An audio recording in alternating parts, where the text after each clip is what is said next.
Chapter 862, 18 Young Celestials. Many people right outside the entrance couldn't help but hold their breaths after seeing him stand. This feeling became stronger when he looked towards the Imperial Edge in the distance. Their hearts jumped after having a vague guess of what he wanted to do. Yi Qingqing stared at the Imperial Edge and exclaimed, "Daoist Mei, come out." No matter the occasion, he always had a supreme style, both royal and elegant. This style forced even his enemies to admire him. It was definitely not just a pretense. In fact, there was no way of replicating this graceful act in the first place. At this time, the crowd became quite eager. Celestial being Yi Qingqing and Imperial Edge Miaonan were the geniuses at the pinnacle of this world. They were considered the best candidates for the imperial throne. Both had great fame, so there were many past scuffles between their groups. However, a direct confrontation between them had yet to happen. The cultivators present forgot about entering the beast world since they felt that a great battle was approaching. Yi Qingqing. Miaonan appeared outside of the Imperial Edge.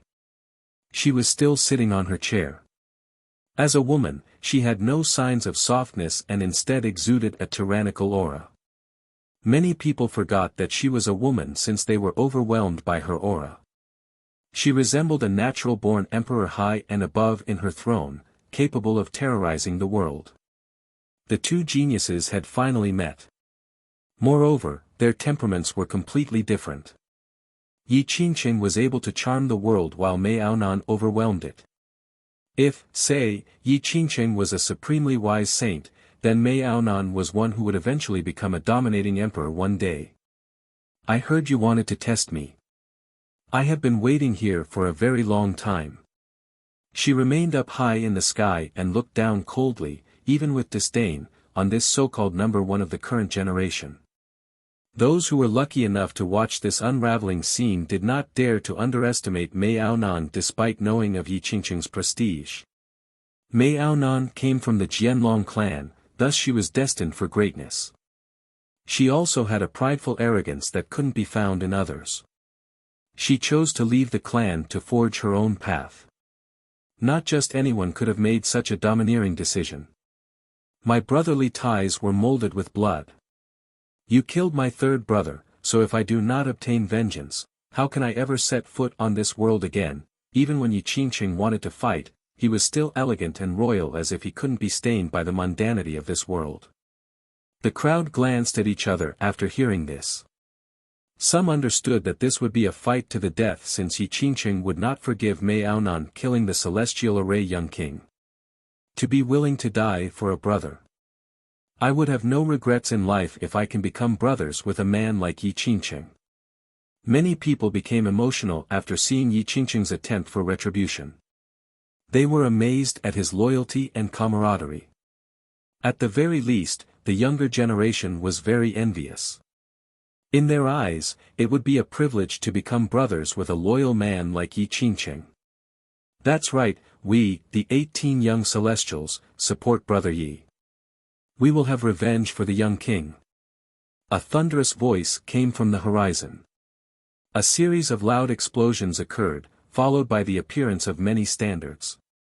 18 cavalry legions appeared with huge armies right behind them that had an extremely grand momentum. This army immediately rushed before everyone. The crowd was aghast after seeing this army that resembled a flood. It had an unstoppable sharpness. The 18 young men at their head were all prodigies of this generation. Their blood energies soared into the sky. These were men capable of looking down on other heroes no matter the occasion due to their great skills. The 18 young celestials and their sects. Many people were startled to see these cavalries. Almost anyone would most likely give way before such a force. So a bunch of nobodies decided to show up. Juniors of such a level dare to stand before me? Miaonan only glanced once at this great army without a care. The 18 young celestials were all prodigies in the eyes of the world. They couldn't help but glare at Miaonan after they were put down like this. They were all descendants from great powers. Some were even from imperial lineages. Many weren't convinced of Yi Qingqing and had challenged him before. Later on, they lost to Yi Qingqing and were moved by his charisma. They willingly formed an army and called themselves the 18 Young Celestials. They commanded the armies from their sects and were willing to support Yi Qingqing. They viewed Yi Qingqing as their pride and claimed that if he wanted to compete for the heaven's will, they would open the path and fight the rest of the world for him. Maonan, such audacious words. Do you think you are invincible? I shall have my revenge for my third brother. A loud and clear voice resounded at this time like the roar of a lion that instilled fear deep into the hearts of many. A middle-aged man came from the sky. This person had the head of a lion, so it was clear that he was a lion demon. There were also 8 images of lion heads around his body, seemingly capable of devouring the world and tearing apart all enemies. The 9-head lion emperor. Someone emotionally exclaimed after seeing this man, if the emperor is here, then the millions of lion demons should be arriving soon too. Before Yi Qingqing emerged into the world, there was once a genius of the demonic Tao. He had swept through the stone medicine world with no rival in the younger generation. Later on, he called himself the 9-head lion emperor. Coming from the ancient lion kingdom, his forefather was a terrifying demon. Later on, this demon joined together with a true god, and the kingdom came from their offspring. It had a cavalry that numbered in the millions who had swept through the world in the past, causing many great powers to tremble. Some even said that this was the most powerful demon lineage outside of imperial lineages. Later on, Yi Qingqing appeared and actually defeated the 9-head lion emperor. The always arrogant emperor was won over by Yi Qingqing, and they eventually made an oath of brotherhood. Just you. Maonan glanced at the emperor while sitting imperiously on her throne. 9-head, your trivial talents are not worth mentioning. It is not that I'm looking down on you, it's just that you are simply here to humiliate yourself. Either come fight me together with Yi Qingqing or come with those 18 nobodies. After I take care of all of you, it still won't be late for me to fight Yi Qingqing. Such words made everyone gasp. Her intention of fighting everyone alone was truly too domineering. Perhaps only she was this tyrannical among the younger generation. An expert from the previous generation emotionally exclaimed, a man should be like Yi Qingqing and a woman should be like Maonan. Despite being a woman, she is no weaker than any man. Maonan, if you want a group fight, then my million lion demons are ready to meet you at any time. The Lion Emperor was once a famous genius. He wouldn't be threatened by just one phrase from Maonan. Maonan stood up with both hands crossed in front of her chest and looked down at the world without missing a single detail. She loomed over the emperor and leisurely laughed, 9-head, do not boast about your million demons here. This kind of threat means nothing to me. Do you really think your army can scare people?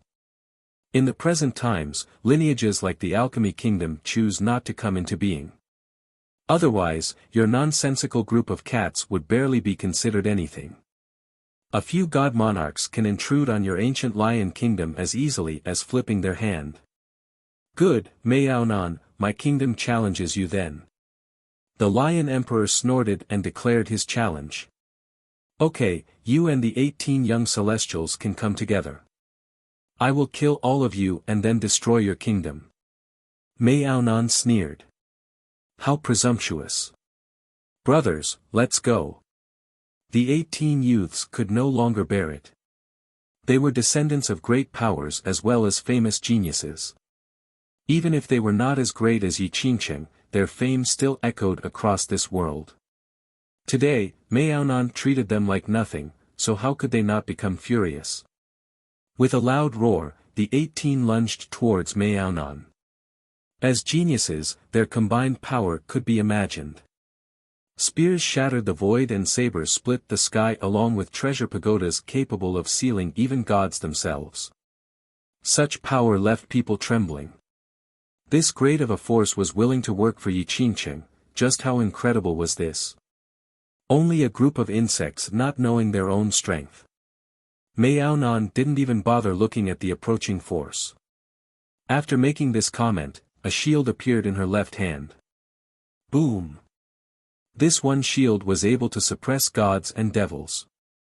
Its attack caused the firmaments to molder and the stars to lose their brilliance. With a supreme momentum, her attack came crashing down. Treasures and weapons were blown away one after another. The 18 young celestials were immediately blown flying. Some crazily spewed out blood while others had broken heads.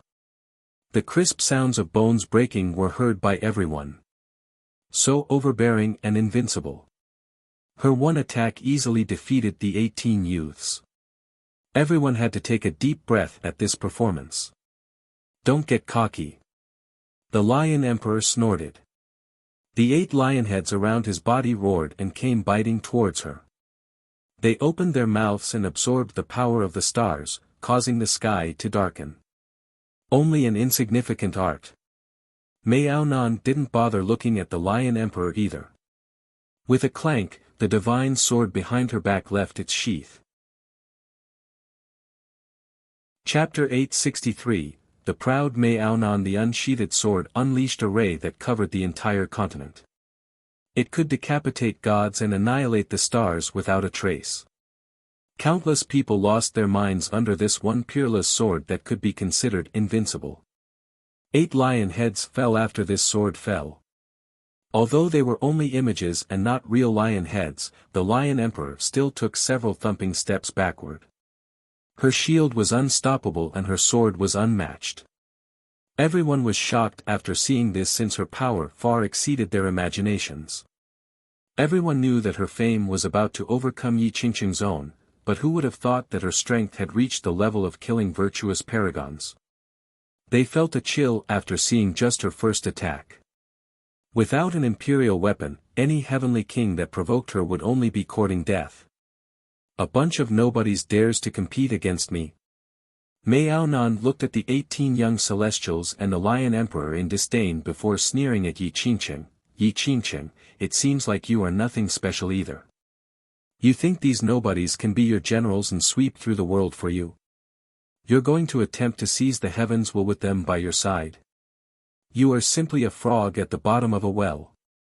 You think the geniuses in the rest of the 9 worlds are all trash. Her tyrannical and contemptuous words made others speechless. However, no one dared to deny her as she was qualified to make such a statement. Taoist Mei, enough talk. Yi Qingqing flew forward at this time in a gallant manner as if he was about to transcend this world. The sky matched his rhythm while the celestials circled him. Meanwhile, the 18 young celestials were both angry and ashamed. Although they went back to their armies, they couldn't help but glare hatefully at Maonan while gritting their teeth. They swore to never let this humiliation go unpunished. Yi Qingqing floated to the same level as Maonan and slowly spoke, "The young celestials are my close friends. To be able to fight with them is my pride and glory, to be able to know them is my fortune. You humiliating them is the same as humiliating me." The angry youths were shaken after hearing this. It was their glory to be backed by Yi Qingqing like this. "Your blabbering is an annoyance," Maonan interrupted him with a disdainful glance which made the 18 youths even angrier. She didn't only humiliate them but also their pride, Yi Qingqing. She coldly glanced at him and spoke, "Yi Qingqing, a stone like you is considered your kingdom's defining treasure, someone that has experienced countless cultivation hours and heard the preachings from generations of wise sages. But in the end, you are still only at the lowest tier. Ah, your title of being number 1 only came about from pathetic tricks to win people over. In order to reach the Grand Tao, one can only fight and defeat the 9 worlds, to never speak the word defeat. This is how one competes for the heaven's will. Yi Qingqing, I am not looking down on you, but you simply aren't qualified to compete against me. You're only a villain who bewitches others. If such a person can become an immortal emperor, then immortal emperors are worthless." These caustic and domineering words silenced the crowd. This was too much swagger. One of the young celestials was not happy about Maonan's insult on their relationship with Yi Qingqing and retorted, "Pa, you want to try and ruin our ties with Brother Yi?" Maonan ignored this youth. In her eyes, these 18 were not on the same level as her. Yi Qingqing remained calm as he shook his head. Taoist Mei, these words are too much. To be able to have friends all over the world, real friends who do not mind dying for your sake. It doesn't matter if it's becoming immortal emperor or any other noteworthy accomplishment, I can only say that I have no regrets due to all the friends and brothers I have made so far. Yi Qingqing was cool-headed against the extreme Miaonan. His attitude and temperament as well as character left many people feeling deep admiration for him. The 18 Celestials were touched by these words. No matter the occasion, Yi Qingqing always had their back. They would be more than willing to jump into a raging inferno for a brother like him. Enough talk, come and fight. Miaonan proudly stood there with a divine sword in one hand and a shield in the other. She was in high spirits while her aura soared into the sky. She gave off the impression that she was an emperor protecting a heavenly kingdom. Her sword could massacre an army of millions while her shield could withstand the onslaught of countless cavalries. Miaonan was the embodiment of domineering and arrogance. This was a wondrous woman aiming to reach the heavens' will. No one would care about her supreme beauty when she stood in the sky. The only thing they could see was a domineering emperor. Very well, let me experience your supreme arts then. Yi Qingqing widened his eyes, causing the sky to light up. The blinding brilliance of his gaze caused the world to pale. The chants of saints and sages came about once more along with many strange images emerging from behind him. There were preaching god-kings and immortals with countless living beings in prostration. Each image carried an immemorial power as if they were their own separate worlds. The auras from these existences suppressed the entire area. People began to tremble after seeing all of these different images. Yi Qingqing seemed to be the center of the world. Since the start of time, saints and sages had always surrounded him while other living beings offered their pious worship. Just how terrifying was this power and protection that caused others to shiver in fear. The defining stone of the Stony Edge Kingdom experienced numerous empowerments from virtuous paragons and even the preaching of god monarchs as well as the worship of their citizens. Even an ancestor from a great power was startled by Yi Qingqing's invincible images. Yi Qingqing didn't need to make a move. These images alone could kill many enemies, even paragons, while he freely stood there. Even those who had fought him before still quivered in front of these images. They ensured his position of invincibility in the current generation. As the divine stone, Yi Qingqing was preached to by the strongest paragons from his kingdom, including supreme god monarchs. Moreover, generations of citizens worshipped and offered him their power, thus he was strengthened by the blood energy of an entire kingdom. Eventually, the high heavens felt this and he, in his divine stone form, finally gained life. And thus, an ultimate genius was born. Each image behind him represented a great paragon who had empowered him. Some might even be god-kings. This was why the younger generation and even veterans from the previous generation couldn't defeat him. These images alone could crush all opponents. The blessing of the wise sages, right? Miaonan only snorted in the face of his invincible aura without a care. You're only relying on the power of those from the previous generations. You aren't much more than this. With that, she began to walk forward while opening a fate palace with each step. 11 fate palaces. Someone shouted in horror as her palaces soared to the top of her head. Her palaces in the sky resembled a heavenly kingdom that could look down on the rest of the world. Meanwhile, she was its emperor with full control of her citizens. 9 deserves utmost veneration, 10 embodies extreme perfection, 11 creates a miracle across the eons, and 12 decides the immortal emperor's throne. Even someone from the previous generation emotionally murmured after seeing her fate palaces. Since time immemorial, very few were able to achieve 11 palaces. This was indeed very rare. There were only records of a very few cultivators who had achieved this. It is hard to not be arrogant while having 11 palaces. Those who didn't like Miaonan were completely defeated at this point. 11 palaces could outshine all other geniuses. Even Yi Qingqing might not have 11 palaces. Yi Qingqing praised, incredible, but I have already expected this. At this point, he turned serious. There was no doubt that she was definitely a great rival. Come. Mei Aonan soared to the sky and unleashed a fierce attack. With the turn of Yi Qingqing's palm, one image behind him emitted a bright light accompanied by a god monarch that reached out towards Mei Aonan to imprison her. However, she paid it no mind. Her shield pushed forward. Boom! Under the power of the 11 palaces, the shield lit up and actually managed to repel the hand of this god monarch. This was as tyrannical as possible. Daoist Mei, let us refrain from hurting the innocent. Come to space and fight me. Yi Qingqing turned around and instantly made his way beyond the sky's dome into space with his peerless movement technique. Yi Qingqing maintained his charisma even in times of war, causing others to be quite moved. Without a doubt, he truly had the charm to swooning others.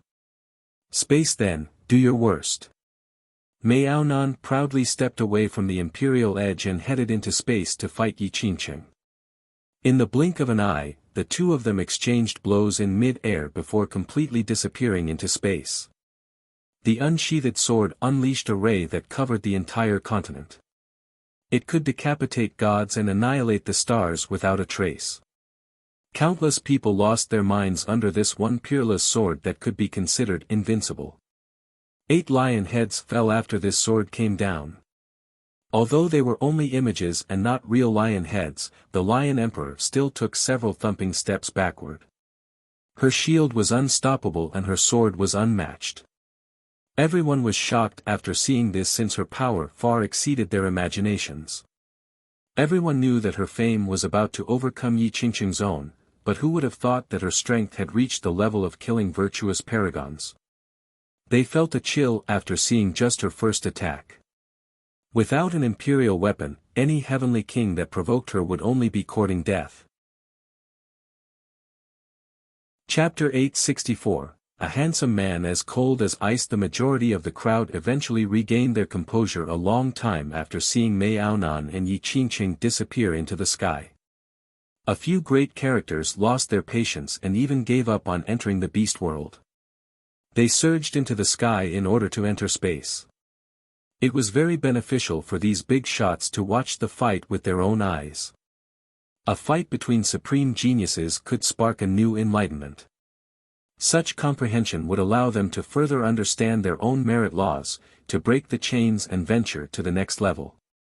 Soon after, the 9-head Lion Emperor also followed them into space, leaving behind the 18 young celestials. These 18 youths glanced at each other, and one of them spoke in a serious manner, a life for a life.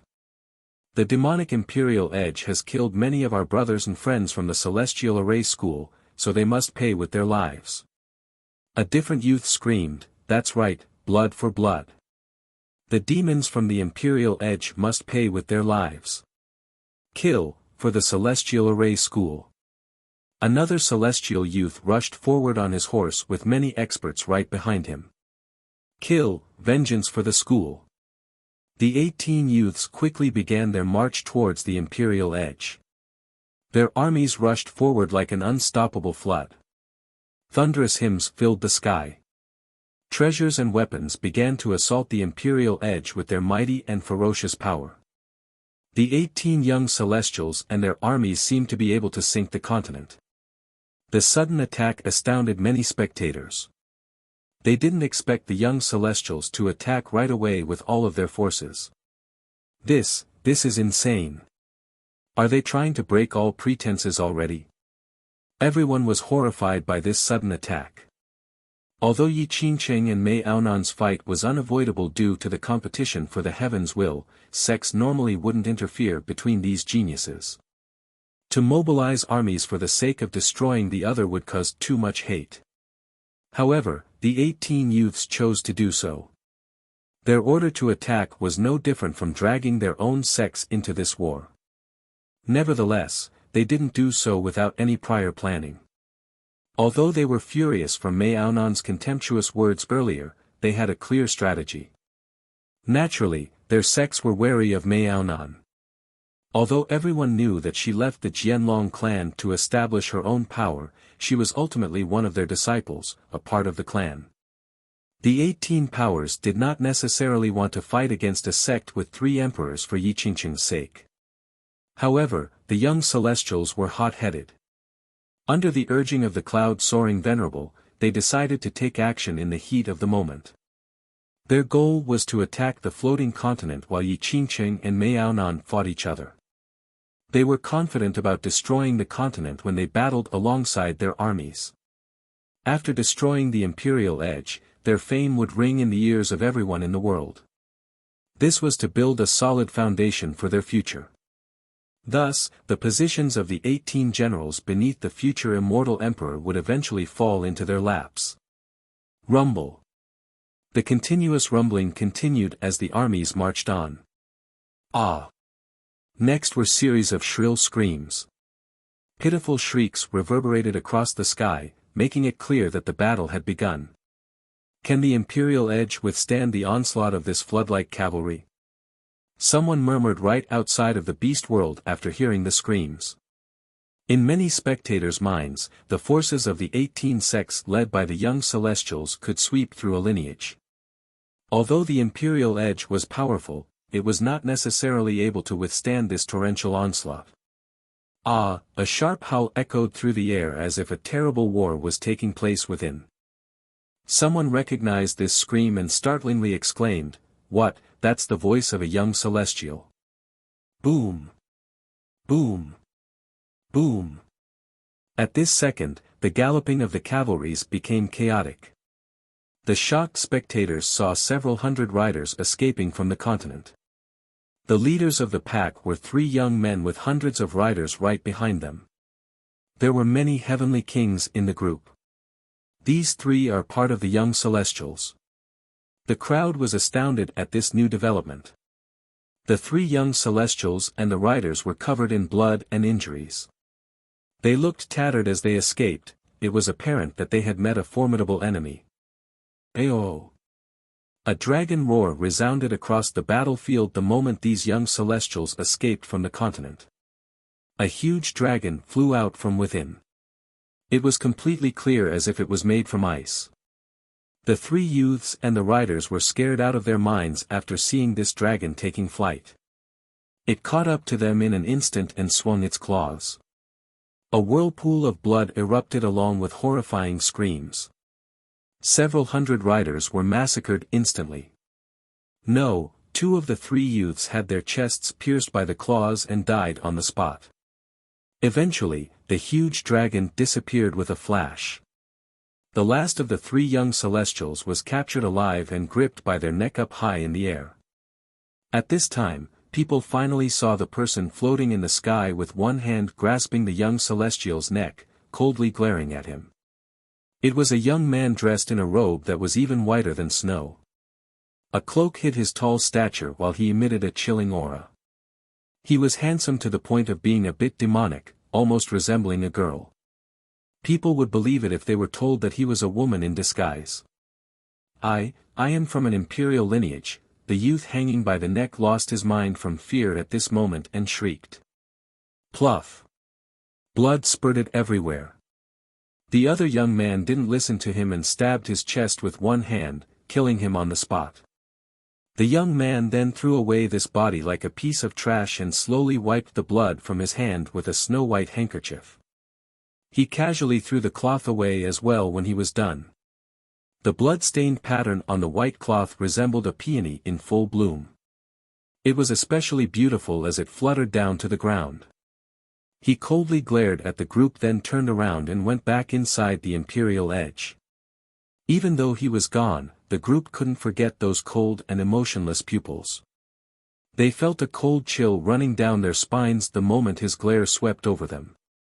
From start to finish, he didn't say a single word, yet he left behind an indelible impression. After the young man went back inside, the Imperial Edge regained its quiet as all the screams subsided, as if the battle had concluded. The 18 young Celestials and their armies were completely annihilated. Someone finally realized something and murmured with a cold chill. Although no one saw how this fight unraveled, they understood that it was possible that this young man was the only one who took action from the Imperial Edge's side. One person to annihilate an entire army, just how frightening was this? Everyone quivered after thinking about this and felt that this young man was simply too terrifying. Just who is that young man? Many experts from the previous generation couldn't recognize him. Such a powerful and terrifying youth couldn't be anonymous. Icebound young noble, Mei Aoshue. An old man from the Stone Realm with great ties to the Jianlong clan calmed down after his trembling and murmured, the Jianlong clan's descendant, Mei Aonan's older brother. Very few people in the stone medicine world had heard of this name. Perhaps this was the first time they came across it. However, the words, Jianlong clan's descendant, shook everyone's mind. This clan had 3 emperors, so even though the icebound young noble, Mei Aoshue, was previously unknown, just the fact that he was its descendant was more than enough to astound people. Despite the fact that the clan had always kept a low profile, their descendants showed that he was definitely not a weak and useless person. They must have unbelievable strength to win the position of being the main descendant. Someone couldn't quell their curiosity and asked this old man, just how strong can this icebound young noble be? The old man pondered for a bit before gently shaking his head, I don't know either. I've only met him once. Very few people actually understand the Jianlong clan situation. The crowd was disappointed after hearing this. Everyone knew about the notorious Mei Aonan who swept over the world and that she came from the Jianlong clan. However, the truth was that they understood very little about her. No one knew her position within the clan or who her parents were, and especially not why she left the clan to form her own force. Boom! With a loud blast, the Imperial Edge actually rose out of the first firmament to reach outer space. Someone saw the disappearing continent and asked, the Imperial Edge went to spectate as well, should we go too? Not me. I heard someone has found Bayan City, so I'm going in. A few rushed into the beast world instead. Many composed themselves right afterward and quickly entered the beast world as well. Only a few traveled to space to watch the fight. The majority of the crowd eventually regained their composure a long time after seeing Mei Aonan and Yi Qingqing disappear into the sky. A few great characters lost their patience and even gave up on entering the beast world. They surged into the sky in order to enter space. It was very beneficial for these big shots to watch the fight with their own eyes. A fight between supreme geniuses could spark a new enlightenment. Such comprehension would allow them to further understand their own merit laws, to break the chains and venture to the next level. Soon after, the 9-head Lion Emperor also followed them into space, leaving behind the 18 young Celestials. These 18 youths glanced at each other, and one of them spoke in a serious manner, a life for a life. The demonic Imperial Edge has killed many of our brothers and friends from the Celestial Array School, so they must pay with their lives. A different youth screamed, that's right, blood for blood. The demons from the Imperial Edge must pay with their lives. Kill, for the Celestial Array School. Chapter 865, Divine Monastery. The carriage slowly crossed hills and streams for miles and miles in this silent world. It seemed that there was only the grinding of the wheels, no, there was also the shouting coming from Long Jingxian. Li Qiye's group continued to move in an indiscernible direction. They were only following Li Qiye's whim. Along the way, despite meeting many ferocious beasts, Jian Wushuang and Long Jingxian easily dispatched them. Long Jingxian didn't mind wasting blood energy. This little pepper, once enraged, was like an unstoppable dragon. They went through a few villages and cities without any inhabitants.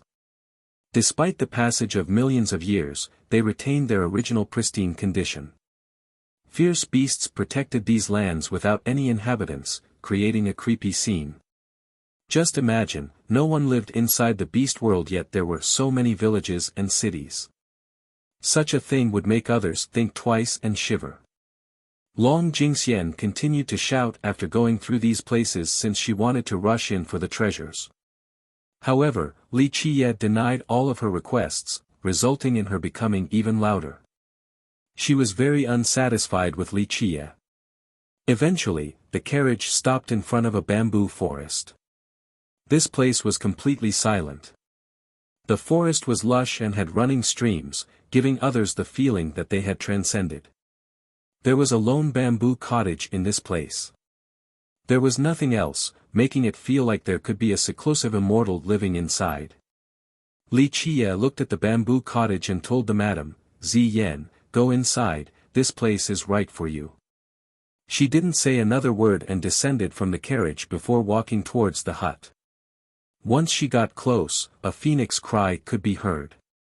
A green phoenix flew down from the forest and blocked her path. It was carved from jade and exuded an oppressive spirit energy. Each of its feathers emitted the horrifying power of the Grand Tao. Without a doubt, this creature was extremely powerful. We'll gather at Bayan City later. Li Qiye glanced at the bird and didn't provide assistance. He only told the madam where they would meet before leaving. Since the madam stayed behind, Jian Wushuang became the new driver for Li Qiye as they trod forward under his leadership. Long Jingxian curiously asked, "Ey, Smelly Qiye, there are so many villages and cities here, so why are there no people? There's not even a single person. It's not like there are no traces of people here." Li Qiye gently shook his head and smiled. In fact, there are many living creatures in Bayan City. However, these life forms are different from us. They rely on the power of the city to hibernate. To put it simply, they are unstained by mundane life. But what about outside of Bayan City? Long Jingxian gave him a look and asked, if, say, there is no one in the beast world, then who created these cities and villages? Their existence must mean that people had been living here before. Li Qiye chuckled, this is related to the origin of the beast world, but I'm afraid no one knows the exact details and reasons. This is due to how this place was founded in an archaic time. It is far too old for research. Some people even speculated that this place has existed since before the old desolate era. Perhaps it's even older than the legendary era. Bah, it's fine if you don't want to say it, there's no need to trick me. Long Jingxian gave Li Qiye a dirty look. This little pepper was very dissatisfied since she wasn't so easily fooled. She knew that Li Qiye definitely knew a thing or two, it's just that he didn't want to tell her. Li Qiye couldn't help but smile. He looked at her and said, little girl, since you are a natural-born immortal fate, you should be destined for greatness. You first set foot in the beast world quite a while ago now, have you sensed a location that is different from the others? She tilted her head a bit and pondered carefully for a while before speaking, yes, there's a fluctuation of beastly energy. It feels that there is a great power here, ferocious and tyrannical as if there exists a divine beast. This little girl, you are wasting your talents. Li Qiye was somewhat at a loss from her answer and gently shook his head. What you're sensing is correct, but don't forget, you should be able to gain far more than just this if you actually take the time to try with your immortal fate. No one could compare to her peerless immortal fate and talents. Alas, she only wanted to play around instead of searching for enlightenment. Otherwise, an honest effort from her would definitely yield a frightening harvest. Don't blame this on me, you clearly don't want to tell me. She glared at him and pouted. Okay, if you want to learn more secrets, you will have to listen to me. I'll slowly tell you more in the future. Li Qiye smilingly replied. Rehabilitating this little girl couldn't be done in 1 or 2 days. He needed to take his time. What's so special about this land? I don't care for it anyway. She spoke with disdain, but despite her words, she listened to him very well in the coming days. Eventually, Li Qiye brought Jian Wushuang and Long Jingxian to a different location. This place was dreary and far more desolate than the other locations in the beast world. There were neither cities nor villages here. However, a solitary temple could be found on top of this desolate area. It survived the withering of countless years. A majestic aura could be felt permeating the air as one neared this temple. It seemed to be even more ancient than the villages and cities in the beast world. One could say that this temple dated back to the beginning of the beast world itself. Why did you take us here? Long Jingxian glanced at the divine temple and spoke, if this place only has treasures and merit laws, then forget it. Our long journey will have been boring if it is for treasures and laws. Although others yearned for treasures and laws, Long Jingxian simply didn't care for them. She had a lot of treasures and countless emperor laws.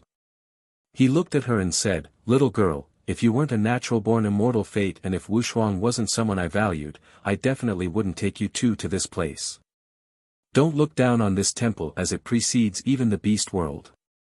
Don't think that Baiyan City is the only place of creations, a few things require one's own strokes of fortune. What items are inside?" Such words piqued Long Jingxian's interest, prompting her immediate inquiry. Li Qiye gently shook his head, "There are no important items in here. It can even be said that this doesn't even matter.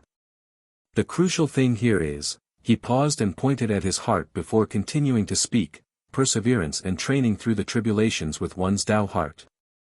Li Qiye went on, "If both of you can pass through this temple, the rewards in the form of treasures will no longer matter since you will have transformed. You will gain an extraordinary heart that allows you to calmly meditate and become enlightened." He gazed at them and spoke in all seriousness, "I didn't bring you two here for any treasures but for the training within. Later on, feel free to argue and fight with each other. However, there must be a congeniality between the two of you. You must be able to rely on each other in life or death situations, a harmony forged through ice and fire." I don't want to. Who says I want to fight together with Jian Wushuang?" Long Jingxian was not very happy. "It is not up to you to decide." Li Qiye put on a solemn expression, "If you want to travel the world with me, then you have to be together with Jian Wushuang. Yes, your talents are incredible, but Wushuang still has many aspects that you need to learn from. At the same time, Wushuang can also comprehend things from you that she wouldn't be able to otherwise. Your comprehension is as great as an immortal's, but you do not have an undaunting and persistent Tao heart like her. I'll give both of you a serious piece of advice." Li Qiye had a rare moment of austerity. "If you two don't work together, you will not be able to traverse this temple. Without trust and teamwork, you will definitely perish. If this is the outcome, I will be very disappointed." "Fine, we'll team up then." Long Jingxian finally yielded, I'll just handle the loss and let Jian Wushuang bask in my radiance." Jian Wushuang only glared at her. She didn't bother arguing this time. Li Qiye gently caressed her hair and said, "Go, you two must trust each other. Jingxian will be very beneficial to you, allowing you to learn many new things. This training session is a requirement for your future. In the future, you will need someone you can trust as you ride into battle. You need to learn how to trust others." She had always been proud and aggressive, thus she had no friends outside of the elders in her family. It was likely that no one else had earned her trust besides Li Qiye. He purposefully let these two go together since only Long Jingxian could earn the trust of someone as arrogant as Wushuang. Ordinary people wouldn't be able to enter her sight. Wushuang didn't say anything and just coolly descended from the carriage. "Ladies, try hard. If you can come out alive, then you will understand in the future that no one in this world can stop the combination of you two."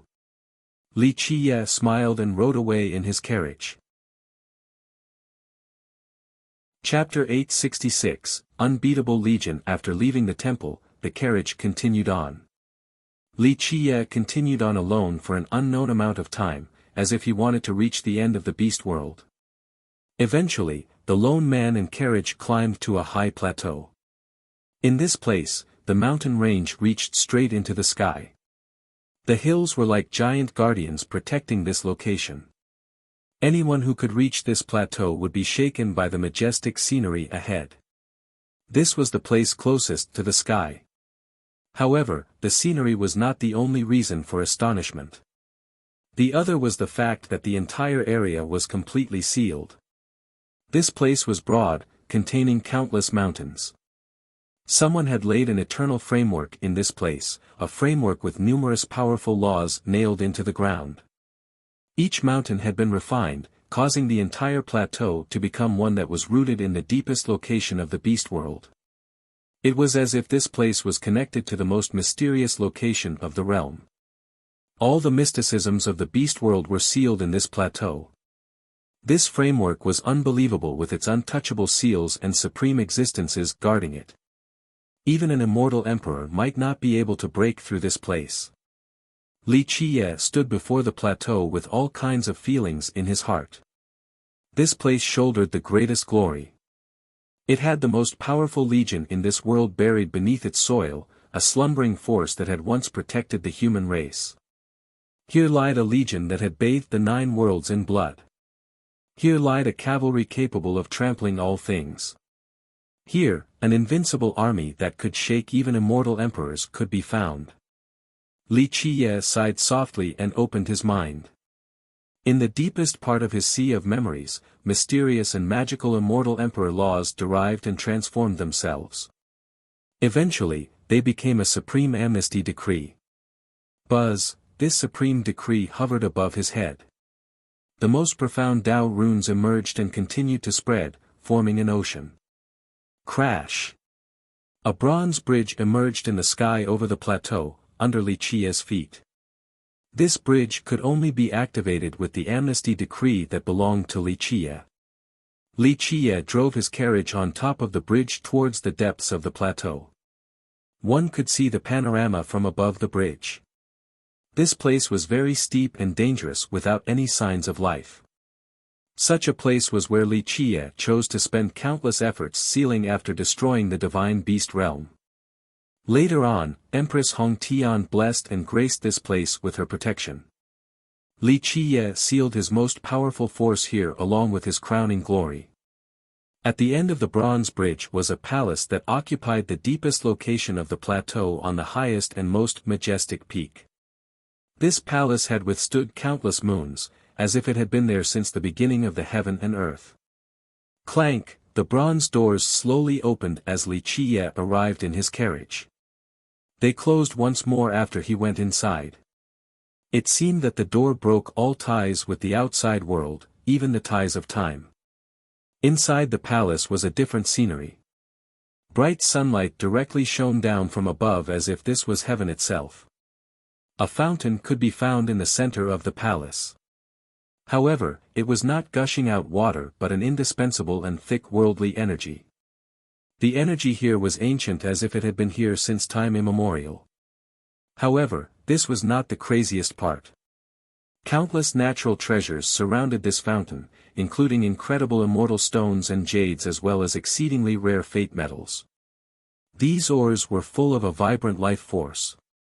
This rich life force cultivated the existences here to offset the erosion of time.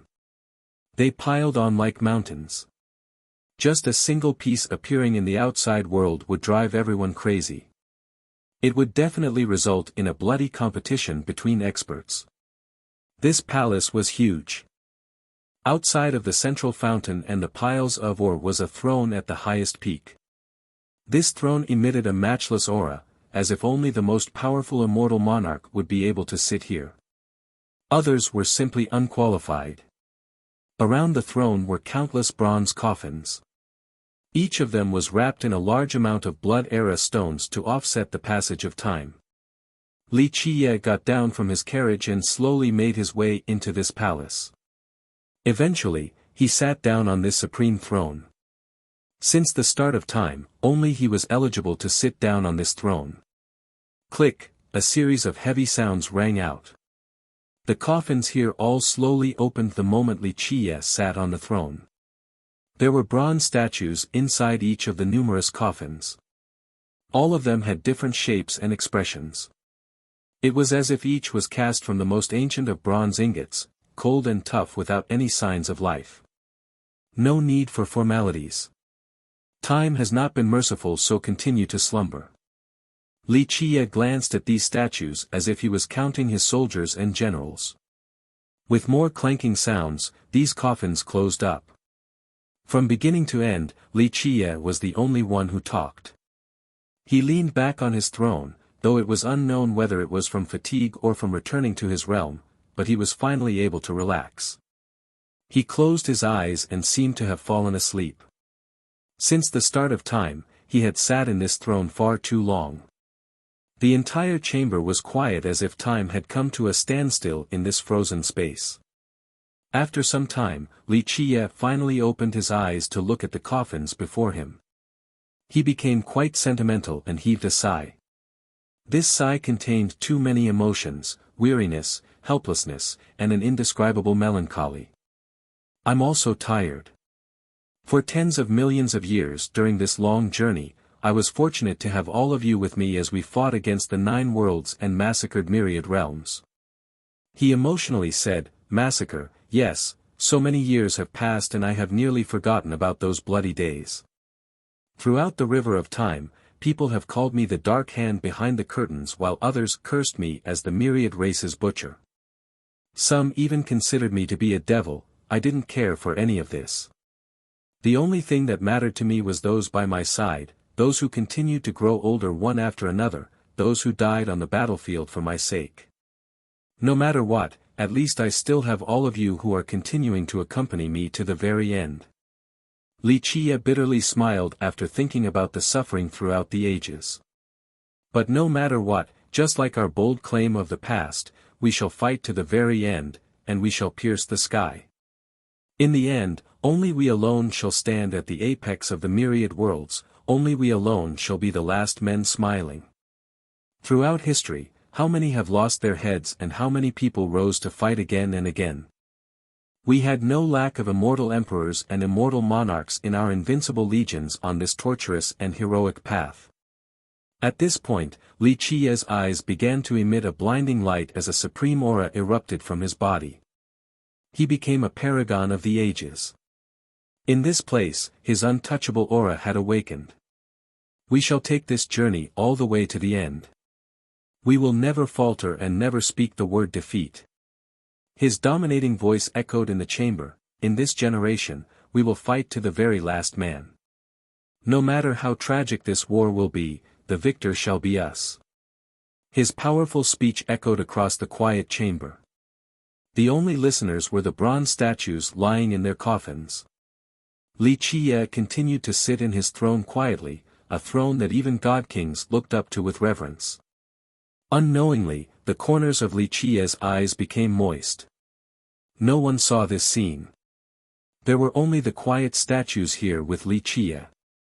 For ages, he was immortal and had obtained many things. However, this only meant that he had also lost more than anyone else. He became numb even to separations and final goodbyes.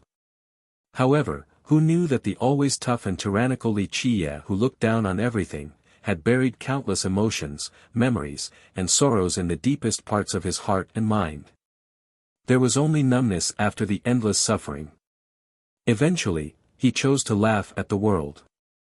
His life was destined to be domineering and strong. He must carry himself freely and be true to his thoughts. He sat here for a very long time. If possible, he wanted to stay here for the rest of his life. If there existed a home for him in this world, then this place would be considered one of them.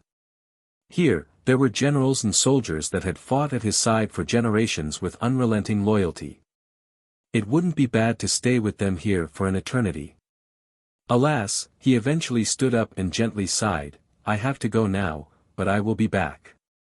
The day when we brave warriors come into being shall be the day our war begins. Our steps will never cease. We will fight to the end, until even the high heavens is destroyed. With that, he turned away and resolutely left. He didn't want to turn around since he was afraid of not being able to bear it. Despite traveling far from the palace, he still didn't turn back. He was afraid that he would shed tears. No one knew that in this place lied an invincible legion that had bathed the 9 worlds in blood. Its name was the Brave Tiger Legion. This name had frightened the courage and souls out of many existences and lineages. Chapter 867, Bayan City. Someone found Bayan City. This explosive news spread right as more sects were rushing into the beast world. All of them poured towards the city since they wanted to enter. Bayan City, wow. Maybe we will be able to get its treasures. Anyone would frantically rush for the city after hearing this news. Common sects and the ancestors of great powers who knew a little about the beast world were excited as well, since Bayan City was the source of many legends. One stated that the divine beast realm's rise had a lot to do with the city. It further explained that the beast realm could maintain their hegemony for several generations due to their control over the city. Even though no one knew whether these legends were true or not, one thing was absolutely certain: the story about Immortal Emperor Wuxia. At that time, a divine stone fell from the beast world and was picked up by the alchemy kingdom. In the end, it became an immortal emperor with the title of Wuxia, lording over the 9 worlds. This divine stone was from Bayan City. Thus, cultivators crazily rushed to Bayan City in hopes of treasures. Some sects craved for a divine stone as well. Perhaps they would be able to groom it into an immortal emperor in the future. Bayan City was a huge stone city that towered all the way into the sky. It resembled a gigantic behemoth.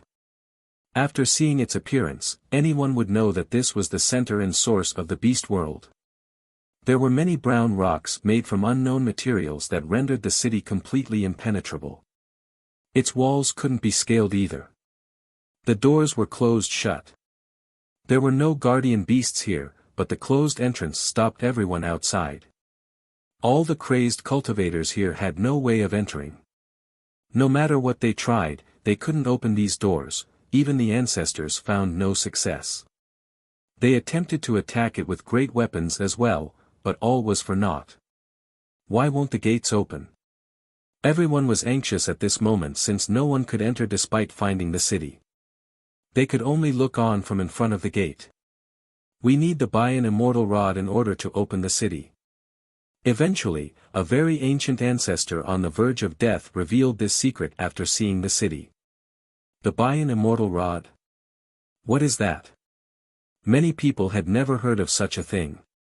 The dying ancestor spoke: according to the records of my kingdom, the beast world does not come out by itself and needs to be summoned. The Bayan Immortal Rod is the tool for this summoning. Legends told that for generations till now, this rod would change masters, but for some unknown reason, when the divine beast realm came into possession of it, they were able to keep it, thus allowing the realm to control the beast world for several generations. The ancestor coughed here before continuing. Later on, the beast realm was destroyed and the rod disappeared. No one was able to find it, so the beast world ceased to appear until now. This revelation puzzled many people because no one knew who summoned the beast world. Who is the summoner? In a flash, everyone glanced around to find this unknown summoner. Someone couldn't help but say, perhaps the summoner is in this crowd right now. Stand out and open the city so that everyone can get to the good stuff. Yes, open the city. No one will try to take your rod. A big shot spoke as well. An ancestor from a great power even voiced a vow: open the city and I will make sure that no one will try to take your rod. In just a moment, many people agreed with this suggestion and began to echo the sentiment. More great powers quickly assured that they wouldn't try to seize the rod. However, no one stood out to open the city. This made everyone dejected. They couldn't even think about entering the city without the immortal rod. While the entire crowd was quite downtrodden, a keen eye saw a carriage in the distance and whispered, "Fierce is here." Instantly, countless people turned around to look at the carriage that was slowly inching closer. Li Qiye was sitting in the carriage in a lazy manner as if he was still drowsy. Everyone quickly made a path for the carriage. No one dared to block him. Who would want to annoy this brute who would destroy sects and kingdoms so quickly? Let alone offend him, no one would even dare to stand before him.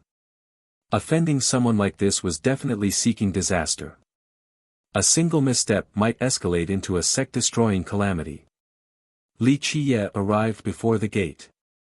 He slowly took out a bronze item that resembled a rod yet wasn't, and raised it into the air. The Bayan immortal rod, the old ancestor stood up in shock after seeing the item in Li Qiye's hand. The Bayan immortal rod. Many cultivators in front of the gate were astounded as they stared at the item in his hand. Of course, no one dared to have any funny thoughts towards Li Qiye or his possessions. The example of the Tombskull sex group was still fresh in their minds. Who would want to take something from Li Qiye? Zzz, the rod suddenly changed and became a pair of bronze gloves that covered both of his hands. Squeak, he pushed the gate while wearing the gloves, causing the doors to slowly open. Everyone quietly watched the scene play out. No one dared to rush forward before Li Qiye had entered. After he went inside, everyone finally swarmed into the city like a broken beehive. They were shocked by the scene inside. Bayan City was gigantic. It was probably even bigger than the biggest city in the stone medicine world. It was very orderly with millions of pavilions and buildings. Every single one of them was made from the same brown rocks as well. Because of this, there was a seamless feel to the city as if it was all just a single piece. It wouldn't be inaccurate to say that it was just a big piece of rock artfully carved into this form. There were no signs of life in this huge city either, not even an insect let alone a human. The difference between this city and the other cities and villages is that there were many stone statues scattered on the streets and sidewalks. They had different appearances and expressions. Moreover, there was a vivid feel to them as if all of them were fine works of art. The intruders were attracted by these statues. Some completely marveled. Just who was it that expended so much effort to carve so many different statues? Li Qiye maintained a fast pace after entering the city. He continued without pausing. Eventually, he made it to a very large stone mansion. This was the master mansion of the city. A huge statue was situated on top of this mansion. It was the divine beast Bayan. It was very animated and seemed like it could come to life at any moment to stomp on all existences in its sight. Nothing was more than a mere ant before its might. The mansion gates were closed as Li Qiye came closer. He gently knocked on the gate while wearing the bronze gloves and spoke, "I am here." With a series of heavy squeaks, the gate slowly opened. Li Qiye stepped inside and the gate closed once more. The main hall of the mansion was dark with statues standing guard on both sides. Each of them was different, some were standing, some were squatting, and some were even sitting on chairs. One could only hear Li Qiye's slow and light footsteps in this dark and silent hall. He eventually made it to the end of this lobby. There were tables and benches along with statues situated around them. Li Qiye's gaze fell onto the stone wall at the end of the hall. There was a huge painting drawn on this wall. It had spirited mountains and rivers in the midst of an endless space. At that place within the painting, it seemed that there was a boundless force with energy gushing from inside. A closer look would show that this seemed to be real and not just a painting. The endless space inside seemed to be hiding countless great secrets. Li Qiye struggled to look away and murmured, "Immemorial secrets, yearned for by so many that wanted to become the lord of this place."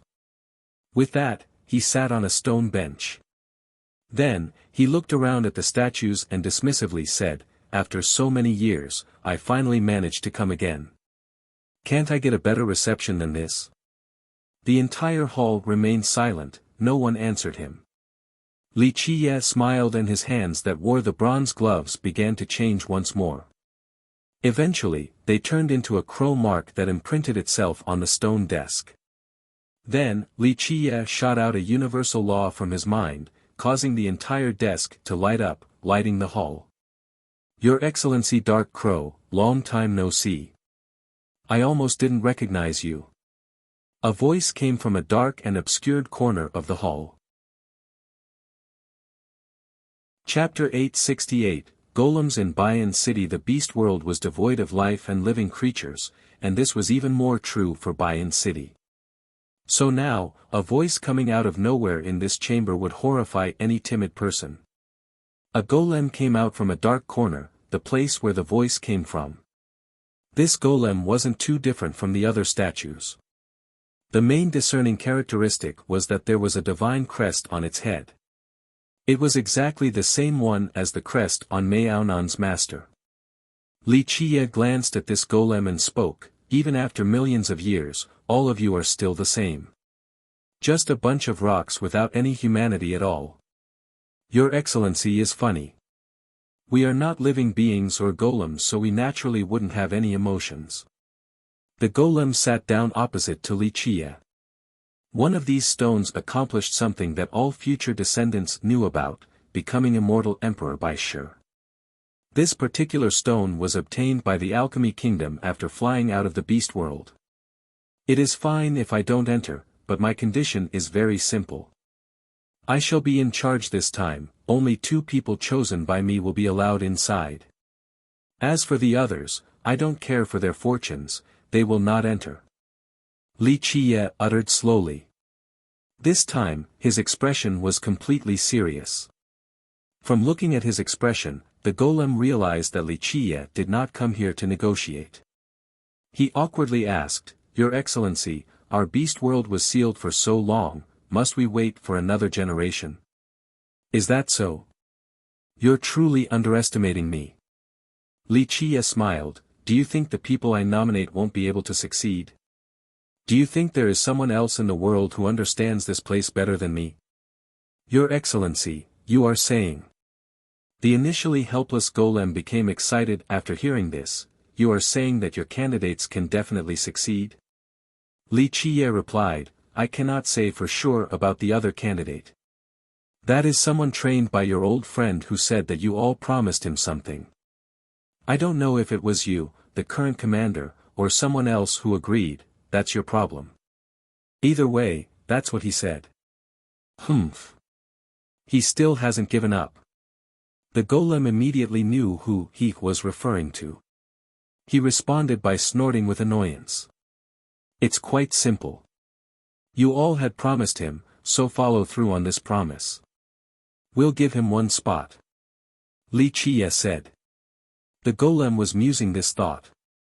He didn't have any other choice in this matter since Li Qie was not here to talk. Even if he said no, Li Qie would continue to do as he pleased, and the consequences might be even worse at that point. "Moreover, I'll tell you some good news. My own candidate has deep ties with your beast world. In terms of origin, all of you golems carved out of stone are far weaker than her." Li Qie spoke. The golem's eyes widened as he immediately stood up after hearing this and asked, "Your Excellency is saying that you were successful?" "I'm not sure, we'll have to give it a shot to see." Li Qie replied, "However, after all of this talking, it seems like you don't really understand me. I'll just be frank then. The beast world will belong to me." The golem was stunned from both shock and excitement. He fell back on his chair, not questioning Li Qie's ability and determination. After calming down, he looked at him and asked, "If your Excellency is successful, what are your plans afterward?" "I know what you golems are thinking." Li Qie said dismissively, "But rest assured, I will give all of you an answer by bringing everyone along." The golem stood up in astonishment and loudly exclaimed, "Your Excellency, you really mean it?" "Correct." Li Qie slowly said, "Do you think that I need to lie to you? Well, in that case, I wholeheartedly agree to your Excellency's proposal." The golem took a deep breath and voiced his agreement. The beast world was devoid of life and living creatures, and this was even more true for Bayan City. So now, a voice coming out of nowhere in this chamber would horrify any timid person. A golem came out from a dark corner, the direction where the voice came from. This golem wasn't too different from the other statues. The main discerning characteristic was that there was a divine crest on its head. It was exactly the same one as the crest on Maonan's master. Li Qie glanced at this golem and spoke, "Even after millions of years, all of you are still the same.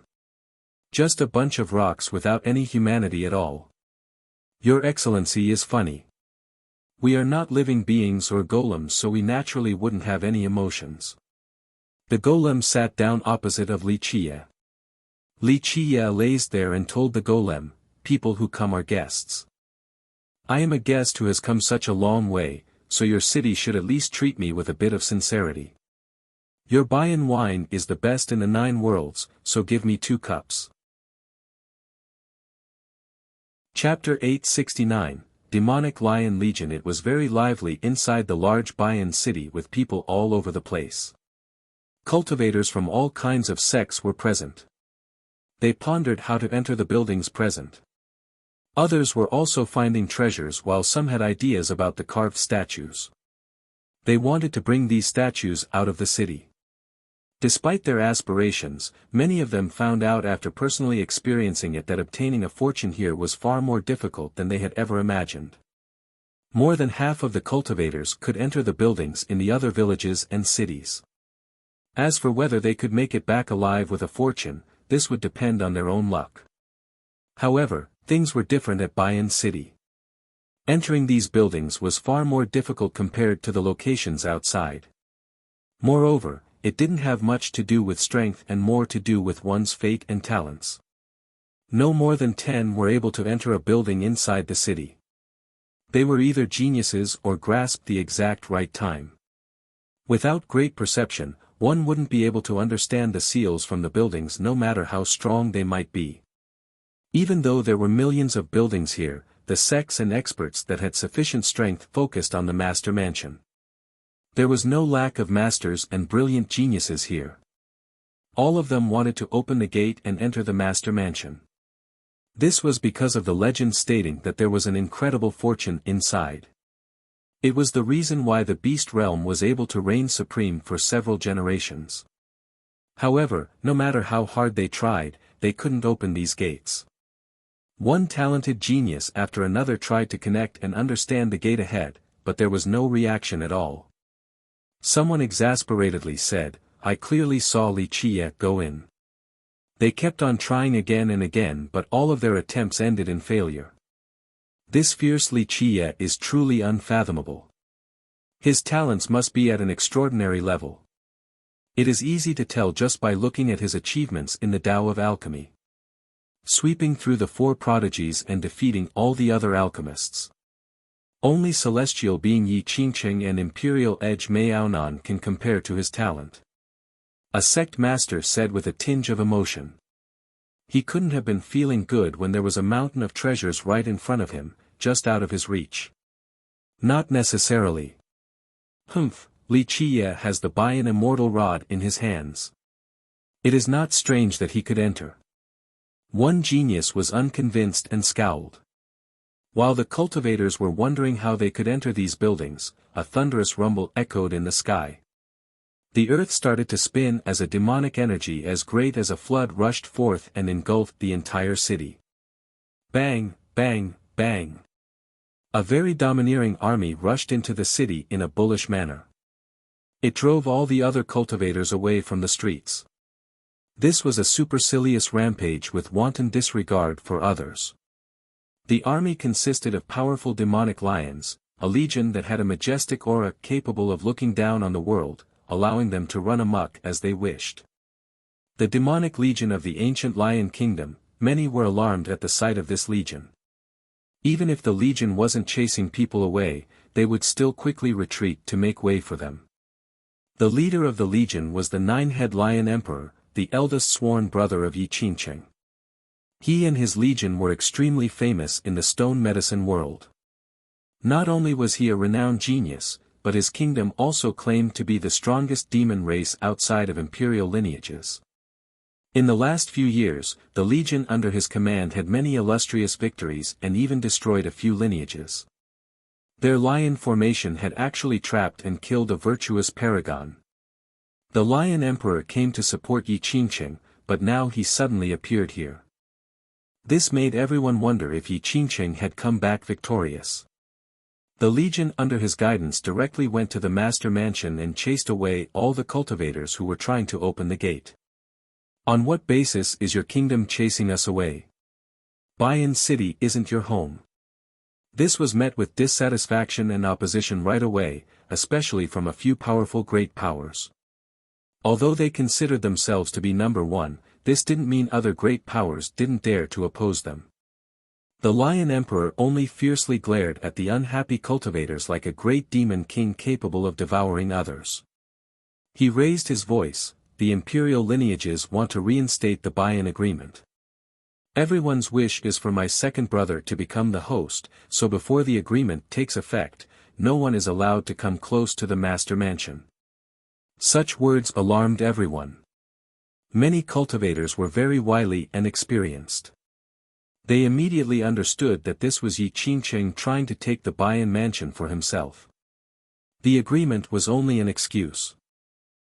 What is this about imperial lineages wanting to reinstate the agreement? I haven't heard of any imperial lineage coming to this place. Don't speak so boldly if you don't have proof. An unconvinced cultivator sneered. Despite Yi Qingqing's worldwide infamy and the plethora of great powers willing to support him, a few other sects were very annoyed at him. In recent years, he rose to prominence too quickly as if he was about to become the young prince and future leader of the stone medicine world. This naturally made sects who didn't want to join him uncomfortable. In your eyes, just what kind of sects would be considered an imperial lineage? But at this time, a proud voice appeared. This person arrived at the scene as refined sunfire erupted like a scorching volcano, causing everyone to retreat. Many people gasped after seeing the newcomer. All eyes fell upon him immediately, the Golden Crow Prince. His eyes swept through the crowd with a frightening and awe-inspiring aura as he proclaimed, "My Heavenhoof Ravine and the Stony Edge Kingdom along with 54 other sects proposed that Brother Yi be the host." Anyone else got something to say? The crowd glanced at each other after hearing this. Everyone knew that if the Alchemy Kingdom, the Jianlong clan, and the Beastmaster Citadel trio didn't come out, then no one would be able to compete with the Ravine. Its prestige was currently incomparable. Although the elders of the Ravine had yet to arrive, the prince's support also meant that the Ravine had Yi Qingqing's back. Despite his prior defeat to Jian Wushuang, the prince's reputation wasn't harmed. In the eyes of many, even if he lost, he was still a contemporary genius, the unshakable descendant of the Ravine.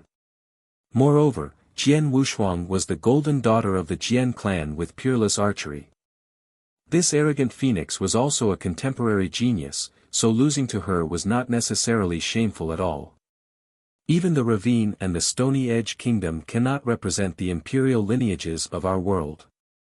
There are still the Alchemy Kingdom, the Jianlong clan, and the Citadel. A heavenly king from a great power was unhappy with the prince's overbearing actions and spoke his mind. Is that so? The prince's eyes turned cold with a murderous glint. The legitimacy of our representation is not up for you to decide. Having said that, he instantly shifted his body like a serpent and unleashed a palm towards this heavenly king. The king was shocked. His blood energy soared to the sky as he revealed his techniques to stop the incoming palm. However, the prince was extremely agile, it was as if he was everywhere at the same time. The king's techniques couldn't stop this palm. Boom! His heavenly king's arts couldn't stop the attack. He was blown away while spurting blood. With an unsightly expression, he struggled to stand up again. He glared at the prince and angrily shouted, "Golden Crow Prince, do not push us too far." He was the ruler of a country, yet he was wounded by a junior in front of everyone present. How was he going to show his face again? Push you too far? The prince arrogantly sneered, so what if I push you too far? Losing to Jian Wushuang left a simmering fury in his heart. Right now, he needed to kill in order to feel better. Such words annoyed many people. They were too overbearing and bullish. However, no one wanted to provoke the descendant of the Ravine. The ragged heavenly king was at an impasse. If he chickened out, how could he have a place in this world in the future? The heavenly king laughed in anger and declared, "Very well, the younger generation shall surpass us in time, right? Let me witness the emperor laws of an imperial lineage to see just how powerful they are." Chapter 870, Golden Crow Regalia. The masses stared at this king. Everyone knew that going against the ravine was very unwise. However, a heavenly king in the current times was also a pivotal figure. Not one could step down after being beaten to the point of vomiting blood by a junior under the watchful gazes of the public. The prince glared at this king and was ready to kill. If you are courting death, then I'll gladly assist you. Make your move. The king was riding a tiger and couldn't get off. He made his decision to stand strong till the very end. His life wheel started to spin, increasing his longevity blood. Inside this surging longevity blood was the weapon of a god monarch. It was as if one was here in person. Everyone understood that this king wanted to fight to the death after seeing him summon a god monarch weapon. Die. The prince turned into a cold murderous beam that instantly soared into the sky, aiming straight for this heavenly king. He was as fast as a golden eagle and as agile as a dancing serpent. The king also shouted as he stomped on the air to propel himself upward. He was determined to go big and channeled his boundless arts. The god monarch weapon came down, suppressing everything with its aura. At this time, he didn't mind offending the ravine, he just wanted to kill the prince. A heavenly king using his arts while controlling a weapon of the god monarch level had incredible power. With an explosion, the surrounding 1,000-mile radius shattered beneath the weapon. The loud screech of a bird was heard piercing through the sky. Amidst the exchange, a golden ray shot forward at extreme speed. It was able to freely traverse between the offensive laws. There was no way of dodging this. Moreover, this blinding ray was also sharp and capable of penetrating all things. Pop! Everyone could see the scene in the sky. This golden ray pierced the god monarch weapon. With a miserable scream, blood stained the blue sky. The heavenly king fell from above and slammed into the ground. He never stood up again. The prince landed at this time as well. His body radiated a golden brilliance as if he was wearing a sacred robe. Moreover, behind the endless lights was the image of a gigantic three-legged bird. People finally noticed that the prince was wearing a feathery golden robe. It seemed to be woven from soft yet sharp feathers. This seemingly fragile robe had sharp edges capable of slashing anything apart. Someone shouted after seeing this battle armor on his body, Golden Crow Regalia. A few from the previous generation were alarmed at this name as well. Legend states that the feathers of this golden robe came from the Golden Crow progenitor himself. People's expressions quickly changed when the Golden Crow progenitor was brought up. Although he was not an immortal emperor, he was an existence capable of assailing one. The Golden Crow Regalia was the defining treasure of the tribe. Whoever wore this robe would be able to have both a sharp and penetrating offense as well as ultimate speed. The prince had fused the essences of two different schools of arts on top of being a peak heavenly king. The moment he put the regalia on, the increase in his power would allow him to challenge even virtuous paragons. Many were astounded at the sight of the prince's quick disposal of that king. Without an imperial weapon, even a more powerful heavenly king would only be courting death against the prince. Perhaps even normal paragons wouldn't want to provoke him. Anyone else got a problem? The prince's excessively sharp glare swept over the crowd nearby. At this moment, he didn't try to hide his murderous aura in the least. The crowd was very displeased with this attitude, but the majority chose to back off. They were reluctant to provoke the prince. For ordinary great powers, it would be suicidal to go against the ravine. Who is being so noisy? A lazy voice rang out at this time. A young man could be found outside of the mansion's gate, seemingly appearing out of nowhere. Li Chia. The crowd erupted after seeing the young man standing there. All eyes gathered on him. Many people suddenly saw a ray of hope. They knew that Li Chia was a ruthless person that would kill gods if they were to stop him. They only wished for him to fight against the prince. Li Chia lazily stared at the Lion Emperor and his demonic legion for a bit before speaking. What's going on? Surrounding this place like this, are you trying to move the master mansion back to your home or something? The Lion Emperor glared at him and coldly uttered, the imperial lineages are reinstating the buy-in agreement with my second brother as its host. Therefore, before my second brother arrives, no one is allowed claim the mansion. What imperial lineages? Get the hell out of my way. Li Qiye waved his hand dismissively, Buy-in City is under my jurisdiction. I will decide who gets the spots, this buy-in agreement, in my eyes, isn't worth shit. Such words left the Lion Emperor with an extremely unsightly expression. He leered at Li Qiye and deepened his tone, Li Qiye, do you really want to go against imperial lineages? Since when have I, Li Qiye, been afraid of imperial lineages? Scram or I'll kill all of you. Li Qiye looked at him with one eye and spoke without a care. Damn, that felt good. So domineering, fierce is indeed fierce. Someone couldn't help but applaud. Even those who didn't like Li Qiye before found him to be cute at this moment. At the very least, he was much more likable than Yi Qingqing's group. Li Qiye, a furious scream reverberated through the sky. The prince rushed forward at this time with an aggressive momentum and an unstoppable murderous intent. Li Qiye only looked at the enraged prince with disdain. Oh. Isn't this the chicken that ran for its life? What's going on now? Wushuang spared you last time but you still chose to come here to act like a clown. This was poking the prince's sensitive spot. His eyes instantly spewed out flames of anger after hearing this. This is just the way I like it. Someone was especially happy after seeing Li Qiye making fun of the prince's weak spot and laughed deviously. Li, come out here, I want to fight you. The prince gritted his teeth and issued his challenge with a shout. He wanted nothing more than to skin Li Qiye alive and taste his flesh and blood. It seems that you are quite confident about killing me. Don't forget the mistakes of the past. Li Qiye smiled and leisurely quipped, you managed to escape out of sheer fortune last time. I'm afraid you won't be as lucky this time. Humph, such arrogant words. The Lion Emperor snorted, you think you are unbeatable just because you hide behind women?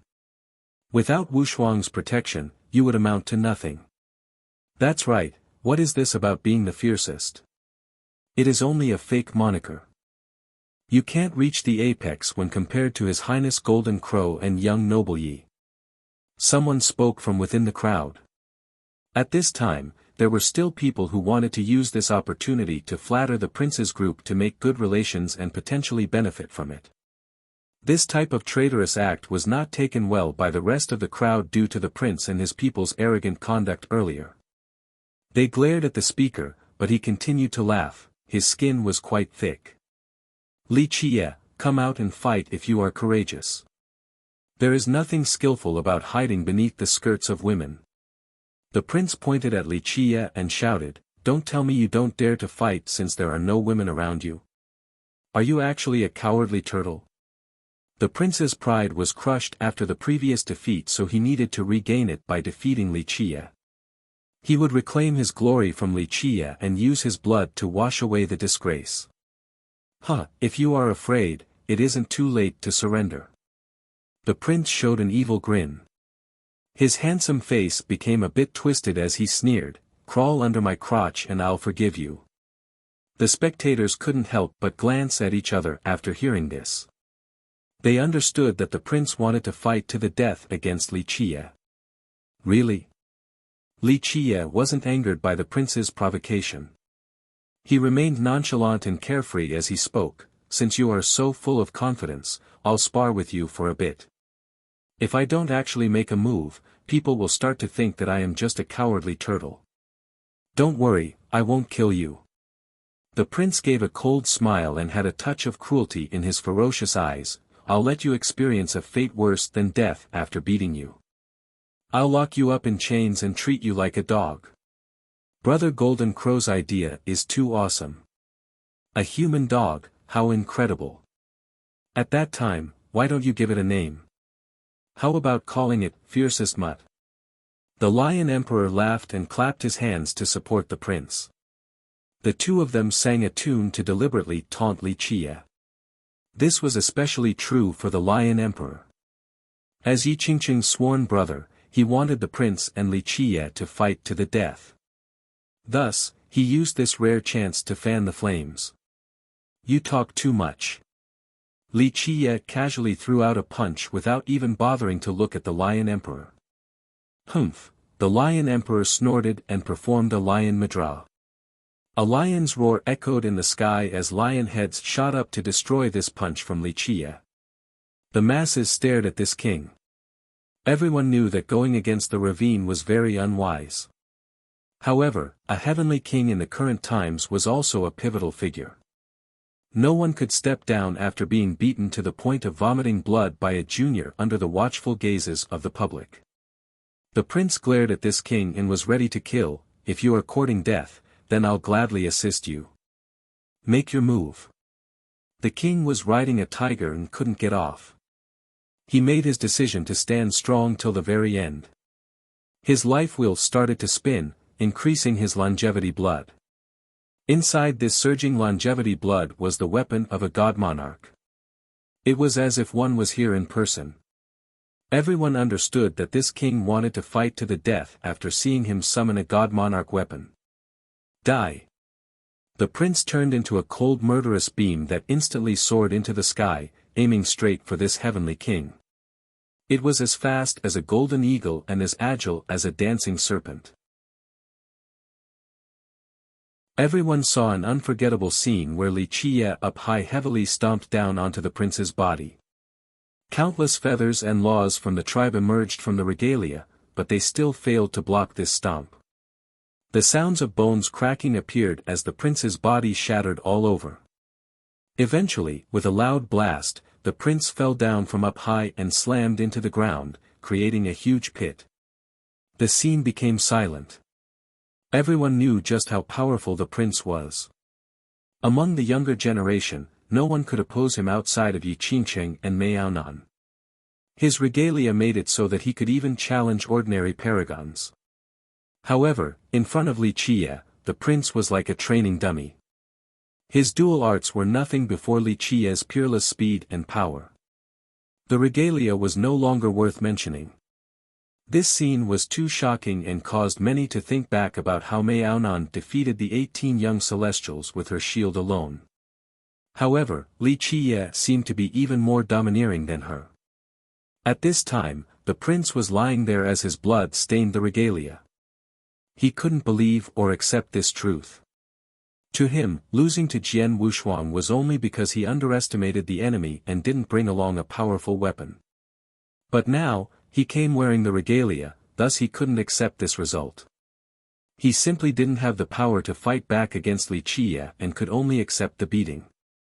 The speed that he was so proud of was meaningless against this mighty foe. I only let Jian Wushuang fight back then to hone her battle experience. Li Qie stared at the prince lying on the ground and said, "You alone are not qualified to be my opponent. Someone at your level still dares to claim to be the #1 genius of the ravine. This only shows that your ravine has declined and can't even find a decent descendant." These words were outrageous. No one in the younger generation would dare to state such an unbridled critique of the ravine. However, no one dared to utter a word. "Ah!" the prince screamed out. His eyes were full of unwillingness and a desire to continue to fight. Pluff!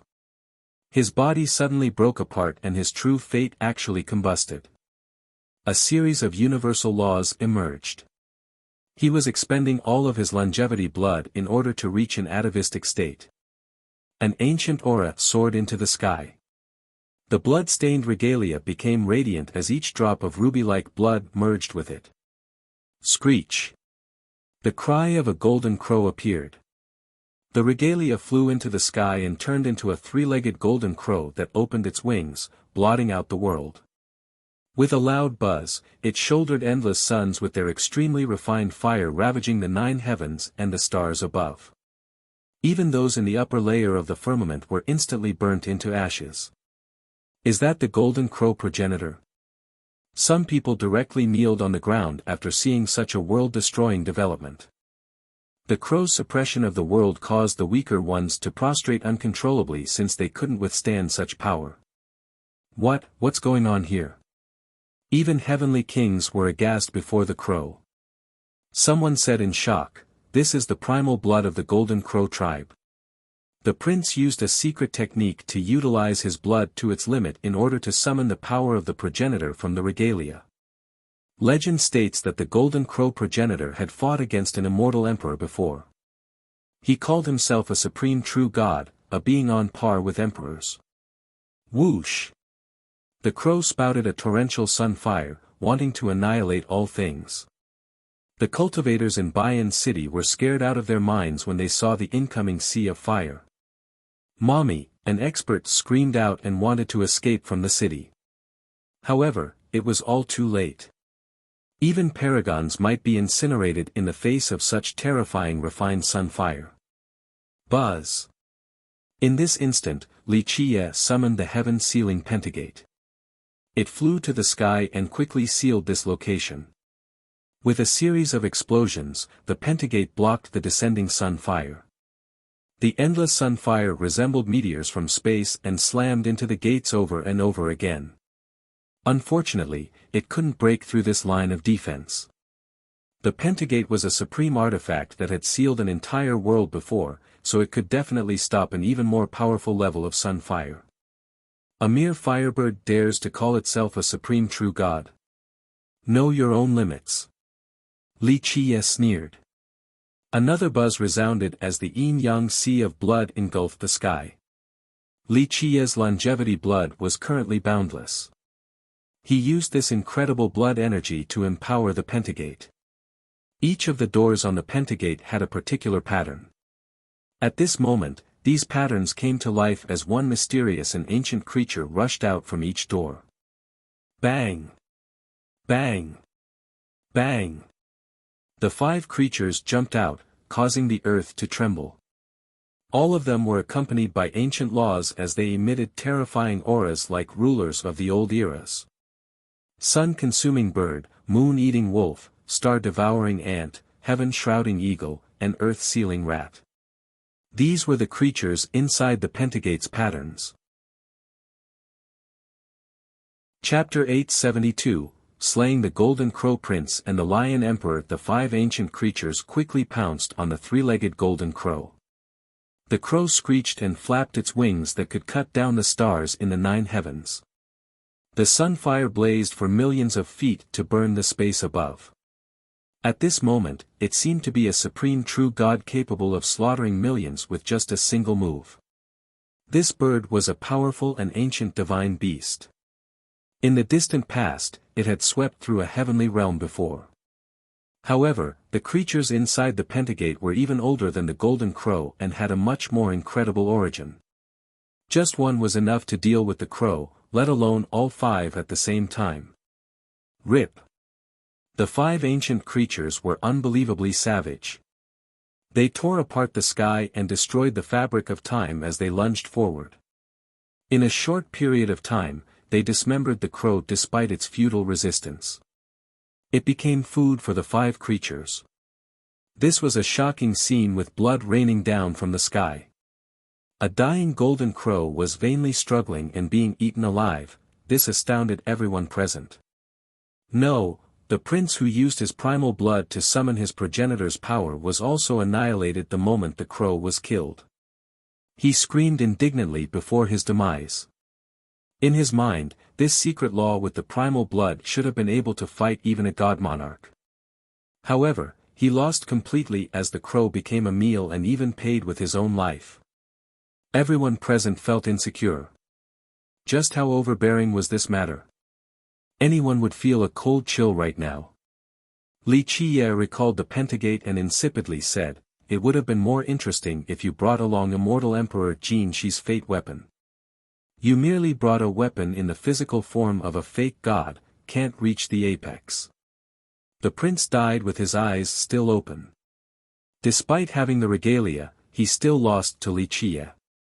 In a final act of desperation, he burned his true fate to summon the Golden Crow as he was willing to pay any price to kill Li Qie. However, he didn't expect to be annihilated in this manner and was still unwilling in his last moments. Perhaps his final thought was wishing that he had brought along the Emperor's fate weapon, then he might have had the chance to kill Li Qie by using the combination of the Emperor's supreme arts. The entire city became completely silent. Everyone was staring at Li Qie in amazement. Prior to this, they had only heard of rumors about him. Shaking the alchemy kingdom and destroying 3 sects with one phrase, these were both fierce and brutal records. However, rumors were still only rumors, without seeing it for themselves, words would amount to nothing. However, his actions today had shaken everyone's hearts. The Lion Emperor wanted to secretly escape since he was terrified as well. Although he was confident that he was not weaker than the prince that was adorned with the regalia still died pitifully even after he summoned the Golden Crow. Thus, he wanted to use this opportunity to escape from the city. Unfortunately, his trivial speed was incomparable to Li Qie's. Li Qie blocked his path and stared at him while lazily speaking with a smirk, "Still want to run after you're already here?" The crowd shifted their attention to the Emperor. He had an extremely unsightly expression since he was at a dead end. Earlier, he was extremely overbearing for a very simple reason: he had both strength and the Lion Legion. This gave him confidence that he was definitely capable of sweeping through a great power. Moreover, he had the Ravine and the Stony Edge Kingdom as his backings. With the imperial lineages behind him, on the condition that the 3 behemoths didn't come out, no one would dare to oppose him. However, his Lion Legion was massacred and the prince that supported him was killed by Li Qie. Chapter 873, Entering the swamp. The woman in the carriage was peerless, as if she was a fairy lost in the mortal realm, unstained by its mundanity. No matter how beautiful a girl might be, she would appear inelegant in this woman's presence. Fairy Ming, someone recognized this woman and their mind fluttered after seeing her supreme beauty and unmatched elegance. The #1 beauty of the stone medicine world, another marveled at her sight. The new arrival was Ming Yeshua, the Alchemy Kingdom's descendant. She attracted countless eyes and enchanted many souls. Ming Yeshua came down from her carriage in the spotlight and went before Li Qie to speak softly, "I'm late." She was always elegant and charming no matter the occasion. In terms of features, Long Jingxian was no worse than her. However, Long Jingxian would always seem to be missing something in comparison. If Long Jingxian was an elf, then Ming Yeshua was a fairy bathing in moonlight. Li Qie gently nodded and stroked her hair while saying, "Come in. This day has been long overdue. Keep going forward without fear, this is a homecoming for you. Once you reach the end, you will understand the truth." Countless were both jealous and envious after seeing the intimate action between the two. Even a peerless genius wouldn't have the chance to be so close to her. She gently nodded and looked at Li Qie with her bright eyes, "You said that you will tell me a few things. Girl, I won't lie to you. The answer is before your very eyes." Li Qie revealed a smile full of tolerance and love as he said, "Follow your heart and feelings to find the answer." She took a deep breath before nodding her head with decisiveness, then she started to head towards the master mansion. The moment she stood before it, the heavy gates opened and allowed her entry. Everyone that watched this scene wanted nothing more than to rush forward into the mansion. However, no one dared to act recklessly while Li Qie was standing there. After the gates closed completely, Li Qie stared into the far horizon. Maonan still didn't appear. However, Li Qie wasn't going to wait for her since he already made the arrangements with the golem. When she arrived, she would be able to enter as well. Eventually, he entered his carriage and the bull carried him out of Bayan City, disappearing under everyone's eyes. After confirming that Li Qie was gone, the majority of the crowd immediately rushed to the front of the master mansion. They wanted to open the gates, but no matter what they tried, the gates remained shut. Even paragons and incomparable geniuses couldn't open them. Li Qiye was northbound after leaving the city. The bull was actually moving at a speed so incredible that it was downright frightening. If one saw this scene, they wouldn't think that it was a bull dragging a carriage but rather an imperial dragon soaring across the world, as fast as lightning. With regards to speed alone, even Li Qiye's tetrawar bronze chariot couldn't compare to the bull. It could be said that the bull was one of the fastest mounts in the world with virtually no peers. Li Qiye eventually arrived at the edge of the beast world thanks to the bull's incredible speed. Very few people had set foot in this place ever since the beast world had first opened. One could only see an endless swamp in the near horizon. Moreover, it had an evil aura that restricted one's movement. Even the strongest beings wouldn't be able to fly in this place. Moreover, they would be infected by this evil energy and might die at any given moment. Without access to flight, one would also be vulnerable to drowning in this horrible swamp. Like quicksand, they would be unable to escape from it. This was a dangerous location in the beast world. Li Qiye had undergone an adventure in this place a very long time ago. Back then, when Mao'nan's master lost his position, he was also exiled here. He had two choices at that time, either leave the beast world forever or accept being exiled to this place. For a golem from Bayan City, leaving the beast world was akin to seeking death. In the end, her master chose to be exiled. Later on, Li Qiye brought the young immortal emperor Tun Ri to this place. At that moment, Mao'nan's master attempted to bewitch the young emperor, so Li Qiye nailed him into this swamp. It wasn't until later when immortal emperor Tun Ri interceded on the golem's behalf that Li Qiye released him, allowing him to live. This swamp was extremely dangerous. Even a god king wouldn't recklessly come to this place. However, Li Qiye rushed inside on his carriage without any hesitation and disappeared into the thick and evil aura in the blink of an eye. The bull was not only fast but also adept in risky adventures. It was able to avoid dangers and remove poisons as well as predict future ominous events. Because of this, it was the best mount to enter any ominous ground and also the reason why Li Qiye went to the celestial peak to find it again. In a distant era, the Tetra chariot was Li Qiye's war vehicle while the bull was the mount he rode to enter the forbidden grounds and other ominous locations. Why did this happen? When the news of the prince's death in battle arrived at the ravine, the whole place was sent into turmoil. For instance, a scream echoed across the place right at this moment. The ravine couldn't swallow this anger, especially the experts from the Golden Crow tribe. Even the other elders couldn't let this go. They wanted to mobilize their armies to kill Li Qiye for vengeance. The ravine master, on the other hand, did not agree to this approach and rejected the elders' decision. Thus, the meeting became quite interesting. Under the anger of the elders, the entire ravine seemed to be shaking, causing many disciples to be frightened. I agree with Miao Chan's logic. We have been too arrogant in the past few generations. Golden Crow took the vanguard for Yi Qingcheng and represented the world to reinstate the Bayan agreement. This made many people angry. Even though we are a sect with two emperors, above us are behemoths like the Alchemy Kingdom and the Jianlong clan. When we mobilize against others, what will these sects think of us? The master did not want to mobilize their troops. Meanwhile, some elders and high elders and even a few ancestors, especially the big shots from the Golden Crow tribe, swore to seek revenge. In fact, the master was in a weak position at this time. Although his Miao clan had a pivotal position in the ravine, the Golden Crow tribe held even greater influence. Humph, master, don't forget, if it wasn't for your refusal to let my grandchild borrow the Emperor's true weapon, he wouldn't have died to that little animal. A great character from the Golden Crow tribe spoke coldly. We only have 2 Imperial Fate weapons, so the decision wasn't made lightly.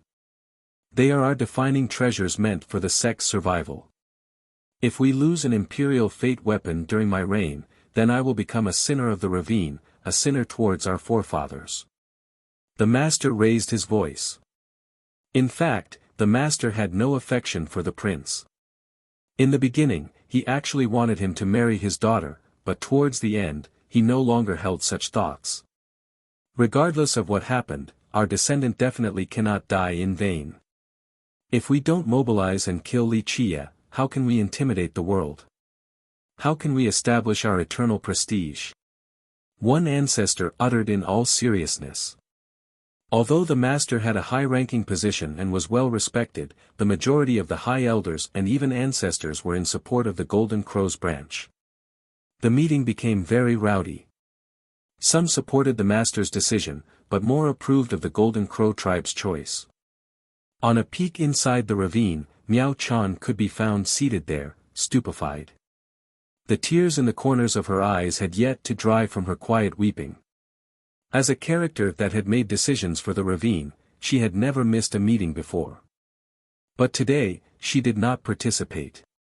At this moment, everything became meaningless in her eyes. Everything she did was for the prince, but he was now dead, so everything vanished like smoke. Strength and strategies were no longer important in her mind. She sat there in silence with no one around to help shoulder her grief. Her expression carried a tinge of coldness and sadness. After some time, the ravine master came along and sat down next to her. It was obvious that he was furious. Miao Chan composed herself after a long period and looked at her father to softly ask, "Are we mobilizing?" "Ignore them." The master was clearly livid. He struggled to suppress his anger and looked at his daughter. He couldn't help but feel hurt as he gently placed his hand on her shoulder. "Child, do you want to get revenge for that bastard as well?" "Revenge?" Miao Chan bitterly smiled with a touch of helplessness, disappointment, and some despair. "Against whom?" "Li Qie. Or perhaps Yi Qingqing. Although Li Qie killed him, he died playing in Yi Qingqing's palm." The ravine master indignantly stated, "Humph, that bastard didn't listen to good advice. Look at him now, he threw his life away. But that doesn't matter. What's most unforgivable is that he made my daughter suffer as well." The woman in the carriage was peerless, as if she was a fairy lost in the mortal realm, unstained by its mundanity. No matter how beautiful a girl might be, she would appear inelegant before this woman's presence. Fairy Ming, someone recognized this woman and their mind fluttered after seeing her supreme beauty and unmatched elegance. The #1 beauty of the stone medicine world, another marveled at her sight. The new arrival was Ming Yeshua, the alchemy kingdom's descendant. She attracted countless eyes and enchanted many souls. Ming Yeshua came down from her carriage in the spotlight and went before Li Qie to speak softly, "I'm late." Chapter 874, Yi Qingqing's Might. After a good while, Miao Chan closed her eyes with teary lashes and softly spoke, "Father, revenge, to me, no longer has any meaning. He is already dead, so what can we do? If we mobilize our troops, it would be playing right into the hands of Yi Qingqing. He dreams about us sending troops to the rest of the world to become his pawns. I don't want to seek revenge if it means the ravine will become his cannon fodder." Miao Chan softly said, "His killer is not Li Qie, but Yi Qingqing. He had always viewed him as a brother while Yi Qingqing only used him as a pawn." "Humph, if that bastard had you in his heart, then this wouldn't have happened, as he would have listened to you. Kindness lost to ill intent, treating a villain as a brother. Now, he died without a grave and even dragged the ravine down with him into this mess." The master hatefully voiced his thoughts. "I knew that he wouldn't have a good end when he went to find Yi Qingqing last time, he just didn't listen to me."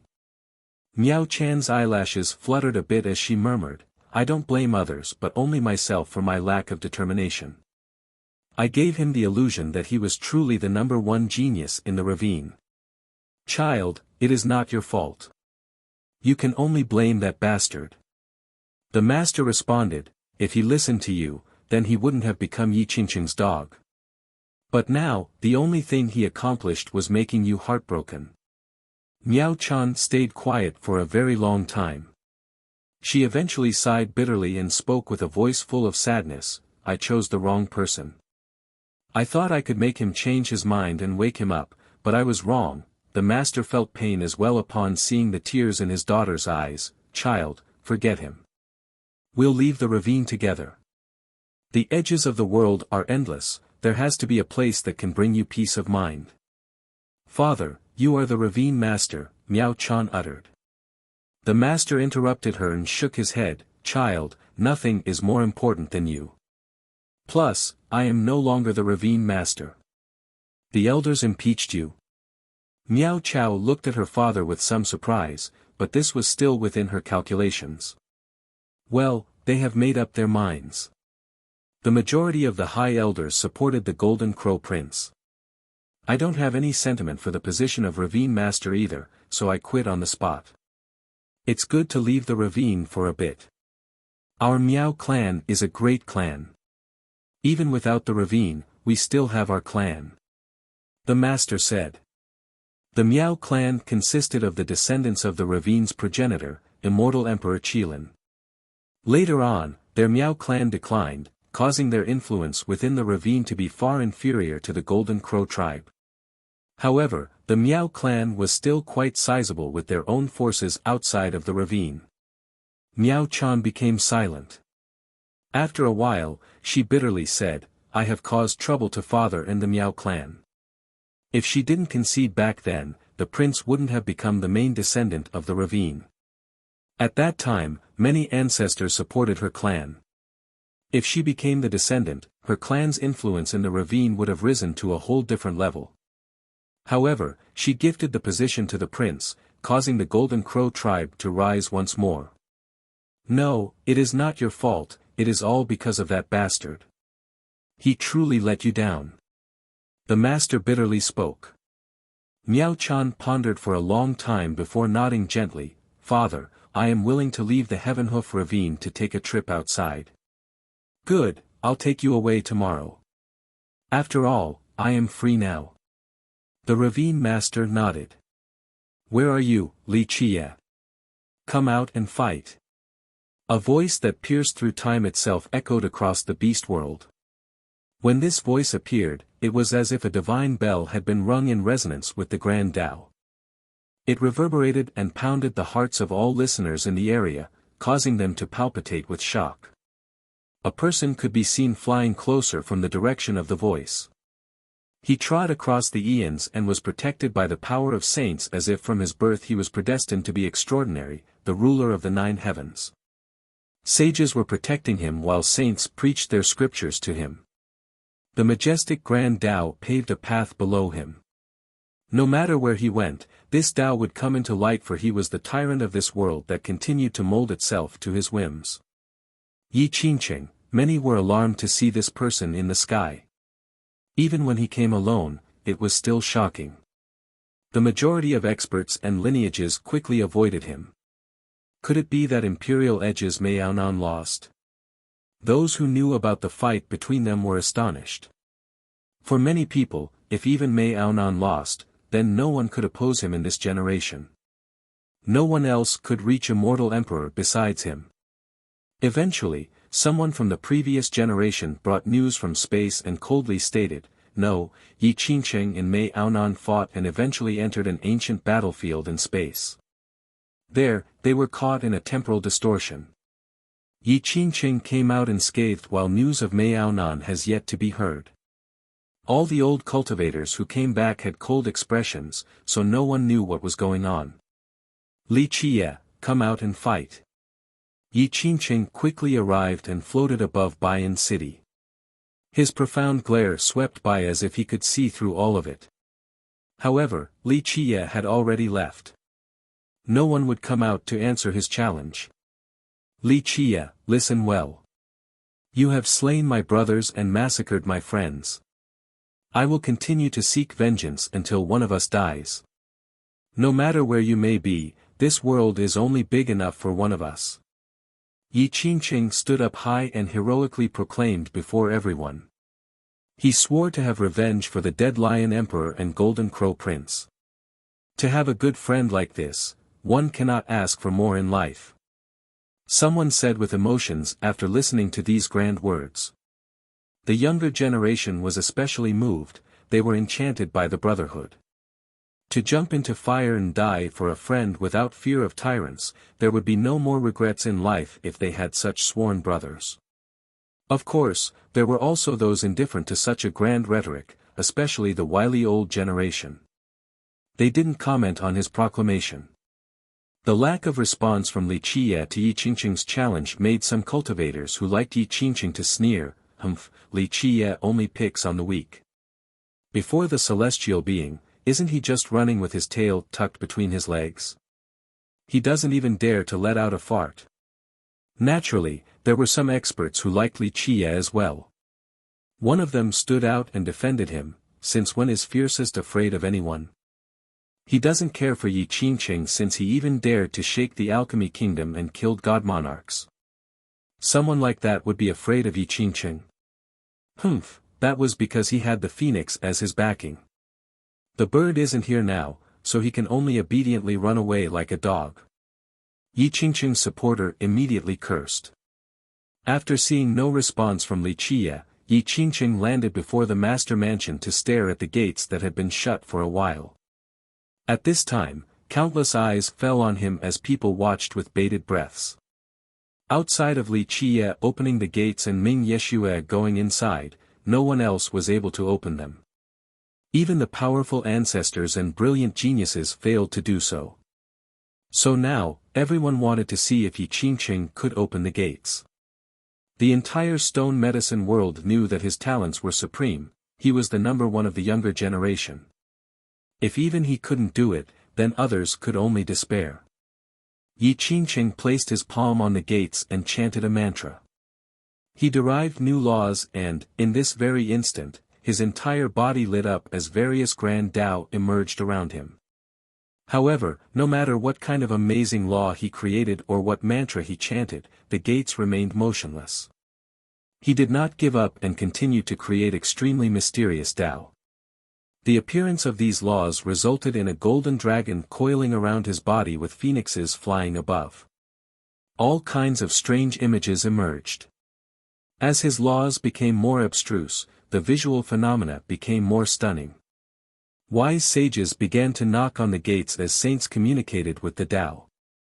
There were even immortals descending with divine beasts emitting their auras. A terrifyingly invincible aura engulfed the entire city as it was affected by Yi Qingqing's supreme grand Tao.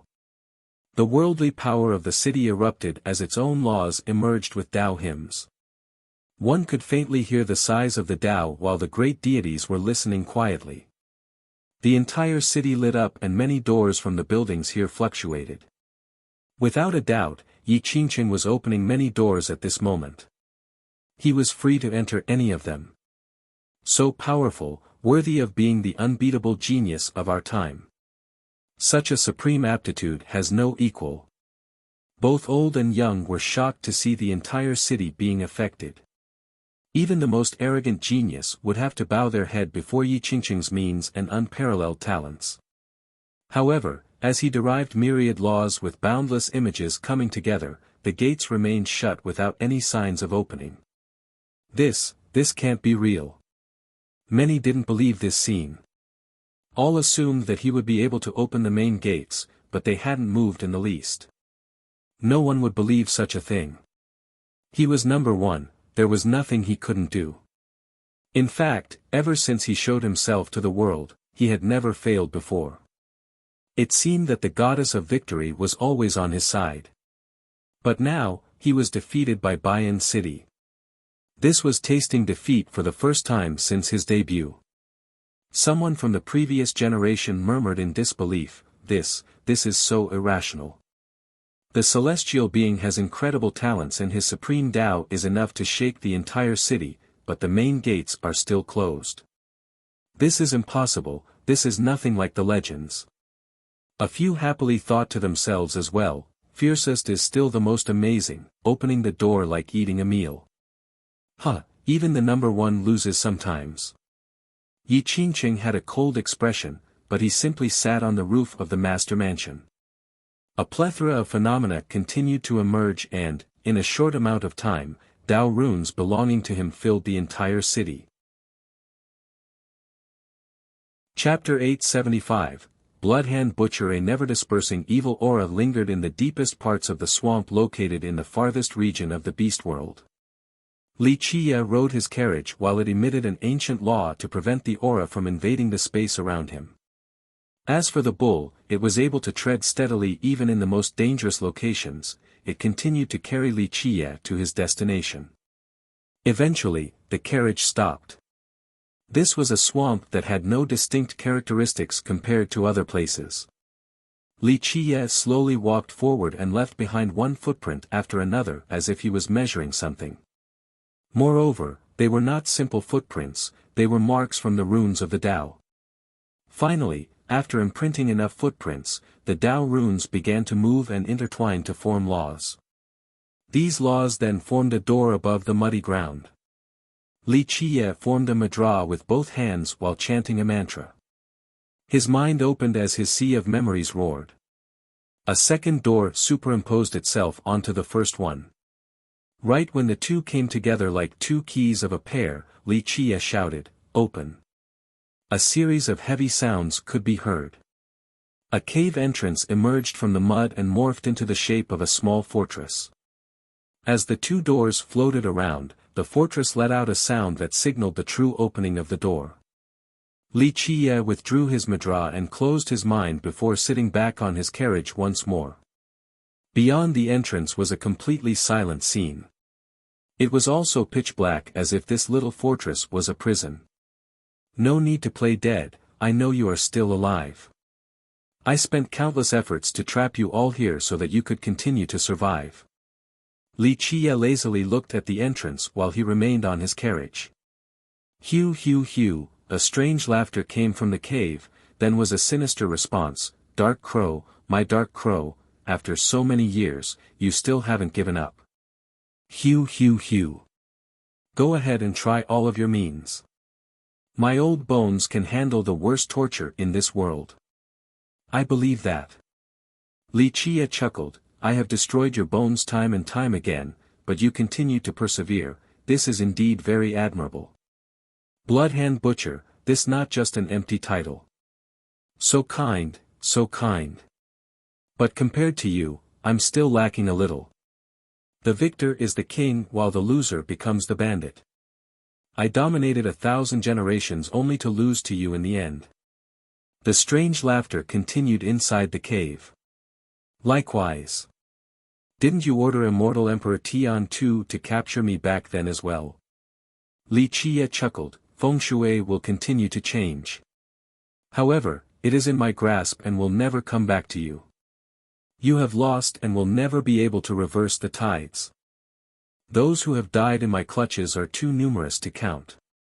The myriad races in the 9 worlds have all lost loved ones due to me, in fact, they amount to no less than the number of the ancient Ming I've massacred. However, I have never shown mercy just because of their races.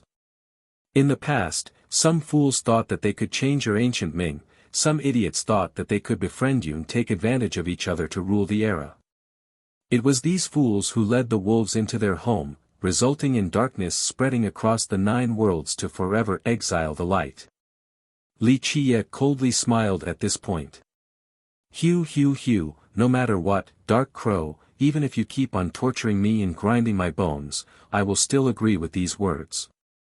The strange voice responded, "I can only blame some fools from my clan who showed mercy, some idiots who gained emotions from intermarrying. They actually thought that they became human or something, even forgetting that they are forever ancient Ming with an eternal evil flowing through their blood. The fools made that stupid decision. Hew hew hew, what is this about enslaving other races? This is simply a ludicrous choice. We should have killed all the races in the 9 worlds from the beginning without leaving even a single survivor. Then, the world would have been ours forever. Stupid." Li Qie chortled in response, "Bloodhand, oh Bloodhand, still uttering these silly words to me. It is undeniable that your creed was to slaughter my myriad races. However, do you dare say that you didn't have your own hidden intentions? This intention made you agree with the decision of Tian Tu's group. Ha, all of you simply wanted to enslave the 9 worlds and use its blood to create an invincible legion. Bloodhand, Do you dare deny that you wish to strike back in the future? Li Qiye snorted at this point. You and the other ancient Ming geezers were unwilling, and still dreamed about the day of the counterattack. The person in the cave only scowled and didn't say anything. After a long time, he finally laughed out loud and declared, "My ancient Ming is the real invincible race, we are the real rulers of the high heavens." Okay, I already know your ambitions. Li Qiye smiled and shook his head. There's no need to bring up the past again. I only have one thing to say, let your ambition die. Your ancient Ming will never have the chance again. There is only one fate awaiting all of you, extinction. The person in the cave only smiled grimly without saying anything. Li Qiye was half lying down on his carriage as he lazily said, "Bloodhand, I didn't come this time to blabber on and on with you since we could have done this in the old eras. I came this time for only one thing, just like before, hand over the corporeal zone, then perhaps I will spare your life or maybe give you a swift death. Your choice." Hew, so many generations have passed, Dark Crow, yet you still haven't given up. Like I said, I don't have the corporeal zone. The person in the cave laughed. I have heard this many times before. Li Qiye shook his head gently. You incessantly repeated these words over the years, too many times for me to remember, in fact. Correct, you truly don't have the corporeal zone on you, but you know where it is as well as the hiding spot of the remnant ancient Ming. I have no comment about that. A strange laughter resounded in response. What now? Do you want to torture me again like before? Perhaps you can find an immortal emperor like before to tear apart my soul. Of course, you can also try to tear apart my sea of memories as well. I don't care either way since you have performed countless agonizing tortures on my body. You have destroyed my cultivation and my flesh as well as grinding down my bones. Okay, Bloodhand, there's no need to pretend to be pitiful before me. You and I are not good people. If you want to act pitifully and curse me for being vicious, then you should first think about those who died at your hands in the past. The young ones whose bones you took to build the evil palace. Their dismay before death was 1,000,000 times worse than yours. Li Qiye coldly interrupted him. Hew, I didn't torture them in countless ways like you did. Their agony only came from their primal fear, but me? I have no fear, not even of an eternity of pain. The strange laughter sounded again. Will you experience fear when I destroy your ancient Ming? Li Qiye couldn't help but smile. I know you are not afraid of death or pain, but without the ancient Ming, what is left for you? You are the oldest controller of the ancient Ming. Without it, you have nothing, you would just be a lost ghost. Such words made Bloodhand silently contemplate. After a while, he let out an ominous laugh. Unfortunately, Dark Crow, you will never have that chance. You are too confident. Li Qiye smiled. There are very few things across the eons that I cannot do. Don't forget, I have patience and plenty of time. I will find them one day. I'm afraid you will never have that chance. Just let this idea die, Dark Crow. Even until the day your human race faces extinction, our ancient Ming will never perish. A never-dispersing evil aura lingered in the deepest parts of the swamp located in the farthest region of the beast world. Li Qiye rode his carriage inside while it emitted an ancient law to prevent the aura from invading the space around him. As for the bull, it was able to tread steadily even in the most dangerous locations. It continued to carry Li Qiye to his destination. Eventually, the carriage stopped. This was a swamp that had no distinct characteristics compared to other places. Li Qiye slowly walked forward and left behind one footprint after another as if he was measuring something. Moreover, they were not simple footprints, they were marks from the runes of the Tao. Finally, after imprinting enough footprints, the Tao runes began to move and intertwine to form laws. These laws then formed a door above the muddy ground. Li Qiye formed a mudra with both hands while chanting a mantra. His mind opened as his sea of memories roared. A second door reflected itself onto the first one. Right when the two came together like two keys of a pair, Li Chia shouted, "Open."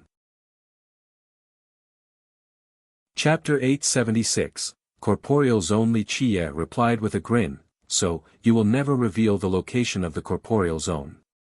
"That's right, I will never tell you its whereabouts, so don't even think about obtaining it." "Let go of this thought." Bloodhand spoke. Li Chia pondered for a bit before calmly replying, "You are making it difficult for me. Do your worst. If I even groan once, I will be a useless cur." Bloodhand let out a perverted laughter. "What kind of torture do you want to try this time? Splitting open my skull or using an immortal emperor to read my sea of memories? Perhaps incinerate me with an aberrant flame? I know that your memories have been protected and sealed many times. Tearing it apart would only destroy your memories, plus I wouldn't get the information I wanted anyway." Li Chia chuckled, "Of course, I won't force you if you don't want to tell me.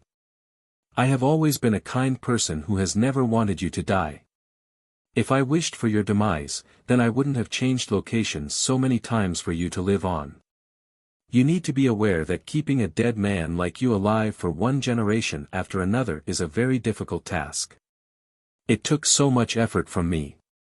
Bloodhand grinned after hearing this. "Then I should be thanking you for capturing me and crippling my cultivation, destroying my flesh, and torturing me for millions of years on top of keeping me alive for generations.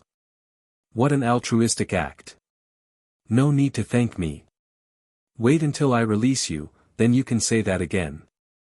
I am such a kind person." Li Chia said with a smile. "Release me?" Even an existence like Bloodhand was taken aback after hearing this. Li Chia smiled, "There's no need to be shocked. This time, I came to let you go.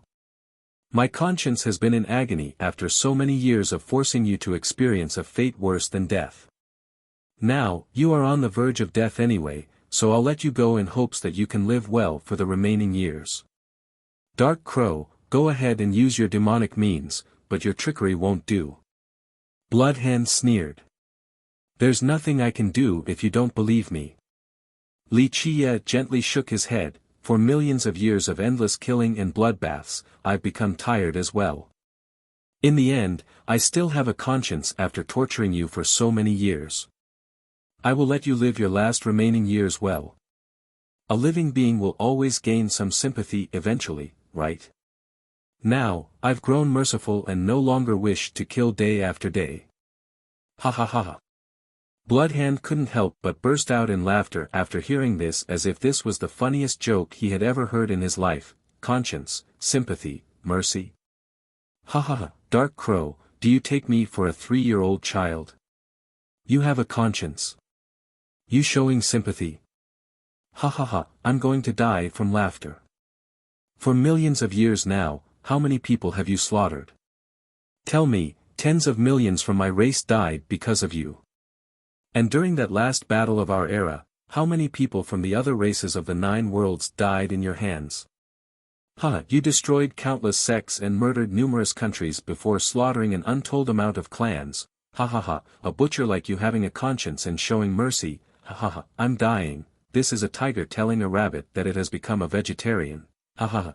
Bloodhand laughed hysterically. You're right. I have killed countless people, but I have never denied my hands being stained with blood. In that last battle, I indeed annihilated every single lineage that conspired with you, ancient Ming. Li Chia smiled. However, Bloodhand, I don't need to prove my conscience to you. I only know that if I don't release you from this place devoid of sunlight, I will feel guilty in the future on my deathbed.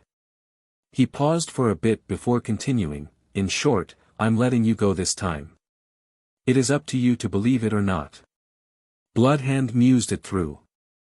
Such a thing was too sudden. He definitely didn't believe a brute like the Dark Crow would release him without a reason. Hew. Eventually, he smirked and said, Dark Crow, others might not know you, but I know exactly just what kind of person you are. You're someone who will never give up before reaching your goal. I'm living very well right now, completely worry-free with no fear of death. This is quite a nice situation, so I think I would rather be imprisoned for another 1,000,000 years. Even if you don't want to leave, I'll release you anyway. Li Qiye chuckled on his carriage. As for whether you leave or not, it is your business and has nothing to do with me. Hew hew hew, Bloodhand laughed. Ah, Dark Crow, you just want to pull a snake from its nest, letting me go so that I will lead you straight to the corporeal zone. Unfortunately, it is just your wishful thinking. After millions of years, I no longer know the locations of the ancient Ming and definitely not the location of the corporeal zone.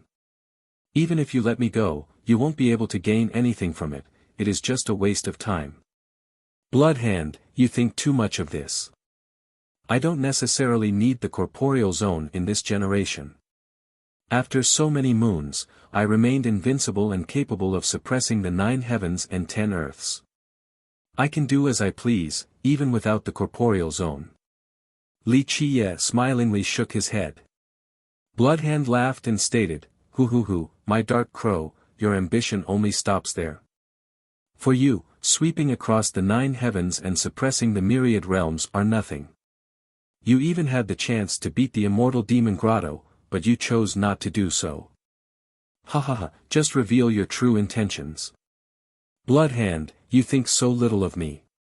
Li Qiye flatly said, yes, I indeed had the chance to do so, but I would never let so many souls die there just for my own vendetta. If it takes blood to regain freedom and innocent lives for my own gain, I would never resort to such a thing. In fact, I look down on it. Otherwise, I could have made immortal Emperor Min Ren recklessly attack the grotto during his era. Hew, Bloodhand smiled, the murderer Dark Crow is spewing such benevolent words, not wishing for the innocent to die. This joke isn't funny at all, Bloodhand, it seems like I've thought too highly of you. To think that you might understand me. Li Qiye shook his head, that's right, I am a mass murderer whose hands are covered in blood. But for millions of years until now, I can swear by my life that I have never used innocent blood in exchange for my freedom. My life has been filled with bloodshed along with letting many people down, but I have a clear conscience in this matter. This applies to the past, present, and the future. Li Qiye smiled at this point, Bloodhand, we have known each other for so long as enemies, but it seems like you really don't know me. I suppose I can tell you that for humans and the 9 worlds, I can slaughter any existence because this world has things worthy of my remembrance. However, to sacrifice others in order to escape the grotto, this is something I will never do. I shall carry out my vendetta myself. Bloodhand grew quiet once more before continuing with his strange laughter. Hew, Dark Crow, even if you are right, do you deny the fact that you were using the immortal demon grotto? Outside of not sacrificing the innocent, your choice of not destroying the grotto is because you want to use it for eternal life, correct?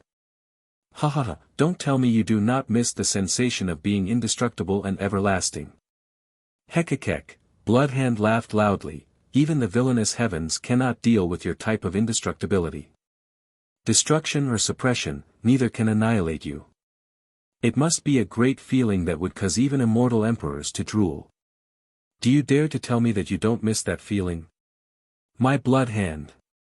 Li Qiye shook his head, you truly have grown old. Although you have lived for a very long time while hiding behind the ancient Ming and obtaining glory for your race, you are now old. You have sealed yourself for too long and lost sight of the world. Your ideas and knowledge are no longer relevant. There are too many things and secrets unknown to you. Hew. Perhaps I really am old now, but I know one thing for certain. Dark Crow, you will never give up on the corporeal zone. Trust me, I know you are just like me, You wish for the day of reversal, a day to counterattack, so you need the corporeal zone. Bloodhand responded. Perhaps. Li Qiye chuckled, I won't deny that. One day, I will stand above the 9 firmaments, one day, I will become eternity itself, one day, the things that people of the past couldn't accomplish and people of the future will continue to fail at shall be achieved by my hands. However, if you think I need the corporeal zone for the counterattack, then you are gravely mistaken. Li Qiye continued, nothing would be better than having the corporeal zone. However, if this is not meant to be, I trust that I can find a backup plan, something else to replace the zone. You should know that since the very beginning, the things that I could not manage are too few and far in between. Chapter 877, Plan culminated from millions of years. Bloodhand thought about Li Qiye's words. He was once the Dark Crow's greatest opponent, so he knew that no matter what, the Dark Crow would never give up before succeeding. It was just like he had said, there were very few things he couldn't do. It doesn't matter if you believe me or not, I don't necessarily need the corporeal zone. Li Qiye lightly smiled, to tell the truth, I'm getting tired of thinking about how to get you to open your mouth each generation, thinking about what kinds of torture would make you spill. Such devious acts are not pleasant for anyone. Basically, all shall end in this generation, so I'll let you go even if you don't talk. Of course, nothing would be better if you are willing to speak. Hew hew hew, Bloodhand responded with a creepy laughter, Dark Crow, I have never believed your words before. If you truly have the desire for a counterattack, to pierce through the 9 firmaments once you stand above them, then there is another option, and that is to work together with me. You should know full well that I can pave the way for you, allowing you to become even more powerful to show off your might. Bloodhand, I'll repeat myself again, you really think too little of me. Li Qiye smiled, no matter the era or circumstance, I will not work together with an ancient Ming. Ha ha ha, it was precisely due to such idiotic thoughts that the fools in the past trapped the 9 worlds in darkness. Humph, you will regret it. Bloodhand snorted, without the corporeal zone, even if you are as strong as an immortal emperor or even more powerful, your end will still be very miserable. I actually don't believe that. Li Qiye smiled, I have experienced the worst of things and I don't care about even death, what is there that can make me worry? Bloodhand only smiled coldly, unwilling to speak further. Eventually, Li Qiye spoke, okay, our conversation ends here. It doesn't matter if you believe it or not, you are now free. Bloodhand smiled in an awkward manner, Dark Crow, if you are as benevolent as you are claiming to be, then give me relief and kill me. If I have awareness below the 9 springs, I will appreciate it. I would rather die to avoid being nervous and cautious of you all day long after being released by you. No, Li Qiye shook his head, if you want to die, then you can commit suicide. I won't kill you. In my eyes, it is too cruel to kill a dying old man. I do not wish to shoulder this sin, so kill yourself if you wish to die. Okay, I will send you off. From now on, you are free. Li Qiye opened his mind. A heavenly word flew out and imprinted itself on this cave-like fortress. One could hear an unlocking sound right afterward. A loud blast occurred. This fortress that trapped the Bloodhand Butcher rose up and flew at an unbelievable speed out of the beast world to a very distant location. Eventually, it stopped and landed on the outskirts of a certain area. A shadow eventually emerged a long time later.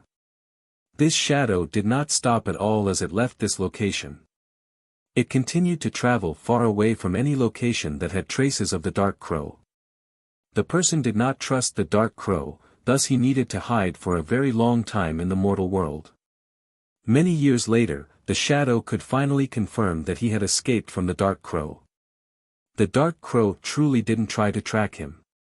Eventually, the shadow couldn't wait any longer and went to a particularly inconspicuous location that was unknown to the rest of the world.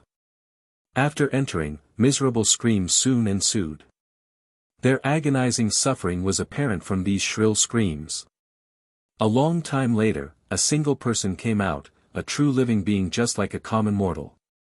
This person would not attract any attention no matter where he went. From now on, Bloodhand Butcher is no more. I want to see just how you will try and find me now. The person laughed deviously before disappearing into the crowd. In just a moment, he disappeared from the world without a trace. In the end, even the peerlessly brilliant Yi Qingqing had to give up. His expression became cold and was no longer as free and nonchalant as before. Prior to this, he always maintained a charismatic and unrivaled grace, but now, he was not looking as good. He couldn't be blamed for this. This was his first taste of failure since his debut. No matter the occasion or danger he faced in the past, he was able to easily deal with it. Even when encountering the most powerful of enemies, he was able to emerge safely because he was a peerless genius. He was plenty capable, and nothing in the world was difficult for him. However, he failed completely this time despite his countless attempts. This made him lose his temper completely. This was natural to someone who had complete confidence in themselves.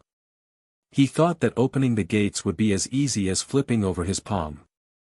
It could even be said that he didn't understand how he failed because he felt that he could easily open the gates of the mansion.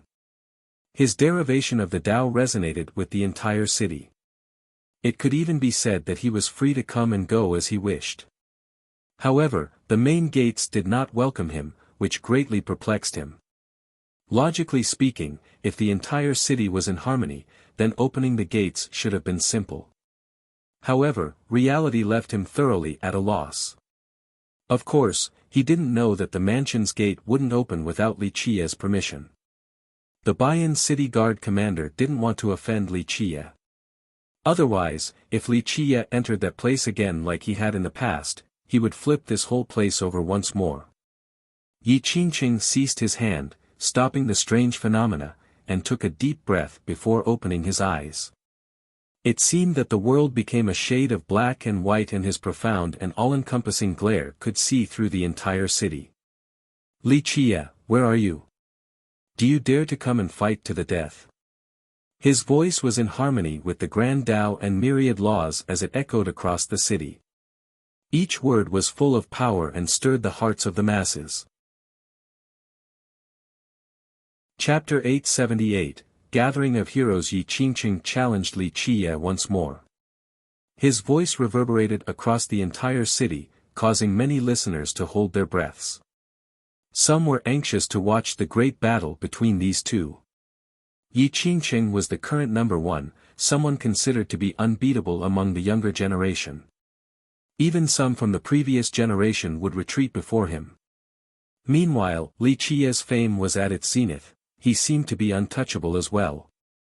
Shaking the alchemy kingdom, destroying 3 sects, massacring a legion, and slaying Golden Crow. Any of these battle records would be enough to shock the world. In a sense, his fame had even exceeded both Yi Qingqing's and Miaonan's. It was a battle between the current number one and the newly risen fiercest. This would definitely be a monumental battle in this generation. Li Qia, where are you? Come out and fight. Yi Qingqing challenged Li Qia again. His profound glare and oppressive aura caused the area to fluctuate. He was in control of the entire city at this point as he stood above the master mansion, seeming to be one with the area. This was his peak condition. Not to mention commoners, even gods and devils would give way before him. Perhaps even paragons wouldn't want to provoke him in this situation. Bah, only a little pebble, acting all arrogant my ass. A voice filled with disdain came in response to this challenge. Many people were stunned after hearing these words since no one in the younger generation would dare to mock Yi Qingqing like this. They followed the voice and saw 2 girls entering the city. Both were charming beauties with endless grace. They would be the center of attention no matter where they went. The Jian clan's golden daughter. The majority recognized one of the 2 girls, but very few knew the identity of the other. It was Long Jingxian and Jian Wushuang who had just arrived. The speaker was naturally the more playful Long Jingxian. Both were very arrogant, but their styles were completely different. Jian Wushuang didn't bother acknowledging anyone. In her eyes, everyone was the same. Meanwhile, Long Jingxian especially looked down on geniuses since they were not worth mentioning to her. Very few knew Long Jingxian's origin and were at a loss for words after seeing her disdainful attitude towards Yi Qingqing. However, many of the people here had witnessed her destroying the grand formation of the Celestial Array School, so they didn't dare to underestimate her. Yi Qingqing's profound gaze fell onto the girls. He gently shook his head and said, "Both of you ladies can be considered supreme, but you shouldn't oppose me." "What's the big deal?" Jian Wushuang snorted with her ever-arrogant attitude. She would dare to fight against even Yi Qingqing. "That's right, ha ha ha, you're no big deal." Long Jingxian smiled playfully. "Aren't you just a little rock that experienced the cultivation of countless paragons and god monarchs? You actually think that the heavens will belong to you? I suppose a useless pebble can still become a genius after being given so much from the wise." Her words were stinging and showed no consideration towards him. This girl was truly arrogant, very few people could get into her sight. Many people glanced at each other due to her blustering nature. This girl was way too overbearing. "If you two wish to oppose me, then very well, I'll take you both on at the same time." Yi Qingqing smiled freely, full of confidence and arrogance. "No need for both of us." Jian Wushuang snorted and instantly unleashed an arrow that streaked through the sky at lightning speed, straight for Yi Qingqing's throat. The velocity of her arrow was too swift for the eyes to perceive. However, Yi Qingqing simply swung his sleeve at this lightning-fast arrow, creating an elemental shift in the air. The arrow was forced to change directions, instead of heading straight back for Jian Wushuang's throat. Pop! Jian Wushuang's second arrow quickly knocked the first one down to the ground. Jian Wushuang stepped forward in the sky and coldly glared at Yi Qingqing. With the 9 words true bow in her hand, she uttered, "What's so special about the arts of myriad saints? I don't even care for your immortal Emperor Shifeng's laws." At the same time, the bow in her hand lit up as laws began to emerge. Many people felt anticipation for this moment. Jian Wushuang had beaten the Golden Crow Prince, so now they wanted to see if she could also challenge the current #1 genius. The people from the Jian clan have become more and more overbearing. Do you think the world belongs to your clan? A deep and cold voice sounded like a hammer striking everyone's hearts, alarming them. A group arrived with great blood energy while emitting a suffocating imperial aura. Yi Qingqing chuckled and told Jian Wushuang, "It seems like Miss Jian won't even have the chance to challenge me. I'm afraid your enemies will not spare you." The leader of the group was an extremely old man.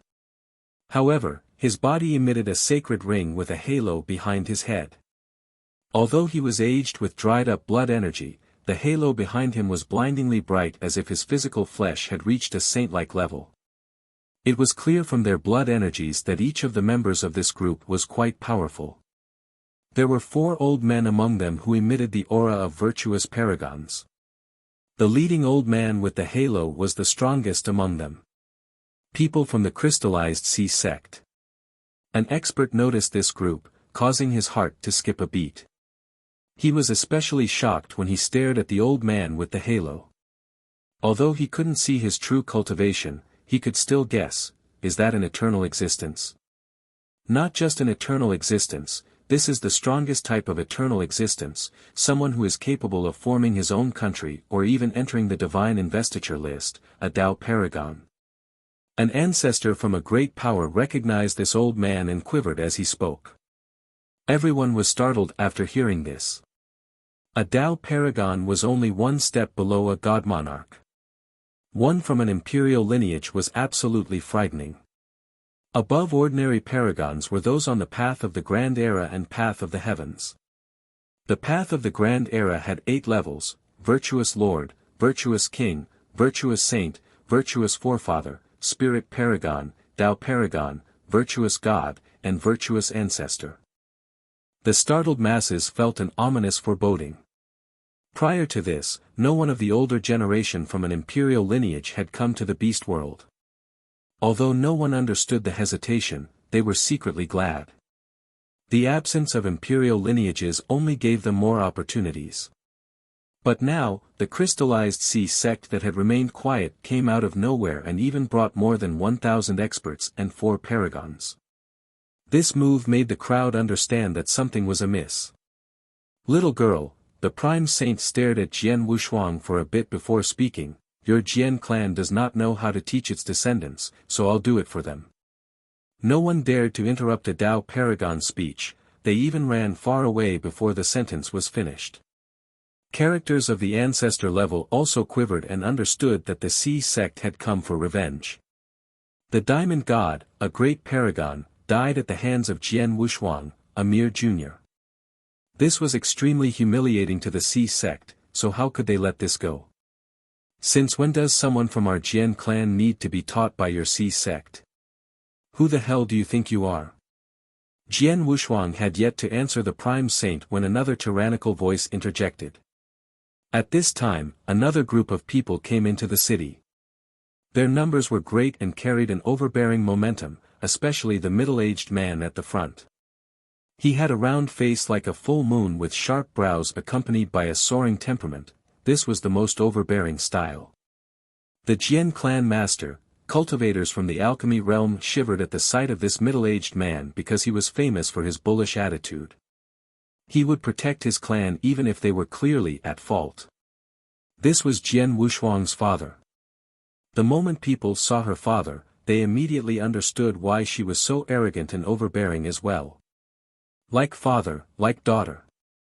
Ha ha ha, Jian clan, how prestigious. Another ancient voice emerged. What kind of storm can your Jian clan alone brew? One more group entered the city after this voice came about. A wave of extreme heat assaulted the entire area. Many people couldn't withstand this heat wave and had to back off. Golden Crow tribe, no, the Heaven Hoof ravine. Many people paled at their arrival. This particular group walked in with a defiant and imperious manner. They did not try to restrain their ferocious heat waves as they assaulted the city like tidal waves, as if wishing to melt it completely. The ravine sent out several thousand experts. They had more people here compared to the Jian clan and the Sea sect. What was even more terrifying was that they had 9 paragons in the group. The worst part was the old man leading them. He had a human's body and a bird's head and was adorned with a feathery robe. His eagle-like eyes were very intimidating as his stare seemed to pierce the hearts of those in his path. Yi Qingqing challenged Li Qie once more. His voice reverberated across the entire city, causing many listeners to hold their breaths. Some were anxious to watch the great battle between these two. Yi Qingqing was the current number 1, someone considered to be unbeatable among the younger generation. Even some from the previous generation would retreat before him. Meanwhile, Li Qie's fame was at its zenith, he seemed to be untouchable as well. Shaking the alchemy kingdom, destroying 3 sects, massacring a legion, and slaying Golden Crow. Any of these battle records would be enough to shock the world. In a sense, his fame had even exceeded both Yi Qingqing's and Mei Yaonan's. It was a battle between the current number 1 and the newly risen fiercest. This would definitely be a monumental battle in this generation. Li Qie, where are you? Come out and fight. Yi Qingqing challenged Li Qie again. His profound glare and oppressive aura created fluctuations in the area. He was in control of the entire city at this point as he stood above the master mansion, seeming to be one with the area. The citadel and the ravine were the most powerful imperial lineages in the beast realm. Since the citadel kept to itself, the ravine became the leader of the beast realm. However, it was difficult to tell which was stronger. Ha ha ha, Dragon Tiger brat, isn't your citadel known for not bothering with the world? What now, you all can't sit still due to the beast world's appearance and want to break your ancestral teachings? Taiyang Wang snorted after seeing the monarch. Everyone knew that the Beastmaster Citadel, the Alchemy Kingdom, and the Jianlong clan kept low profiles, so now, the emergence of the Citadel bewildered everyone. The Dragon Tiger monarch calmly smiled. We do not dare to violate our ancestral teachings, but we heard that your ravine wants revenge against young noble Li, so our citadel is here to lend him a hand. Besides, even though we choose not to come into being, us old bones from the citadel will consider coming out if anyone dares to bully my baby girl. The monarch lovingly patted Long Jingxian's shoulder at this time. After hearing this, everyone finally realized Long Jingxian's identity.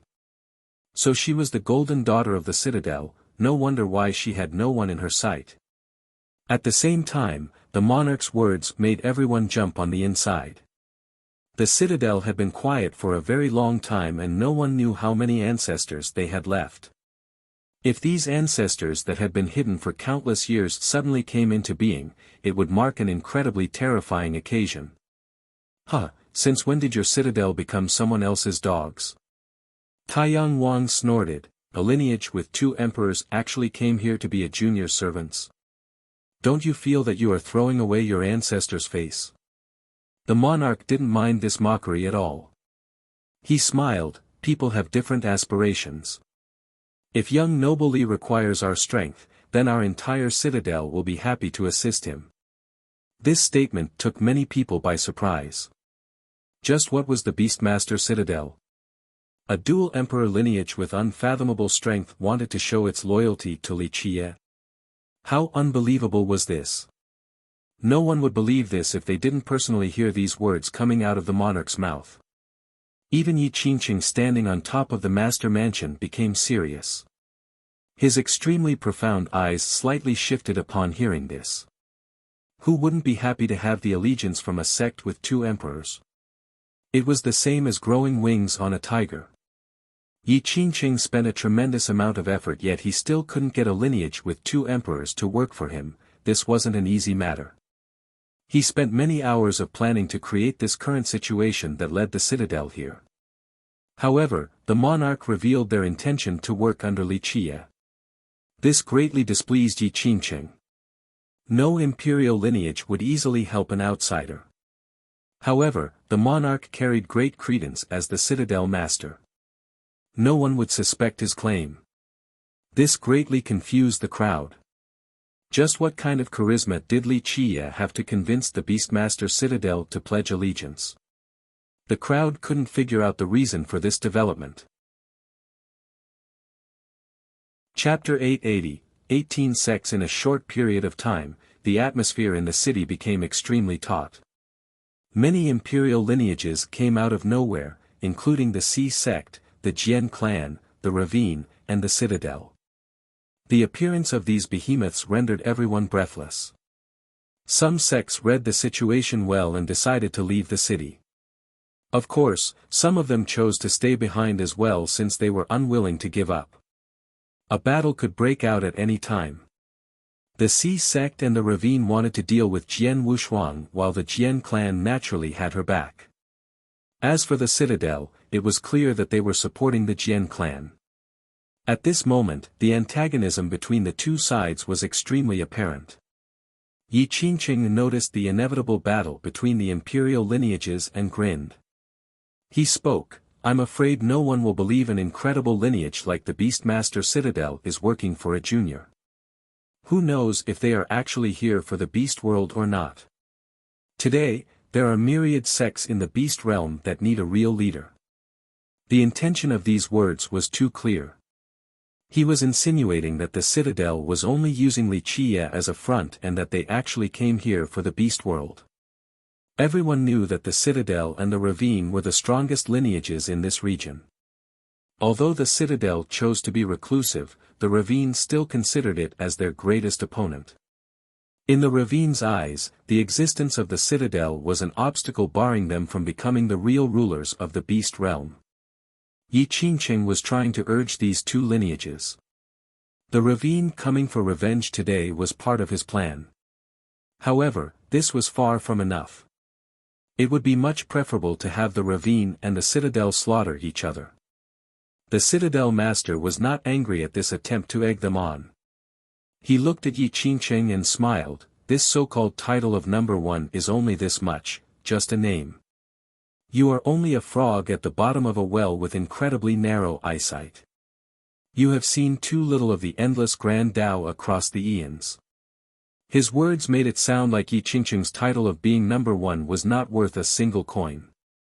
Yi Qingqing's expression sank after hearing this. However, he remained cool with a confident smile.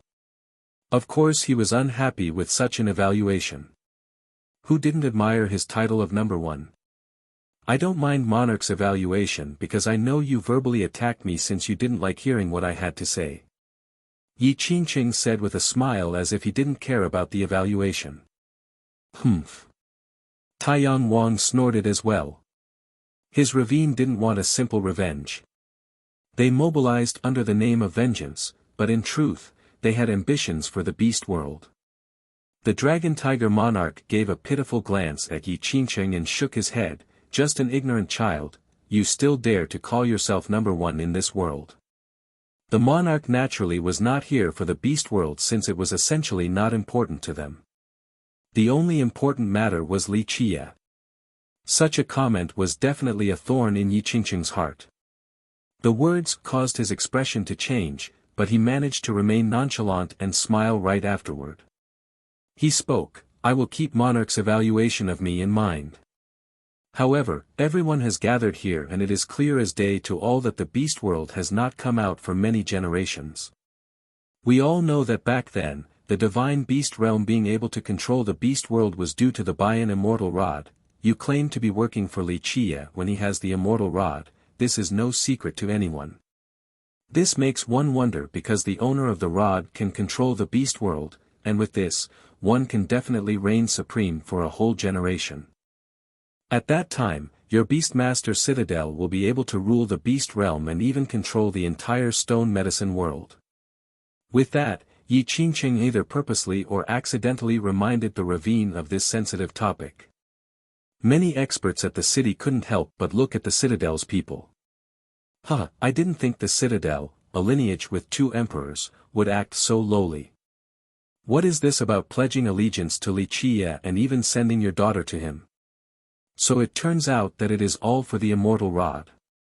Taiyang Wang snorted, this so-called dual emperors sect only amounts to this, a bunch of cheats. Taiyang Wang naturally seized this opportunity to attack the citadel. For their ravine, one mountain couldn't have 2 tigers. Their mobilization was not only to kill Li Qie, but also to seize the immortal rod. Naturally, their ravine also wanted to become the next divine beast realm. The method to obtain the beast world was to obtain the immortal rod. Bah, this number one in the world is only a slime. Long Jingxian interjected with disdain, outside of instigating conflict and gossiping, what other skills do you have? That's right.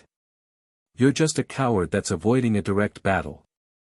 How can he be qualified to compete for the heaven's will? An overbearing voice appeared at this moment as another group joined the fray. Mayaonan. Someone stated after seeing the newly arrived experts.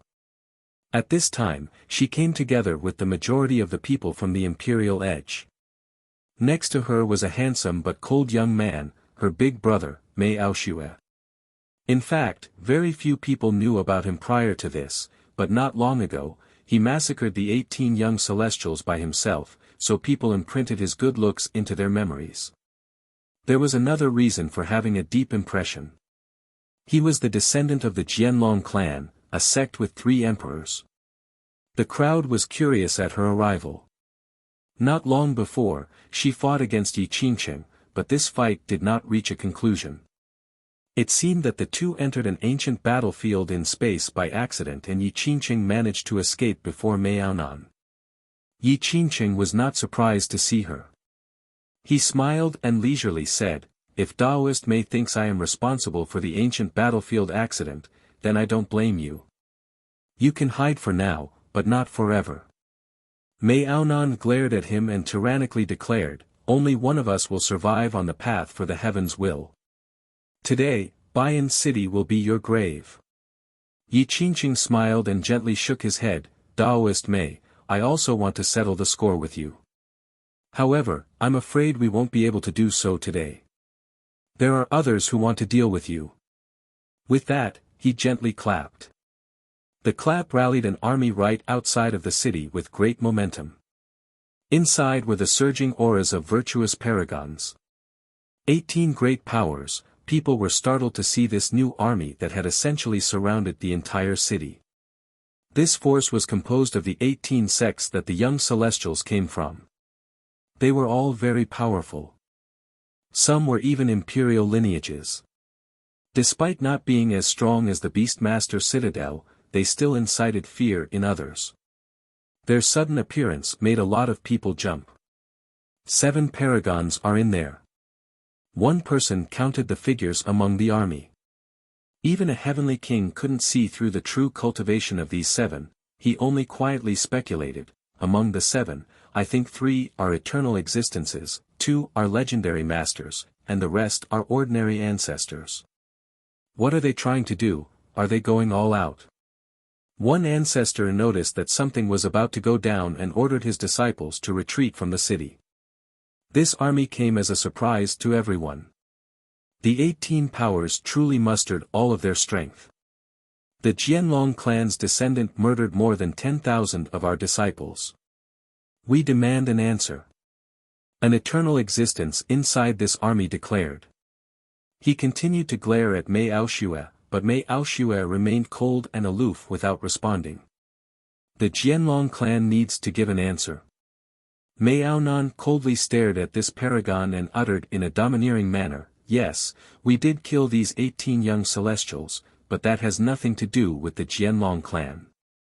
This is a feud between your 18 sects and my imperial edge. If you want revenge, then come at me." Her aggressive style remained unchanging even when facing the great army from the 18 sections. Good, good, the younger generation shall surpass us in time. If it has nothing to do with the Jianlong clan, then our great powers will take it up with your imperial edge. The paragon laughed loudly after seeing her arrogance. They mustered all of their strength not only to seek justice for their dead disciples, but also because Yi Qingqing had promised them that once he took control of the beast world, they could pick anything they wanted.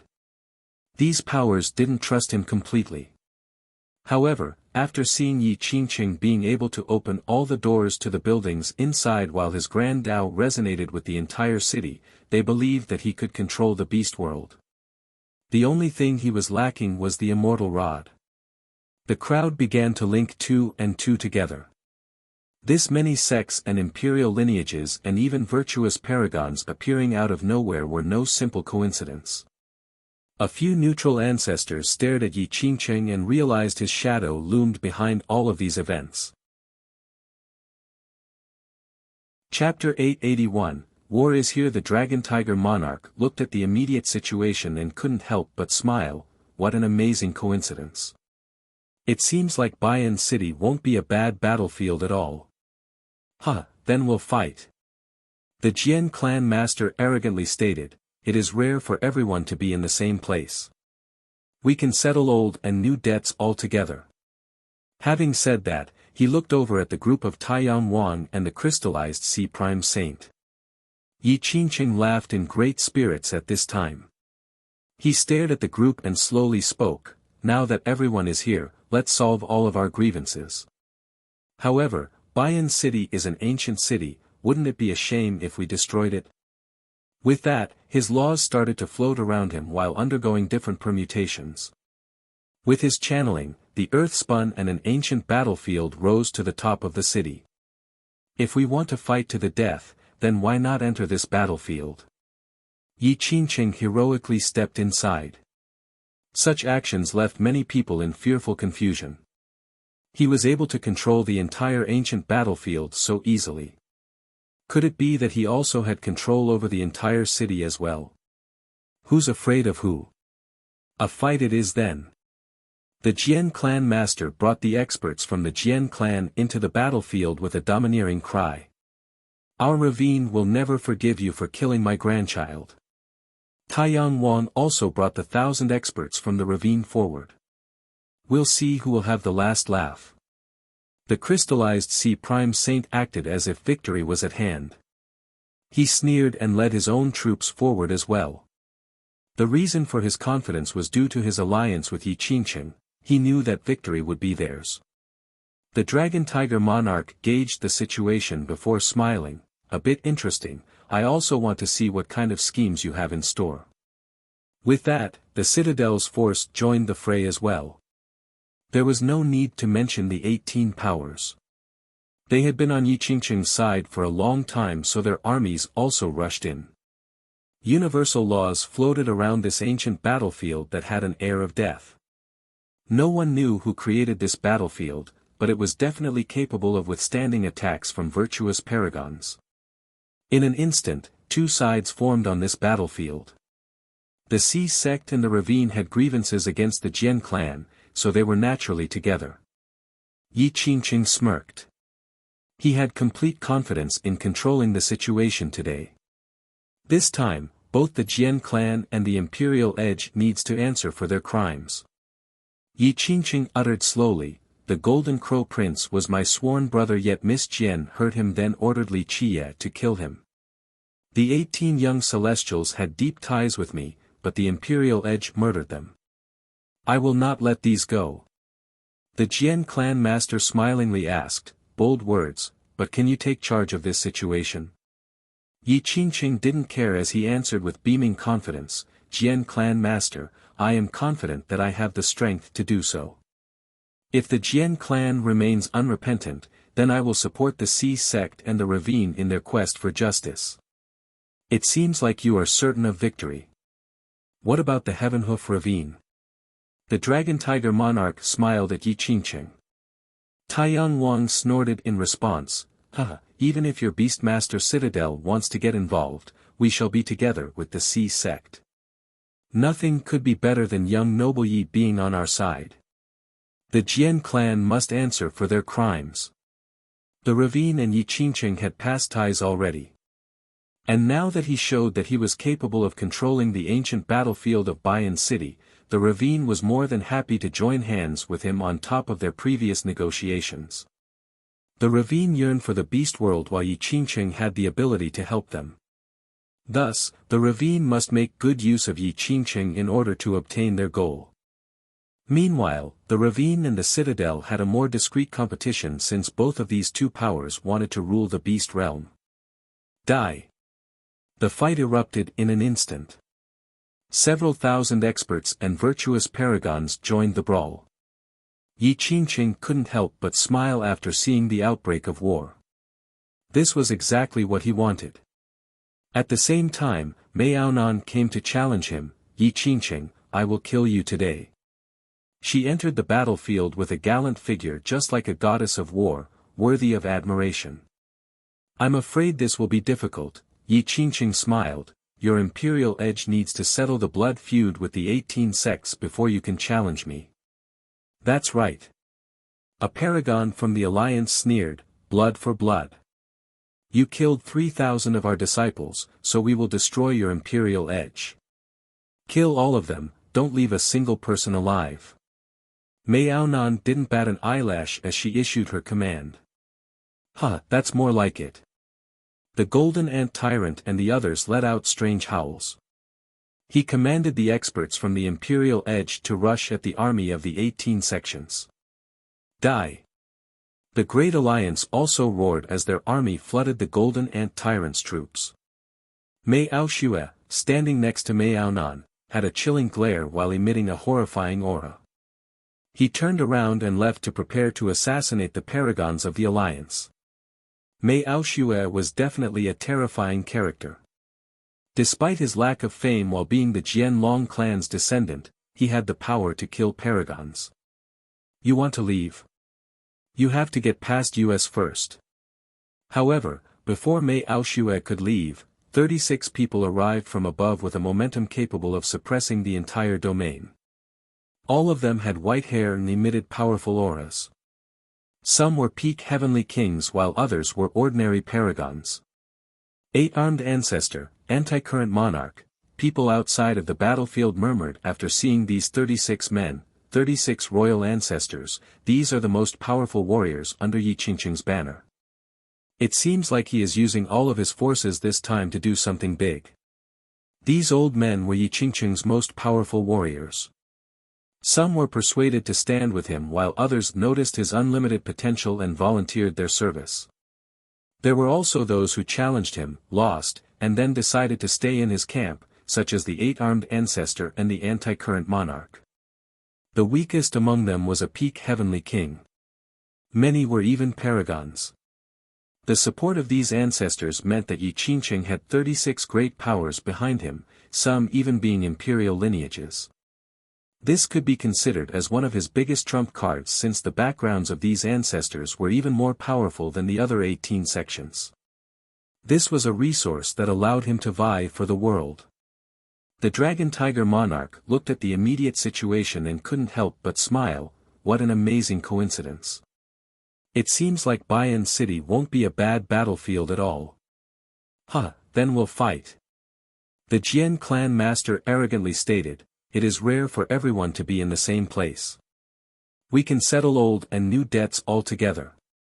Having said that, he looked over at the group of Taiyang Wang and the crystallized Sea Prime Saint.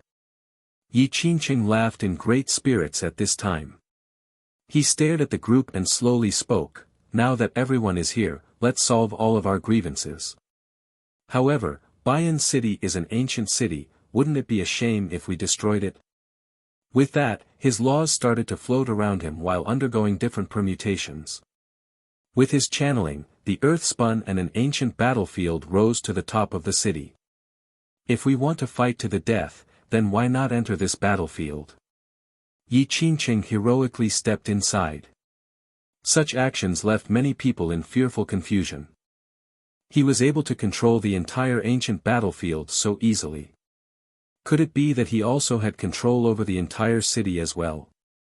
Who's afraid of who? A fight it is then. Yi Qingqing also took note of this terrifying weapon. His expression darkened as he slowly spoke, ancestors, what are you waiting for? This is a rare opportunity, kill the enemies now so no one else can compete with us for the beast world. Friends, this is the time to attack, to put all of them down so we don't waste more time. Unbeknown to everyone, an old man could be found standing behind Yi Qingqing. His voice echoed across the world. This old man still kept his stone body while adorning a dragon-scale armor and a bronze bell around his neck. The moment he stepped out, a dragon's aura filled the sky as if a divine dragon was occupying this spot. Stone Dragon God, Li Fanming. A big shot from the golem race jumped in astonishment and murmured after seeing this old man. Stone Dragon God, the person who competed with immortal Emperor Ta Kong for the heaven's will. He had even pushed the emperor out of the stone medicine world in the past. Many people became excited upon hearing this name. In the previous generation, Li Fanming was a name that represented the pride of the stone medicine world. He was a great scion with a status no less than Yi Qingqing right now. Later on, he strode on the path for the heaven's will. The young immortal emperor Ta Kong at that time visited the stone medicine world. As a genius from this world, Li Fanming was the first to challenge the young emperor. The young emperor lost completely and was chased by Li Fanming to the very edge of this realm. Eventually, the young emperor managed to escape from the stone medicine world in a tattered shape. From then on, Li Fanming became known as the Stone Dragon God. He became the pride of both the golem race and the stone medicine world.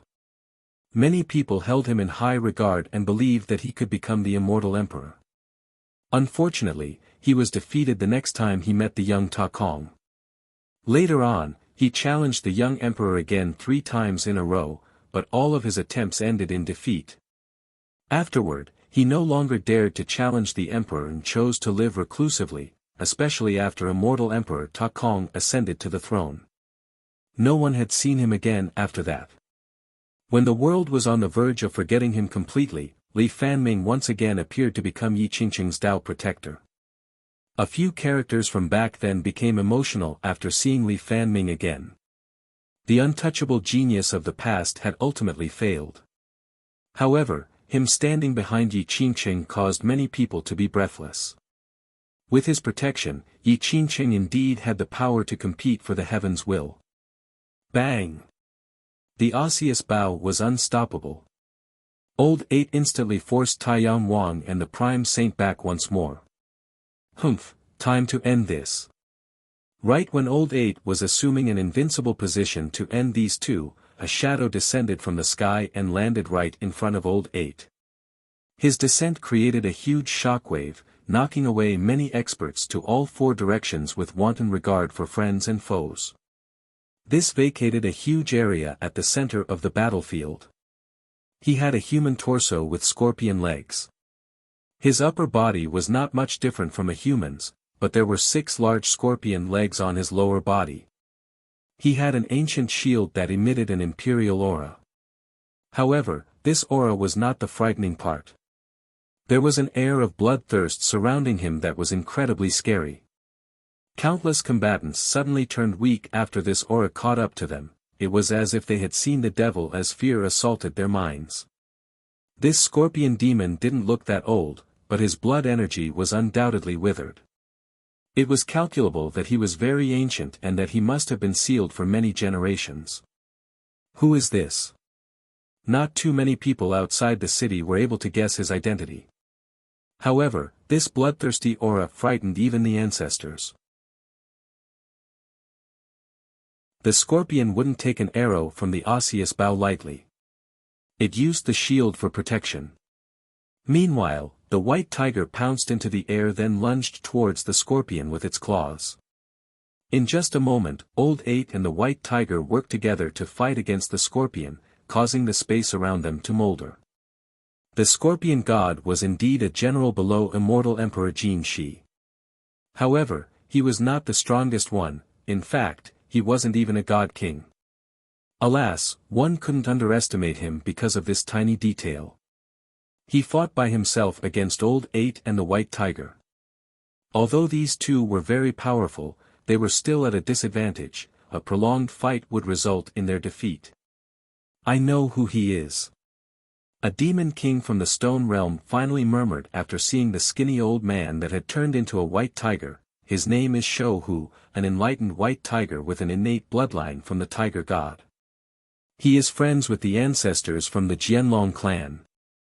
All of them were completely identical.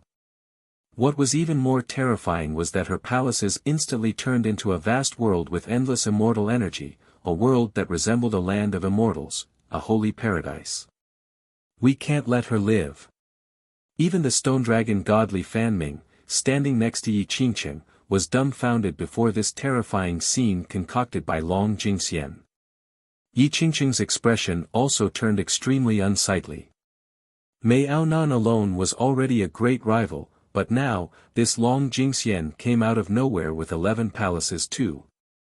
His position as number 1 was becoming tenuous. In a flash, Jian Wushuang prepared her archery formation. She turned into an endless sea of arrows. With a series of buzzes, the 9 words True Bao created a law made from the entire 9-word mantra: Celestial soldiers and fighters, descend and arrange yourselves in front of me. This full mantra formed a complete universal law to craft all of her divine arrows, each embedded with the mantra's full power. At the same time, Long Jingxian controlled this sea of arrows. The two working together caused even the blue sky and the yellow spring to be overshadowed by the divine Bao. Immortal, mastering the universe, archery, Tao at the apex. Omni-extermination. Long Jingxian's crisp laughter resounded like a bell. With another buzz, the divine Bao turned into a full moon with an arrow readied. Apex archery. Omni-extermination. Formation Perro. She cried out again and finally unleashed this arrow straight at their enemies. This arrow descended and quickly turned into a formation that created a rain of arrows. In the blink of an eye, more than 1,000 experts from the Alliance were massacred. Even heavenly kings from the imperial lineages couldn't stop this onslaught with their emperor laws.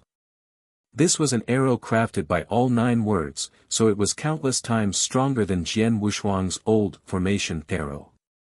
Even peak heavenly kings would be instantly killed with no chance to escape. Immortal mastering the universe, archery Tao at the apex. Omni-extermination.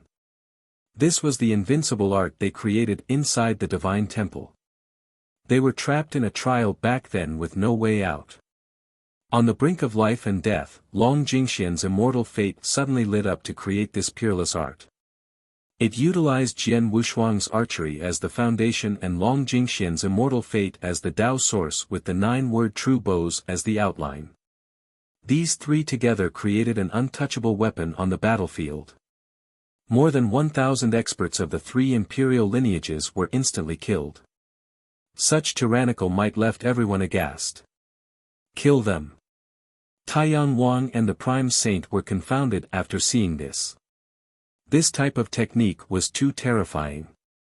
Next, 3 paragons crossed the sky, making their way towards the 2 girls. They channeled their emperor laws with billowing auras. Apex archery. Omni-extermination. Soldier arrow. Another arrow was created with all 9 words. This soldier arrow gathered not only the worldly energy nearby, but also the power of the Tao from myriad realms. All of this energy came together at once. Boom! The arrow shattered laws and time itself and even the emperor laws from the 3 virtuous paragons. Apex archery. Omni-extermination. All arrow. Another combination attack happened with Long Jingxian giving the order while Jian Wushuang fired the arrow. After 3 shrill screams, 3 paragons were killed on the spot.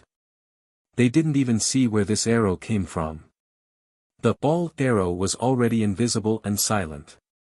Under this invincible art, the arrow instantly killed 3 paragons. One of them was even an eternal existence. Such a scene frightened people to the point where their expressions became twisted.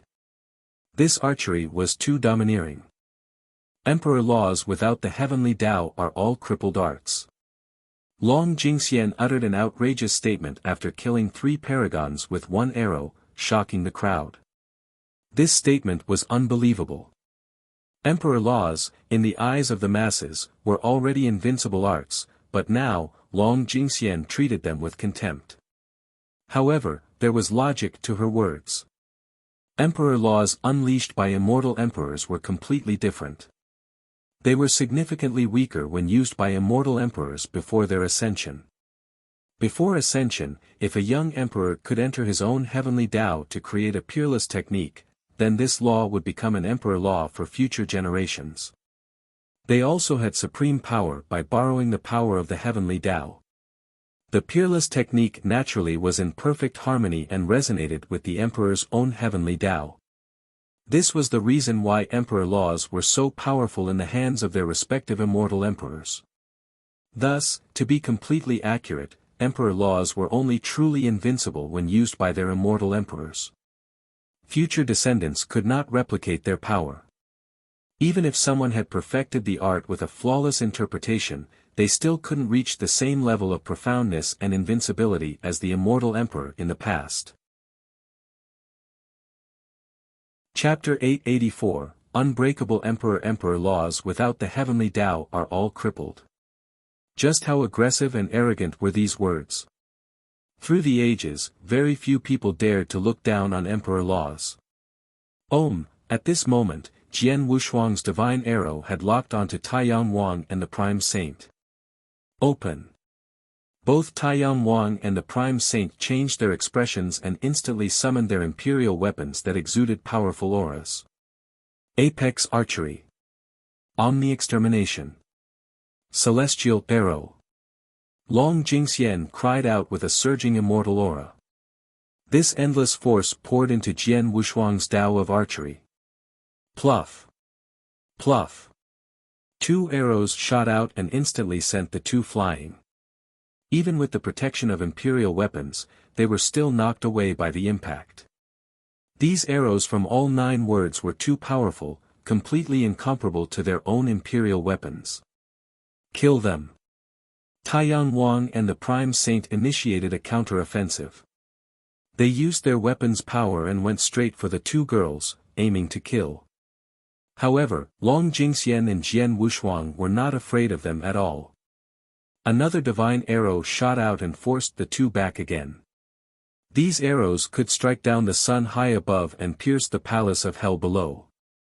Both Taiyang Wang and the Prime Saint were powerful paragons. To see their attacks fail to take down the girls once, twice, thrice, this alarmed and infuriated both of them. The crowd was also shaken at the same time. My supreme art can even suppress heaven's will secret laws. If a god monarch comes, I can still make him run for his life. Long Jingxian declared in an arrogant manner. However, this was not far from the truth. Taiyang Wang and the Prime Saint were not too far off from being god monarchs. However, if they didn't have imperial weapons, they would have already died to the girl's arrows. Is this the power of harmonizing with the heavenly Tao? These two have embarked on a heavenly Tao that belongs to them. If one of them becomes an immortal emperor in the future, this would be an emperor law fused with a heavenly Tao that would definitely suppress past laws. Anyone would be alarmed at such tyrannical archery. It was simply too powerful.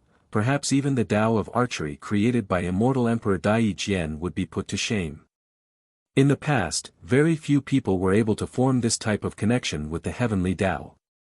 Once successful, these laws would have unimaginable power. Yes, yes. That's my daughter. The Dragon Tiger monarch was extremely happy to see this scene despite being in the middle of a chaotic battle. He knew that leaving his daughter with Li Qiye was the wisest decision he had ever made. Only an existence like him would be able to teach his daughter well. The monarch naturally had confidence in his daughter. However, the only thing that gave him headaches was that she paid no mind to cultivation. But now, after seeing this, how could he not become excited? Her immortal fate was finally being put to use. Even the prideful Yi Qingqing was astonished by the two's heavenly Tao fusion. This was because he couldn't create such a Tao. Those who were able to could absolutely be considered the top geniuses since the start of time. There was no way around it. Who was to blame for giving Long Jingxian a natural immortal fate? Even Yi Qingqing couldn't compare to her in terms of raw talents. Her combination with Jian Wushuang created an heirs-hawking heavenly Tao as if it was just a matter of time for it to happen. These are emperor laws. Bah, too weak. The haughty Long Jingxian laughed mockingly when Taiyang Wang and the Prime Saint's offensive was shattered by their arrows. The emperor laws that they were so proud of were being viewed by Long Jingxian as nothing. However, before this law could crush Long Jingxian and Jian Wushuang, a gigantic palm came crashing down and instantly buried his emperor law. Next, this giant hand flicked its finger, creating a loud blast. Even the unbreakable emperor was forced back several steps by this finger. Who are you? The unbreakable emperor was shaken as well. Such a powerful foe left him startled. Unbreakable emperor? Someone like you dares to proclaim yourself as an emperor? Another old man entered the battlefield. However, his aura carried along a pleasant breeze that made others feel that he was not ordinary at all. He had a pair of bright and spirited eyes as he looked at the unbreakable emperor and laughed. Unbreakable, you really know how to flatter yourself. What is this about not losing to an immortal emperor? It is only that the crystal physique created by your emperor is unbreakable. You were trampled beneath immortal Emperor Fan Chen's foot for 9 days and 9 nights, yet you still have the nerve to say you weren't beaten. Immortal Emperor Fan Chen didn't kill you out of the consideration that it wasn't easy for you to reach your level. Instead of hiding underground to extend your life, you actually come here to cause trouble. You actually believe that you are invincible and the beast world is already within your grasp. This old man immediately revealed the past with his entrance, causing the unbreakable emperor's expression to twist. His title alone was enough to frighten many people. He claimed that he was unbeatable in the face of an emperor. Of course, he only dared to do so after immortal Emperor Fan Chen's generation. Back then, he did rely on his crystal physique to challenge the emperor. The emperor indeed couldn't break the crystal physique, but his strength was insignificant before the emperor.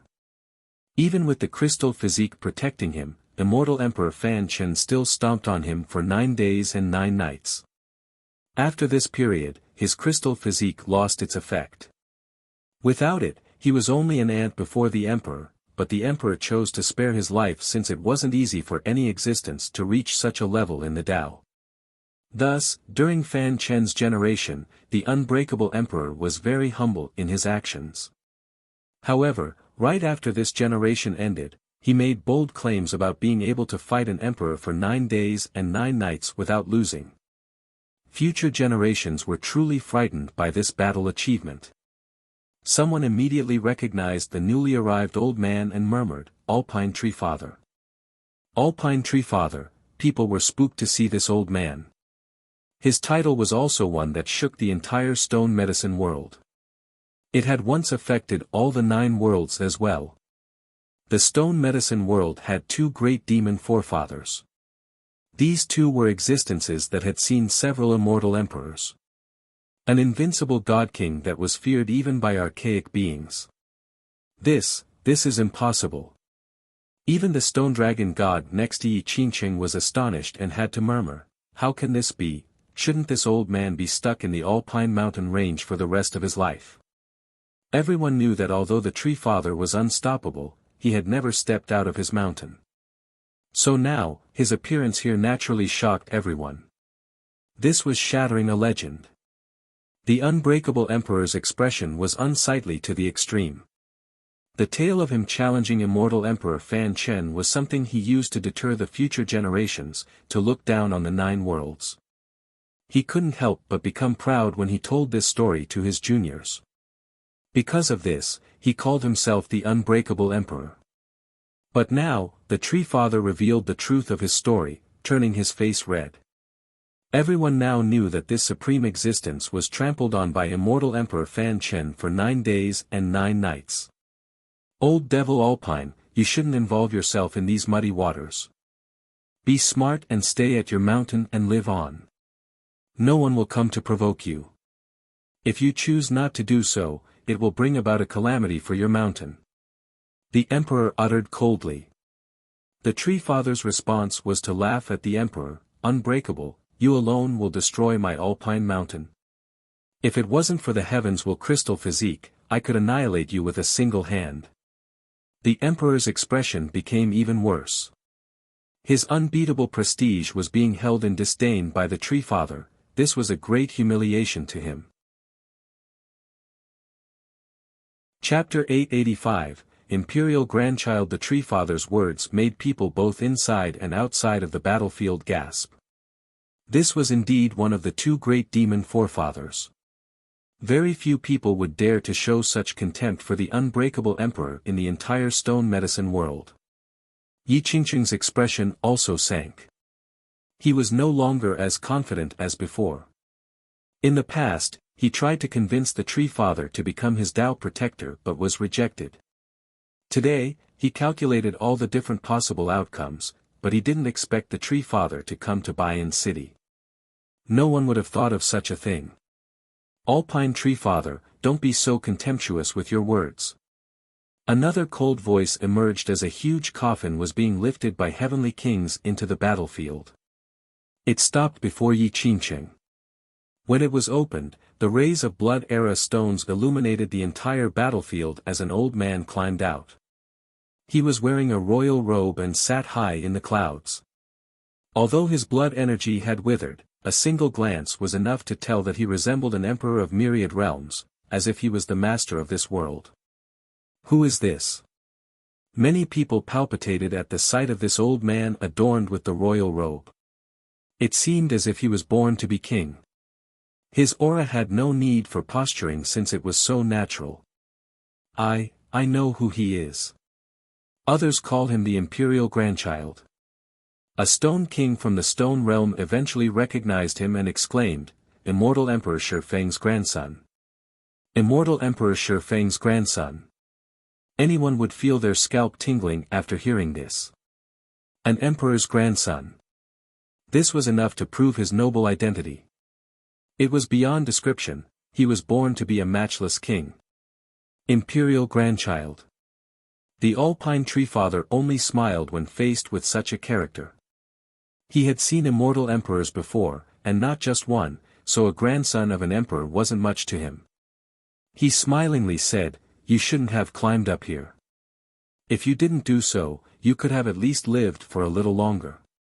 Since you're already here, I'm afraid you won't be able to return this time. Who would dare to look down on an emperor's descendant? However, the Alpine Tree Father paid him no heed. He was determined to cause a storm after leaving Alpine Mountain this generation. It would be a golden age without any dullness. Alpine Tree Father, everyone respects you and calls you a demon forefather. The imperial grandchild slowly spoke. However, if you want to take control of the beast world by going against the rest of the world by yourself, then you are simply being overconfident. You think you can fight everyone here? There are more god kings in the stone medicine world than just you. Although you are strong, you are not necessarily a match for a god king from an imperial lineage. The beast world? The Tree Father looked at the grandchild and smiled. What a waste of you being immortal Emperor Shifeng's grandchild. Your sight stopped on mere treasures. I didn't come here for the beast world. It is because all of you shouldn't have attacked young noble Li's people. I am his Tao protector, so if you move against his people, it is the same as opposing me. The imperial grandchild's eyes turned cold as he slowly asked, young noble Li. That Li Qie? The Tree Father smiled, that's right, just scram from the beast world and I won't attack. The same goes for you. The Tree Father shifted his gaze towards Yi Qingqing. Yi Qingqing was usually handsome and carefree, but his expression was quite unsightly at this moment. The Tree Father denied his request and actually became Li Qie's Tao protector instead. Many people were surprised as well after hearing his words. Although there had been rumors long ago about Li Qie having close ties with the Tree Father, he neither confirmed nor denied these claims. Moreover, Li Qie had been in many crises and the Tree Father had never showed up before. Right when everyone was about to forget about it, the Tree Father personally confirmed himself being Li Qie's Tao protector. How could people not be surprised? Moreover, Li Qie also had a connection to the giant bamboo country. This simply meant that both the demon forefathers of this world were there for him. With them as his backings, it wasn't hard to be as arrogant as he was. The unbreakable emperor stood up and drily said, Alpine, you are too conceited. Do you think you are the only god king? The Alpine Tree Father looked at him with one eye and replied, a self-titled god king like you is unworthy of being in my sight. If you all want to fight, then don't be so reserved. You, and you too, all three of you can come together. The Tree Father pointed at the unbreakable emperor, the stone dragon god Li Fanming, and the imperial grandchild. He wanted to fight all three by himself. Everyone was dumbfounded to hear such words. This was too domineering, fighting against these three alone. Not many people in the entire world would dare to do so. The three glanced at each other briefly. In a one-on-one fight, they were definitely not the Tree Father's match. Being one of the only two demon forefathers in the stone medicine world was not an empty title. The Dragonstone God floated to the sky and spoke, haha, very well, then the three of us will have to see your supreme arts. In the blink of an eye, the four of them were up high above the masses as all things were illuminated by their divine radiances. Each of their steps resonated with the grand Tao. Universal laws surged from the sky like waterfalls, causing the celestials to tremble. Many people watched this incredible fight with bated breaths. None would have any regrets in life after witnessing this scene. Die. The imperial grandchild and the unbreakable emperor attacked first. They activated their emperor laws as waves of imperial rays bloomed in their hands like divine swords slashing the heavens. Each of these rays could cut down stars. The same emperor laws from their hands had a completely different destructive might compared to when heavenly kings used them. They could definitely suppress the heavens with their might. The stone dragon god also let out a long cry. The bronze bell around his neck continued to ring. A dragon flew out from within the bell and unleashed a destructive breath towards the Tree Father in unison with him. The three of them could be considered among the most powerful ancestors in the stone medicine world. Their combined attack could shatter this world and its deities. Countless laws howled due to their divine aura. Laws even more powerful than these would not be able to withstand such a force. The Tree Father was not in a rush to deal with this combined attack. His hands leisurely formed an imperial seal. The moment his imperial seal was formed, the sky lost its colors. Even the deities prostrated before him.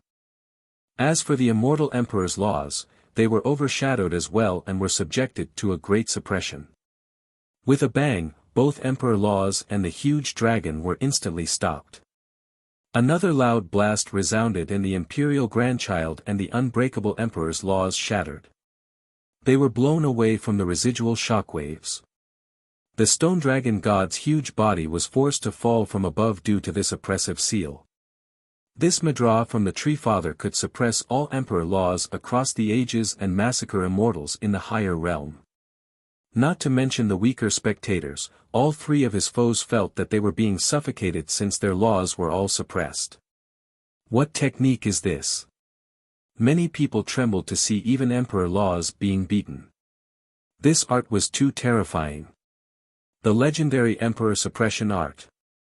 The monarch, hailing from the citadel, recognized the identity of this technique since it had left a deep impression on them before. In the past when Empress Hong Tian annihilated the divine beast realm, her emperor suppression art also caused myriad laws to recede, likewise with emperor laws. She was an invincible empress across the eons. Some even considered her to be equals with immortal Emperor Jiao Heng. Open! The imperial grandchild shouted. He activated the heavens will secret law from immortal Emperor Shifeng. Suddenly, yin and yang were reversed. One could no longer tell day and night apart as an immortal emperor seemed to have descended to govern the 9 worlds. The unbreakable emperor also screamed and used his most powerful emperor law. His life wheel spun as his longevity blood empowered a boundless blood energy like the oceans of myriad domains. The Dragonstone god also uttered a battle cry. He didn't mind consuming a huge amount of blood energy to turn into a golden dragon. His claws ripped the sky apart and sealed the world to attack the Tree Father together with the unbreakable emperor. Even heavens will secret laws won't do. The Tree Father's God-King power also erupted. His blood energy condensed into the form of a true dragon. He flipped his palm to perform the unchallengeable emperor suppression art. He had been cultivating this art for several 100,000 years. Later on, when Li Qiye gave him the complete version, he was like a tiger with wings, his law became countless times more powerful. Bang! Bang! Bang! He derived his emperor suppression art to the limit and took on 3 foes by himself. He easily suppressed the howling laws and Tao. This was absolute suppression. Even the heavens will secret law from the imperial grandchild couldn't gain any ground against the Tree Father. Die! The unbreakable emperor was furious after being blown away by the Tree Father after just 2 exchanges. He finally activated his heavens will crystal physique and attacked with other emperor laws. The Tree Father raised both his hands and separated spacetime to create a gap between him and the unbreakable emperor. At the same time, he attacked with his emperor suppression art once more. Boom! Both the imperial grandchild and the stone dragon god were blown flying while spraying blood. In just 3 moves, both of them were tattered and bloodied. This scene shocked everyone. This is too domineering, can anyone actually go up against him? Many people shivered when they saw the Tree Father's might. Activate! Both the imperial grandchild and the unbreakable emperor no longer hid anything. They both summoned their imperial weapons. In an instant, stately imperial auras burst towards the Tree Father. The Tree Father's words made people both inside and outside of the battlefield gasp. This was indeed one of the 2 great demon forefathers. Very few people would dare to show such contempt for the unbreakable emperor in the entire stone medicine world. Yi Qingqing's expression also sank. He was no longer as confident as before. In the past, he tried to convince the Tree Father to become his Tao protector but was denied. Today, he calculated all the different possible outcomes, but he didn't expect for the Tree Father to come to Bayan City. No one would have thought of such a thing. Alpine Tree Father, don't be so contemptuous with your words. Another cold voice emerged as a huge coffin was being lifted by heavenly kings into the battlefield. It stopped before Yi Qingqing. When it was opened, the rays of blood-era stones illuminated the entire battlefield as an old man climbed out. He was wearing a royal robe and sat high in the clouds. Although his blood energy had withered, a single glance was enough to tell that he resembled an emperor of myriad realms, as if he was the master of this world. Who is this? Many people palpitated before this old man adorned with the royal robe. It seemed as if he was born to be king. His aura had no need for posturing since it was so natural. I know who he is. Others call him. Without an imperial weapon or emperor law, Mei Aonan slew Yi Qingqing's 3 paragon avatars. Yi Qingqing was also alarmed because he couldn't recover quickly after his one Dao forming 3 paragons art was destroyed. The destruction of his avatars also seriously injured him. Your turn. With a valiant pose, Mei Aonan pointed her sword at Yi Qingqing while looking down on the world. Yi Qingqing stood there and smiled in a carefree manner before answering, "Is that so?" Daoist Mei, you are too confident. It is time for me to end all of this. Having said that, a boundless light rushed out from his body. His grand Dao carried ceaseless Dao runes with him as the center. These runes quickly spread out across the battlefield. Zzz, after accepting the resonance from Yi Qingqing's grand Dao, countless universal laws inside Bayan City also rushed to the sky and into the battlefield in an instant. These laws and Dao runes inside the battlefield quickly turned into a supreme chapter. The battlefield illuminated the entire city as if it was imprinted inside. Seal. Yi Qingqing shouted and formed a supreme mudra with both hands. Boom. A huge seal appeared in the middle of the battlefield. Once this seal appeared, all the experts from the Beastmaster Citadel and Jian clan were affected, no matter if it was the Dragon Tiger Monarch, Old 8, Mei Aonan, or Jian Wushuang. Even the Tree Father who was powerful to the extent of being invincible was greatly affected. All of them felt a powerful suppression in the form of mighty chains coiling around their bodies. They became much slower and weaker. In the blink of an eye, screams resounded as many of the experts on this side were instantly cut down by the enemies. Die! Mei Aonan uttered a battle cry. Her world-shattering shield and star-slashing sword attacked at the same time, aiming straight for Yi Qingqing's head. Buzz! However, a huge seal appeared before Yi Qingqing and instantly stopped her attack. Give me a hand, use all of your blood energy to maintain this seal. Yi Qingqing screamed a command to all the experts from the ravine, the Sea Sect, and the 18 powers. After hearing this order, the experts' blood energy rushed into the seal above the battlefield without any hesitation. Rumble. The heaven and earth began to spin. After receiving a huge amount of blood energy, Yi Qingqing instantly communicated with Bayan City. It seemed that the city was awakening and its endless power poured into the battlefield to strengthen the seal to an indescribable level. Pop! Many experts at this time couldn't bear such a powerful suppression and dropped straight down to the ground. We have to work together. The Dragon Tiger Monarch immediately realized that they must work together after seeing the seal receiving an influx of blood energy on the other side. In just a second, the blood energy from all the experts on his side also condensed to stop the suppression of the invincible seal.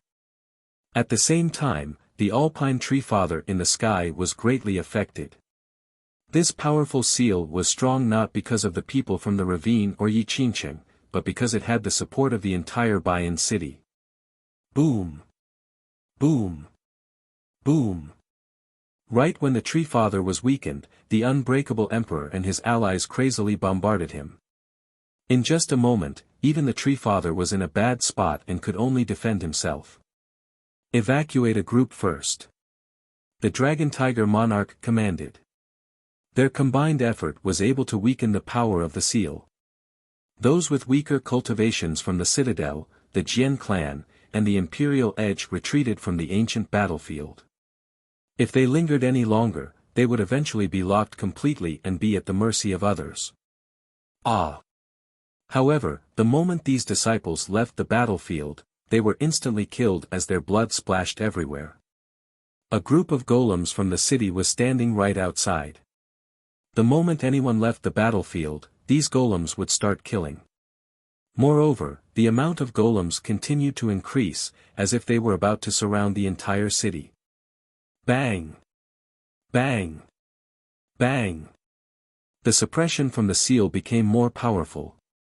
Even the Dragon Tiger Monarchs group couldn't move at this moment. They had lost their best chance to escape. There was still a chance if they chose to run away in the beginning. However, elders like them couldn't flee ahead of time and abandon their disciples. Do we invite our ancestors now? The Beastmaster Citadel's group couldn't handle this oppressive force any longer. One elder quietly asked the monarch, but the monarch remained quiet and couldn't send the order right away. It's time to end all of this. Yi Qingqing looked at the Tree Father in the sky and noticed that he couldn't break this oppressive force in a short period of time, so he slowly uttered, "I am the master of Baiyan City, the one with complete control. You all underestimated me and thought that I could only open the battlefield. I can communicate with the entire city, its strength is my strength. No, even the entire beast world is within my grasp." A rare gloating look could be found on his face in contrast to his usual cool demeanor. He had planned for this to happen for a very long time. Prior to this, he was able to communicate with the city's Grand Tao to resonate with his own, allowing him to control the entire city's power. When the battlefield was opened, although he didn't enter the battle, he continued to derive these universal laws to move the city's power in order to create an extremely powerful seal. He intended to capture all of his enemies in one fell swoop by sealing them inside. Once the Dragon Tiger Monarchs group was sealed, he would have the final say. Chapter 887, I Am the Law. Yi Qingqing's plan was even grander. As long as he could seal the Dragon Tiger Monarchs group and capture all of them alive, he would have the biggest bargaining chip. This would allow him to negotiate with existences like the Beastmaster Citadel and the Jian clan. Many cultivators outside of the battlefield were terrified by this scene. They stealthily left the city since they were very wary of Yi Qingqing. This frightening man had planned everything from the start. The Dragon Tiger Monarchs group had ugly expressions as well. They had to admit that they were underestimating Yi Qingqing. How could they have expected him to be in control of the entire city? Even the divine beast realm of the past couldn't accomplish such a thing. Moreover, he didn't have the immortal rod with him. Certain of victory, Yi Qingqing stared at the group and smiled, "We can commence our negotiations for peace. However, there are naturally conditions in a peace talk. All of you must leave the beast world and your lineages must vow to never oppose me. Additionally, in order to resolve the feud between the Jian clan and the Golden Crow tribe, Miss Jian must marry the tribe's second prince. As for Miss Long," his eyes fell on Long Jingxian, "I am willing to become Tao companions with Miss Long. I trust that you and I will become the pride of the Beastmaster Citadel. You think too highly of yourself. You're only a clown." The Dragon Tiger Monarch sneered. This time, Yi Qingqing wasn't angry at all. He replied, "Dragon Tiger Monarch, you don't have anything to allow you to be arrogant right now. Your lives are in my hands. Plus, my hands have much more than just this. It is not wise for you or your Beastmaster Citadel to oppose me." Maonan snorted and screamed, "Such a big tone, do you really think you can control Baiyan City?" Buzz! With her cry, a ray of light suddenly emerged as if a gigantic hand was opening up a new power above the battlefield. A voice came from above, "Stand down." This voice belonged to Maonan's master, that one golem. The moment he gave the command, the golems surrounding the ancient battlefield hesitated for a moment, they were clearly affected by his voice. Even the seal of the battlefield fluctuated for a brief moment. Yi Qingqing was startled at this sudden and unexpected development. You have been banished, so your command is null. Rules are rules. He is one of the candidates. You do not have the authority to break this rule. Moreover, if you take one step inside Bayan City, be prepared for imprisonment. A different voice emerged from the master mansion. After the second voice came out, the seal stopped being affected and the hesitating golems once again surrounded the battlefield. There was no response from Mao'nan's master, as if he was contemplating a thing or two. Yi Qingqing wasn't happy. These things were outside of his expectations. He didn't predict that someone else could interfere with his control over Bayan City. Moreover, he didn't imagine that there was a living being inside the master mansion. The Dragon Tiger monarch heard the voice from the master mansion and thought of a legend. He became shocked and murmured, "But, that's impossible." Yi Qingqing calmed down and took a deep breath. He thunderously commanded the experts from the ravine, the Sea Sect, and the 18 powers, "What are we waiting for? Don't hold back and seal all of them now. Victory is ours." Having said that, his life will emerged, causing his blood energy to explode. He mustered all of his might to urge Bayan City to use its power to seal his enemies. The remaining experts on his side all cried out and poured their energy into the seal. In just a moment, the seal became even more radiant. Many people couldn't withstand the strengthening of this suppression. The Tree Father was being affected the most. Right at this second, the Unbreakable Emperor and the other two didn't mind burning their longevity blood to unleash powerful attacks with their imperial weapons. "Alpine, you're dead for sure this time." The Unbreakable Emperor crazily howled. With the crystal physique for protection, he had no fear and continued to wildly attack the Alpine Tree Father with his imperial weapon. If the Tree Father didn't have the Peerless Emperor suppression art, he would have died long ago. The Tree Father's biggest weakness was not having his own imperial weapon. Although his current weapon was very powerful, there was still a big gap between it and an imperial weapon. Suddenly, the gates to the master mansion opened and a supreme woman came from inside. It was Ming Yeshua. The myriad Tao hummed in resonance the moment she stepped out. Different laws emerged around her body along with various phenomena before her Tao runes engulfed the city. Bayan, return. Ming Yeshua began to chant a mantra to seize control of the city. All of the Bayan phenomena appeared behind her. The golems suddenly retreated after the mantra rang out while Yi Qingqing's control grew weaker. He was aghast. He didn't expect for her to be able to control the city in such an easy manner. He spent many days to communicate with the city's Grand Tao, but Ming Yeshua was able to do so right after her appearance. With an astounded expression, he shouted at the Stone Dragon God, "Kill her." The Stone Dragon God uttered a long cry and let go of the disadvantaged Tree Father to lunge towards Ming Yeshua. A giant dragon came down, leaving destruction in its wake. It should be able to kill all juniors. Not to mention heavenly kings, even ordinary paragons would be murdered by it in an instant. Ming Yeshua's expression changed. She had to let go of controlling the city to take out her imperial weapon. Boom! She was able to block the first attack. However, she was being held back by him, so Yi Qingqing was able to wrestle back control of the city. He was both angry and scared since he didn't expect that her mastery over the city was even more powerful than his own. He coldly uttered, "Lady Ming, you shouldn't oppose me. If you and I were to join hands and become Tao companions, we would be unstoppable in this world." Ming Yeshua ignored him and continued to attack the Stone Dragon God with her imperial weapon. Alas, this god was an existence who competed against immortal Emperor Ta Kong for the heaven's will. It was not such an easy matter for her to defeat him. "Everything ends now," Yi Qingqing cried out. He poured all of his blood energy into the seal to imprison everyone. "What is this about candidates and rules? All rules, break for me.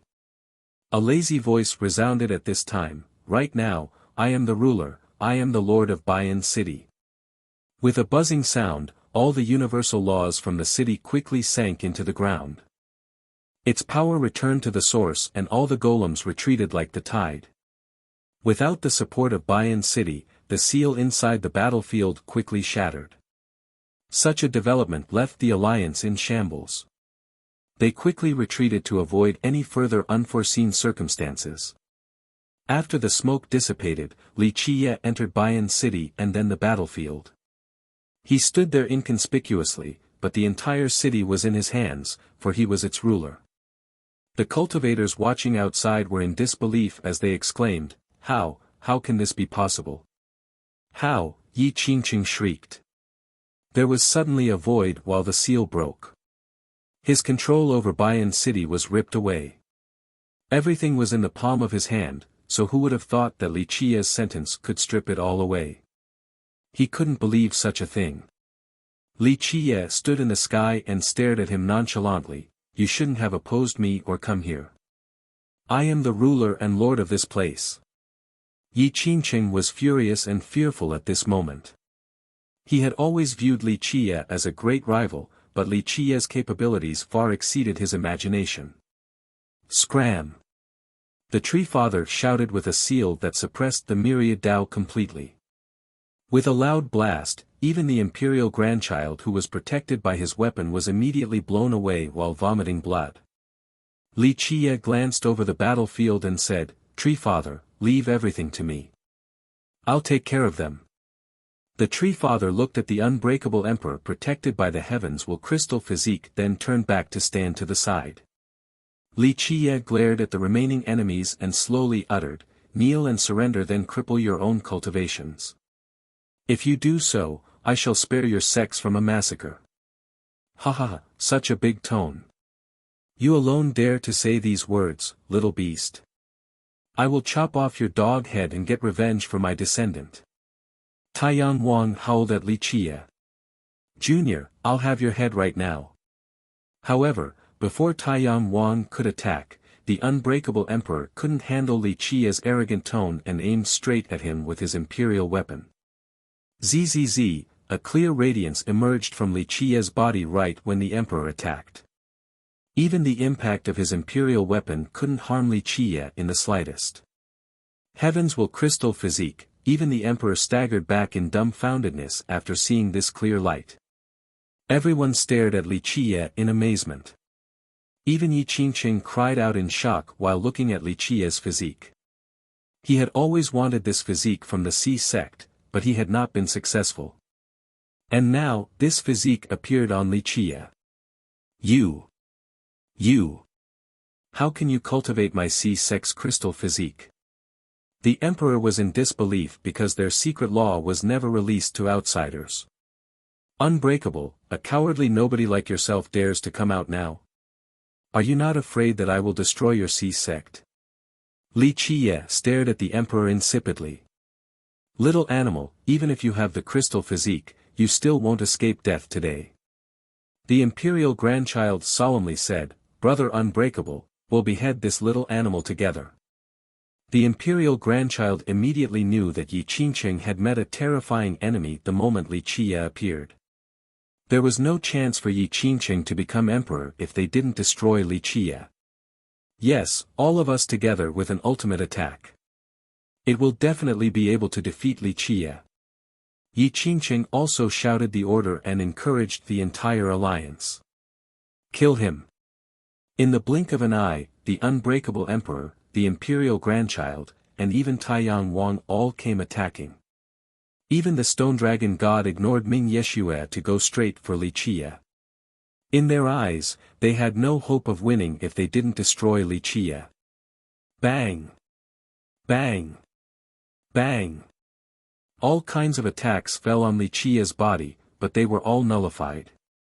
Emperor laws and imperial weapons were all ignored. As for the group of Miaonan, they were forgotten on the sidelines and became spectators. The group could only foolishly watch this scene of experts bombarding Li Qiye. Heavens will crystal physique. Even the Tree Father commented with a tinge of emotion while watching. Even when he fought the unbreakable Emperor just now, he couldn't break the crystal physique and had to maintain his distance the entire time. Chapter 888, Heavenly Annihilation. Many weapons crazily unleashed a barrage of attacks on Wuxia. An ordinary God King wouldn't be able to handle this kind of onslaught. However, the crystal physique was completely untouched. No laws and weapons were able to hurt Wuxia. Eventually, the unbreakable Emperor was the first to stop while the others quickly followed suit. The Emperor was considered the person who knew the physique the best besides immortal Emperor Jingyu. He understood very well that nothing could harm the crystal physique outside of the suppression of an immortal Emperor. The only other option was to expel or maintain a gap with the user. However, even expulsion and suppression couldn't kill the user until the crystal physique went beyond its time limit. In the beginning, the Emperor had an optimistic mindset and hoped that Wuxia only knew the elementary basics. However, after attempting to break through with attacks, he knew that Wuxia had cultivated the complete version and grasped its essence. Heavens will crystal physique, Wuxia sighed with emotion, truly worthy of being a secret law comparable to the indestructible diamond physique. Fear, anger, envy, all kinds of emotions could be found on the faces of the onlookers right now, including even Wuxia's enemies. Countless people wanted the crystal physique from the Sea sect, but none had been successful. Very few within the sect itself had the qualifications to learn it. The unbreakable Emperor furiously shouted with sparks in his eyes, "Little animal, where did you get the crystal physique from?" Outside of himself, no more than 3 people had the crystal physique manual in his sect. Moreover, the manual itself was hidden in an unknown location that couldn't be opened by anyone. However, Wuxia was using it right now. This was truly unbelievable. Yi Qingqing was more jealous than anyone. He had dreamed about this physique as he was an unparalleled divine stone. If he had this physique, then he was completely confident that he would be able to cultivate it to the highest level and might even be able to reach the level of immortal Emperor Jingyu of the past. He spent a tremendous amount of effort to please young noble Peiyu back then, but he was ultimately unsuccessful. Now, not only did Wuxia have it, he had also successfully cultivated it. Yi Qingqing knew very well that this physique meant that its user could reach an unbeatable state. Wuxia glanced at the group and smilingly said, "All of you must be tired, it's my turn now." The unbreakable Emperor snorted, "So what if you're going to attack? You are just an ant." The Emperor didn't care for a junior like him. He also had the crystal physique that would last for 9 days and 9 nights. No one would be able to kill him. Is that so? Wuxia chuckled. With that, one fate palace opened and the world seal flew out from within. This was his true fate weapon. Boom! The world seal lit up and instantly turned into a bamboo basket that slowly opened. Impossible! The scorpion god who had been saving his strength was aghast at the sight of this basket. He didn't have the leisure to care for anything else and instantly teleported to escape. Others were still lost, not know what was going on. Bang! An endless imperial aura came crashing down. In the blink of an eye, this basket seemed to be sucking in the 9 heavens as well as the immortal realms. Run! Even powerful existences like the imperial grandchild, the stone dragon god, and the unbreakable emperor knew that a disaster was about to befall them. However, no one was able to escape. The moment the basket opened, it sucked everyone in from the outside, including the unbreakable emperor, the stone dragon god, the imperial grandchild as well as the troops of the ravine, the sea sect, and the 18 powers. More than 10,000 experts were trapped within. Yi Qingqing was the only one who remained untouched. In fact, he couldn't have escaped either, it was just that Wuxia didn't want to seal him. The only escapee was the scorpion god who managed to run at the perfect time before the heavenly annihilation was unleashed. Was that a heavenly annihilation? Many cultivators prostrated on the ground from the pressure of the imperial aura that leaked outside of the battlefield. Heavenly annihilation. Even Maonan was astonished as she murmured, "This is the heavenly annihilation of the Alchemy Kingdom's dragon subduing basket. Immortal plucking." Having said that, she couldn't help but look over at Ming Yeshua. Ming Yeshua only stood there calmly with her transcendent aura as if she had expected all of this. So powerful.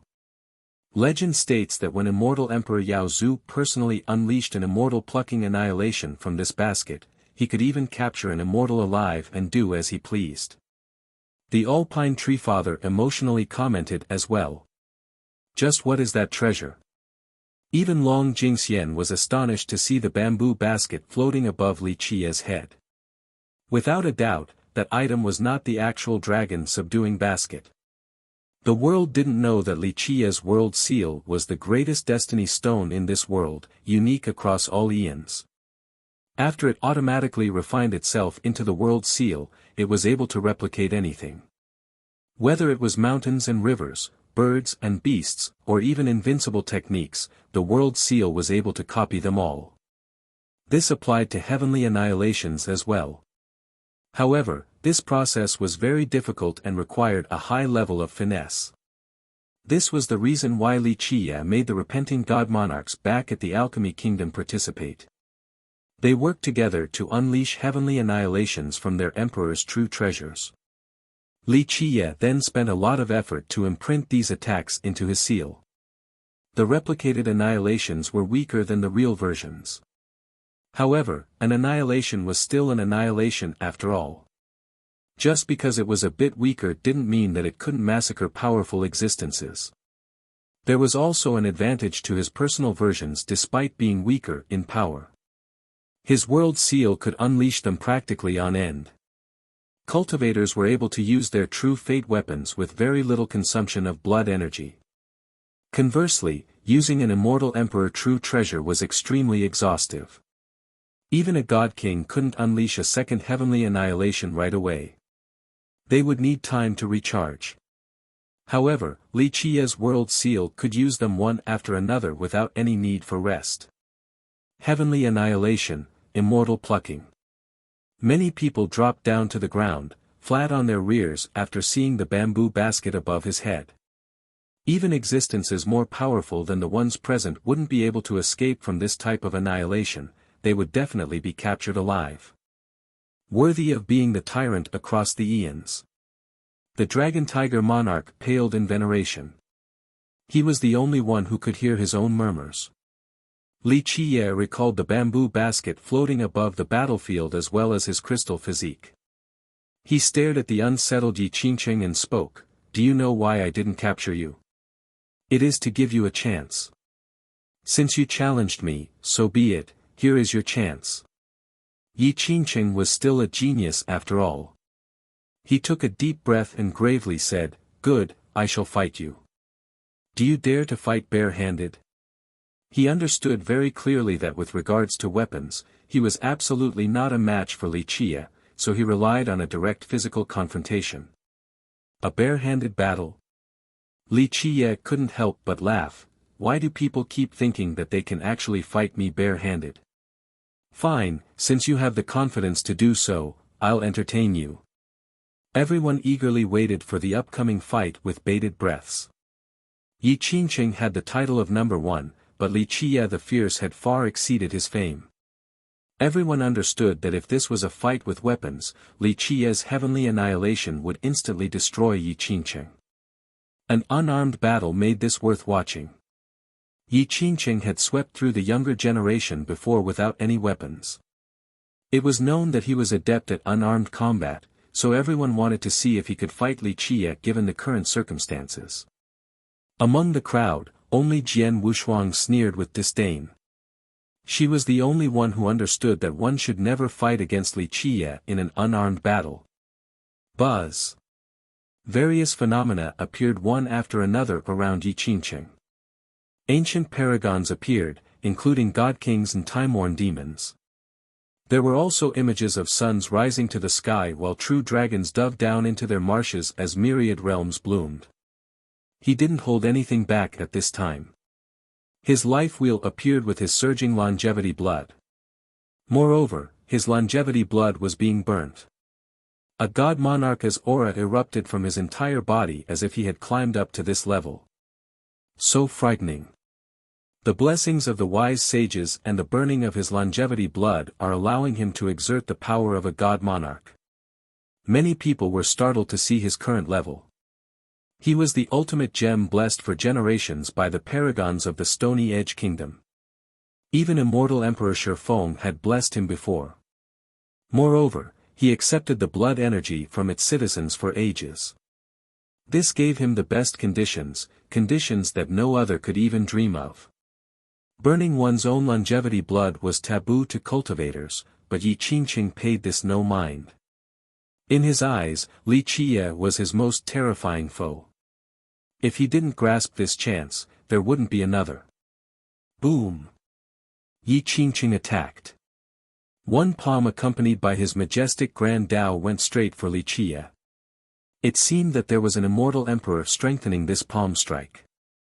It didn't only have the early outlines of an emperor's attack, it also had the power of protection from saints.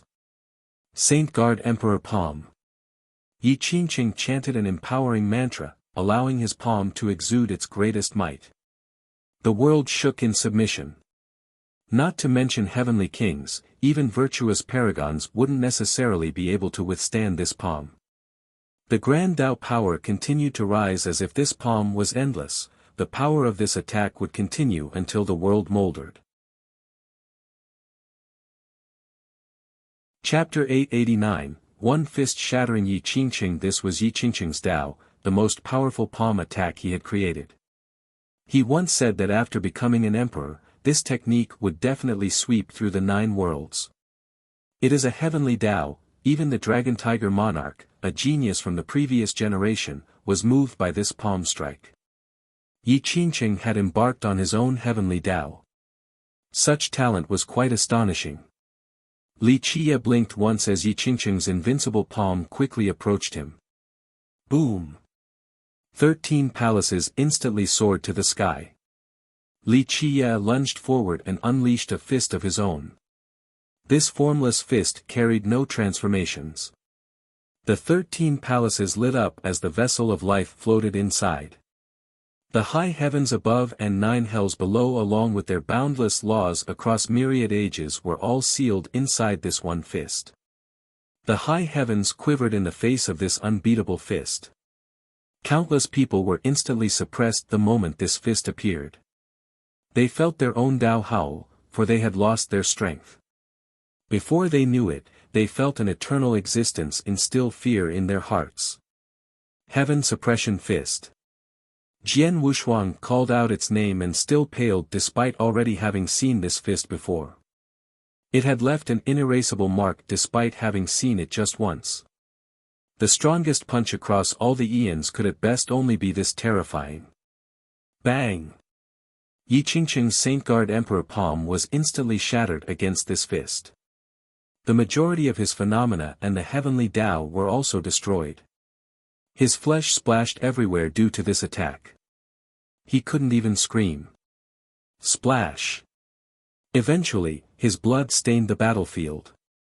The remnants of his body slammed into the upper region of the ancient battlefield. The Heaven Suppression Fist didn't only destroy Yi Qingqing's phenomena and his palm technique, it also pulverized his body. His body shattered into countless pieces with mangled bits flying everywhere. However, Yi Qingqing didn't die from this attack. His true fate inside his fleshy pulp emerged. Of course, it had dimmed due to his grave injuries. The strongest punch across all the eons, the aghast Dragon Tiger Monarch murmured after seeing the Heaven Suppression Fist. Impossible, the confident Maonan also retreated 3 thumping steps back after seeing the 13 palaces floating above Li Qie. She didn't dare to believe her own eyes. Her 11 palaces was already a miracle across the ages. Because of this, she was able to look down on someone with the title of number 1 like Yi Qingqing. However, Li Qie had 13 palaces right now. This type of existence suffocated her completely. How can this be? All were shaken to see the 13 palaces. They had never heard of such a thing before. This sight was beyond their acceptance. Yi Qingqing's true fate slowly floated up from the pool of blood. Even though he survived, he was still frightened while looking at Li Qiye. He was proud his whole life, but Li Qiye had shattered this pride into 1,000,000 pieces, scattering it all over the ground. I'm thinking about whether or not to end you after your repeated transgressions and schemes against me. Li Qiye looked at Yi Qingqing's broken body and slowly uttered, "You are not very smart. A luminous mirror stone can illuminate the past and present, yet you never used it to look at your own reflection. I gave you everything, yet you dared to disrespect me, how deplorable. What are you talking about?"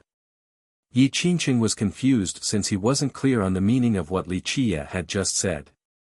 How sad, what a waste of a luminous mirror stone. Your bright heart was blinded by your own arrogance. Li Qiye gently shook his head. Immortal Emperor Bai Shi was much wiser than you in this regard. Yi Qingqing was both afraid and full of speculations. These words sent his mind into utter chaos. Chapter 890, Coiling Dragon Banner. The banner, in the form of a golden dragon, lunged straight at Li Qiye. This seemingly living dragon was armed with an invincible imperial aura that was capable of tearing apart the heaven and earth.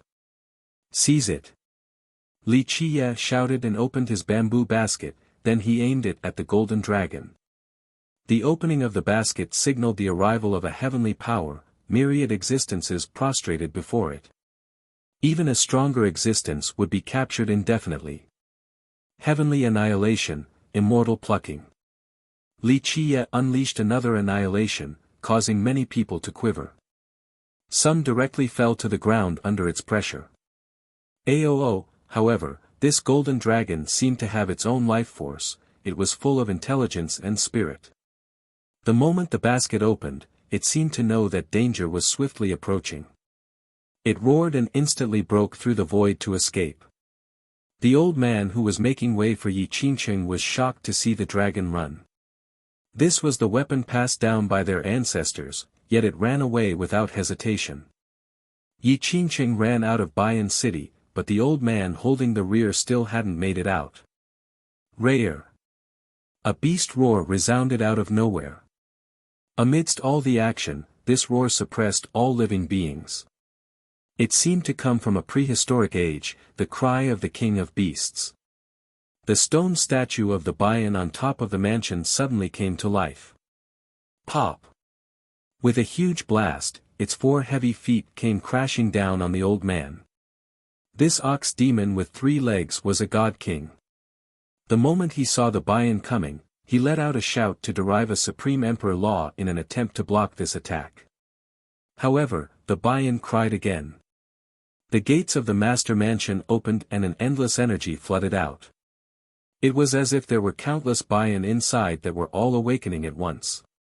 The stone Baiyan suddenly became the god of all Baiyan and borrowed this vast energy to crush the old man beneath its claws.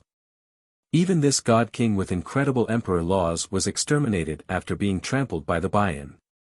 All of his Tao were destroyed. No matter how this old man struggled in this short period of time, no matter what kind of unstoppable merit law he used to attack the beast, he was still ultimately torn into pieces by the Baiyan. His bits of flesh spattered everywhere as he eventually died to its might. A god king that was alive and well just now was torn into pieces. This shocking scene scared the wits out of everyone present. Prior to this, they assumed that the Baiyan on top of the master mansion was only a carved statue, a work of art. No one thought that it was a living creature. But now, this Baiyan thoroughly slew a god king, causing many people to shiver in fear. This existence was too terrifying. Some broke out in cold sweat while others were secretly praising their own fortune for not messing with this statue earlier. Otherwise, they could have been torn into pieces by it as well. After making short work of this god king, the Baiyan stared at everyone as a divine beast would. Its stone eyes actually lit up, causing many people to lose their minds. It currently resembled a supreme divine beast looking over its territory. Those who were hit by its glance didn't even dare to breathe out loud. Return! Li Qiye shouted. The immortal rod was in his hand already, he was the one controlling this Bayan. After hearing his command, the Bayan jumped back to the roof of the master mansion and reverted into a statue. At the same time, the gates closed once more while the vast energy from before disappeared as well. After a long time, someone finally calmed down and murmured while looking at the master mansion's closed gates, "Just what is inside?" It was the endless energy from the master mansion that allowed the Bayan to kill a god king in an instant. This made people curious about the things inside the mansion. Just what was inside that could make the Bayan become so terrifying? However, when the doors were opened, no one dared to use the opportunity to rush inside. Even a god king was killed, so who would dare to act recklessly? Now, whenever people nervously stared at the Bayan statue, they felt that its eyes were still fixated on them like before. Li Qiye put away the immortal rod. Long Jingxian was surprised to see him so calm with no intention of chasing Yi Qingqing. Come on, Yi Qingqing fled already. Li Qiye smilingly said, "There's no need to rush. A monk can run but a temple can't escape. It won't be difficult to kill him later, so let him live the next couple of days in fear. We'll deal with him after settling some matters here." Having said that, he opened the bamboo basket and gently shook it. In the blink of an eye, countless bodies fell onto the battlefield, issuing thumping sounds each time a body hit the earth. These were all experts from the alliance that he captured earlier. All of them had been killed, including Taiyang Wang and the crystallized Sea Prime Saint. Everyone took a deep breath after seeing these corpses piling into mountains. This was a massacre, annihilating an army with just one move. Buzz! The basket opened again as 3 more fell down. The Stone Dragon God, the Imperial Grandchild, and the Unbreakable Emperor were all hanging there while completely immobilized. However, they were at least alive compared to the others. Nevertheless, their fate was up for others to decide after being struck by immortal plucking. Even people more powerful than them couldn't escape this fate. This heavenly annihilation is extraordinary. The Alpine Tree Father himself was amazed by the dragon subduing basket's power. The dragon subduing basket was the true fate weapon of the first emperor of the Alchemy Kingdom, Immortal Emperor Yaozu. The emperor had an alchemy root, thus he was both an alchemy emperor and an immortal emperor. His true fate weapon was unorthodox since it took the form of a bamboo basket. It was believed to be able to even contain true dragons and phoenixes. Li Qiye looked at the 3 hanging there and asked with a smile, "Do you know why I haven't killed you 3 yet?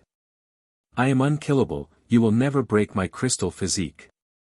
The Unbreakable Emperor screamed with indignation.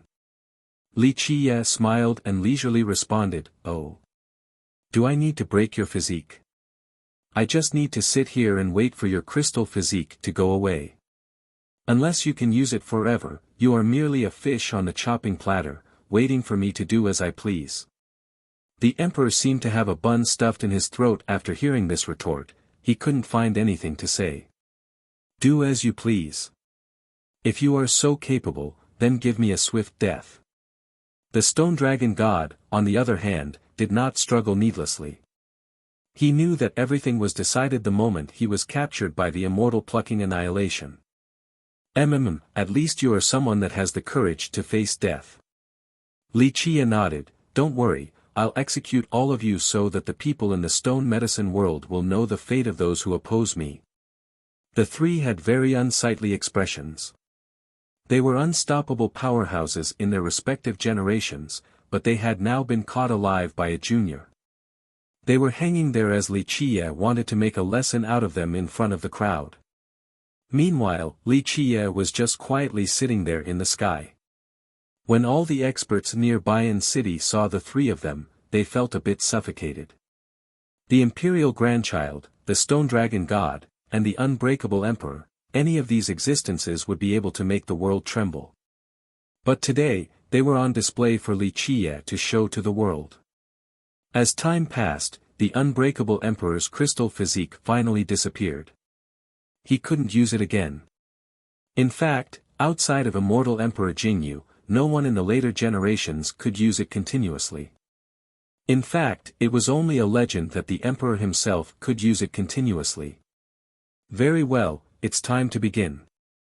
Li Qiye came down from the sky and glanced at the group with a smile. Who will be the executioner? Momentarily, the crowd glanced at each other back and forth. Many people were silent. Existences like the Tree Father wouldn't do such a thing, so this was left to the juniors. However, the younger generation didn't have many people who would dare to execute these three. This was the same as inciting a blood feud against the Sea sect and the Stony Edge Kingdom. Me. Long Jingxian was the first to jump down. This girl would dare to do anything, she was more than ready as she rubbed her palms together. The crowd was speechless after seeing this, thinking that this girl was too wild. There's no need for you to do this. Making a girl be an executioner is too much of a waste. Li Qiye shook his head and rejected her offer. Long Jingxian snorted and snappily retorted, "Humph, what's the big deal, I won't do it then. I didn't want to anyway." The three prisoners almost vomited blood from anger. They were all great existences, yet they had to suffer this humiliation. I'll do it. Someone else eventually came out. It was the four-eyed basilisk who decided to join the fun. His sister, Venerable Basilisk, immediately glared at his advance. Decapitating these three before so many people was the same as declaring war against their sections. However, the four-eyed basilisk mustered newfound courage out of nowhere and purposely ignored his sister. Gutsy, I do appreciate courageous people. Li Qiye looked at the basilisk and nodded with a smile, okay, go ahead. The old turtle was only an ordinary little demon, but Li Qiye gave him such an extraordinary treasure. Boss, what about this lowly one? The four-eyed basilisk cheekily asked for a treasure. Don't be ridiculous. His sister couldn't help but yell at her brother. She was very wary of Li Qiye at this moment. A monster like him was definitely in existence who could destroy a sect with the lift of a single finger. Your basilisk tribe has always been sensible, and since you followed me, I'm going to treat you well. Of course you will have a piece of the good stuff. Li Qiye liked the guy, so he nodded his head in agreement. Having said that, he floated up to the battlefield. With a buzz, he instantly summoned the Pentagate and the 5 ancient creatures rushed out from within. Sun-consuming bird, moon-eating wolf, star-devouring ant, heaven-shrouding eagle, and earth-sealing rat, these ancient beasts sat there, sealing the entire domain as they waited. Under their empowerment, the battlefield was solidified and nothing could shake or destroy it. Right when everyone had no clue of what Li Qiye was doing, Li Qiye shook his basket and 4 immortal emperor life treasures fell out. These 4 life treasures were from Taiyang Wang, the crystallized sea prime saint, the imperial grandchild, and the unbreakable emperor. When they were captured, these 4 treasures were trapped by the immortal plucking annihilation as well. Compared to a true treasure like the coiling dragon banner, these 4 life treasures were much weaker.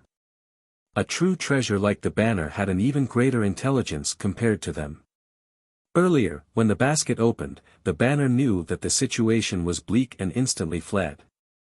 Conversely, these 4 treasures did not choose to escape.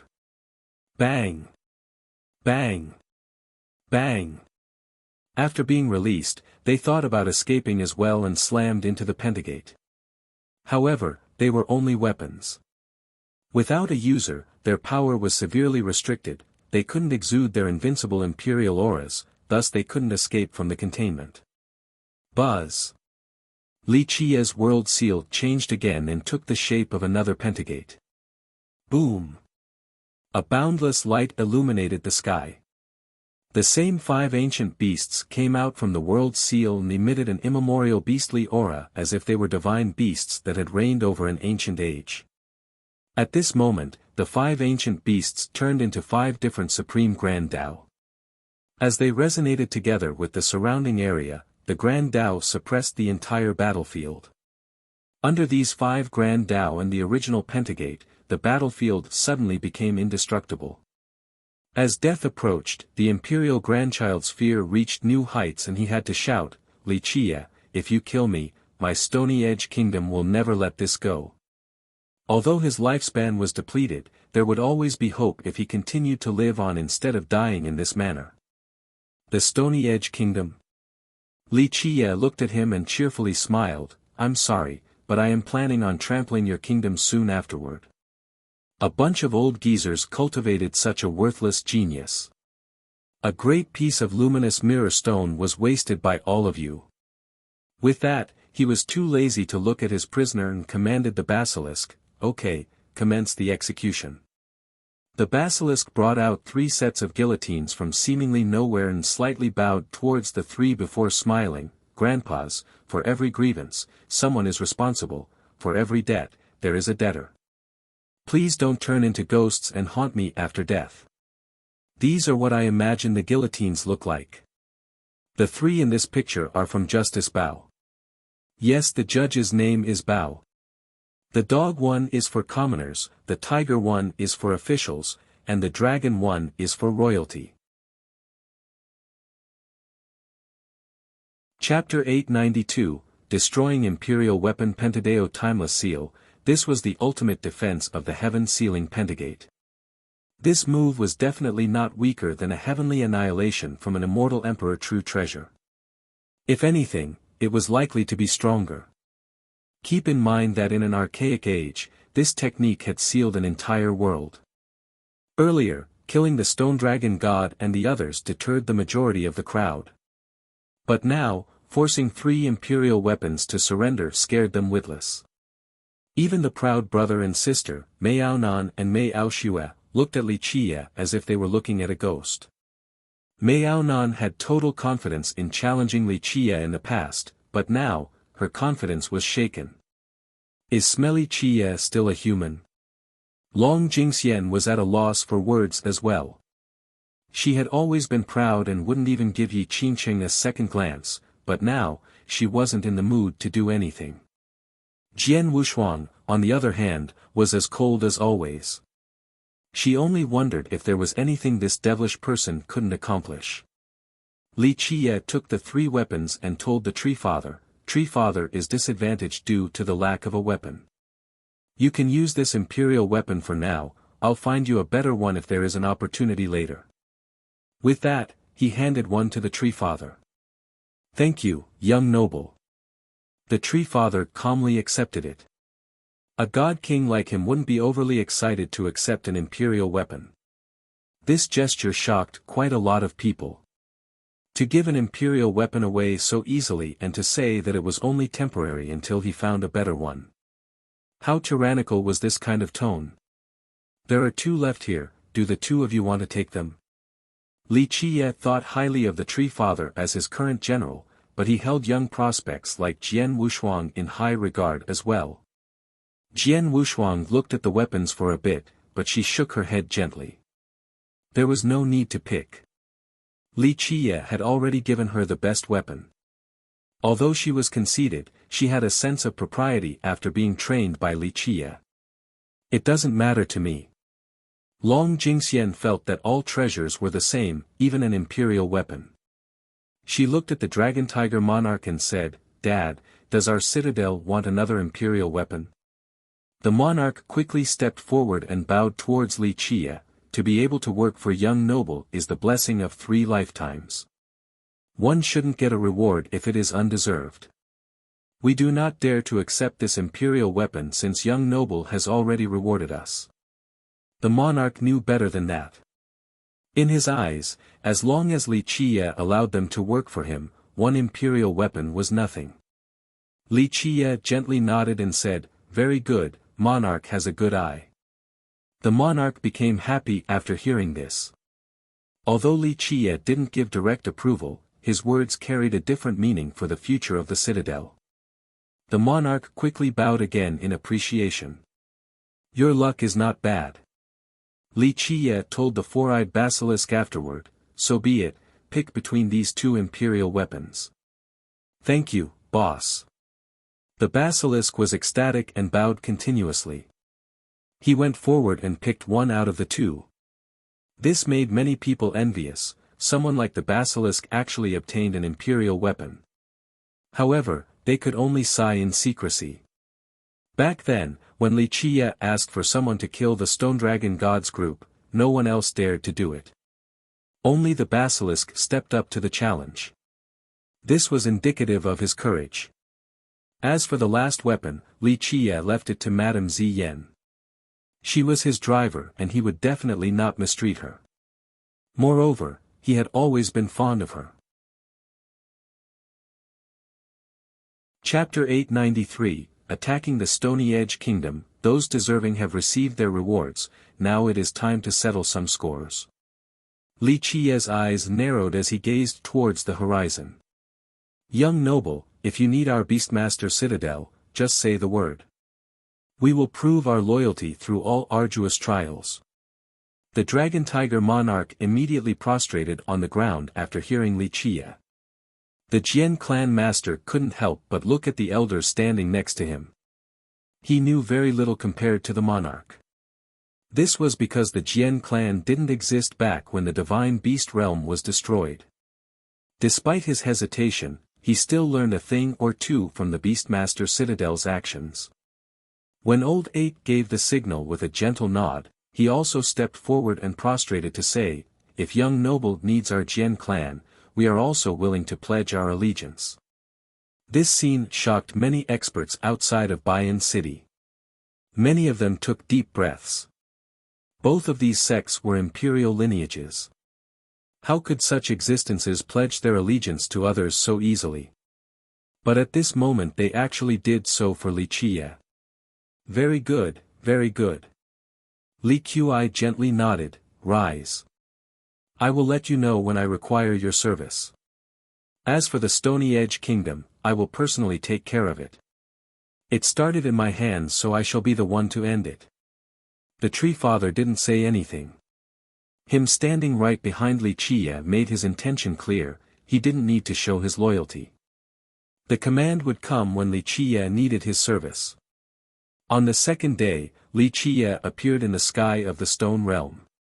This time, he came with great fanfare. There was no longer any hiding. His 13 palaces soared in the sky, they suppressed the high heavens above and sealed immortals and devils below. A supreme grand Tao paved his path with blinding celestials and howling laws. His Tao was above all else, he was the sole ruler of this universe. Stony Edge, you have two choices. Hand over Yi Qingqing and disband the kingdom, or wait for me to come and annihilate all of you. Li Qie traveled alone through the Stone Realm, seemingly above the 9 heavens. At this time, his usual ordinary appearance could no longer be found. External features didn't matter. Even the most common-looking face under the radiance of 13 palaces would become supreme and gallant. Countless eyes in the stone medicine world were on his each and every action. Both legendary existences that could attack immortal emperors and overlords of the eras were quietly contemplating the palaces. Great geniuses had to bow their proud heads after seeing the radiant palaces. Numerous great powers were eclipsed by its light. Li Qie, don't push us too far. The howl of Yi Qingqing resounded from the kingdom as a response to his challenge. Yi Qingqing appeared in the sky over the kingdom while many ancestors emerged from its ancestral ground with stately auras. They were ready to fight against Li Qie. Even Yi Qingqing, who was known as number 1 and accompanied by his ancestors, was overshadowed by Li Qie's divine palaces. Li Qie's 13 palaces was unique across the eons. No one else can become immortal emperor but him.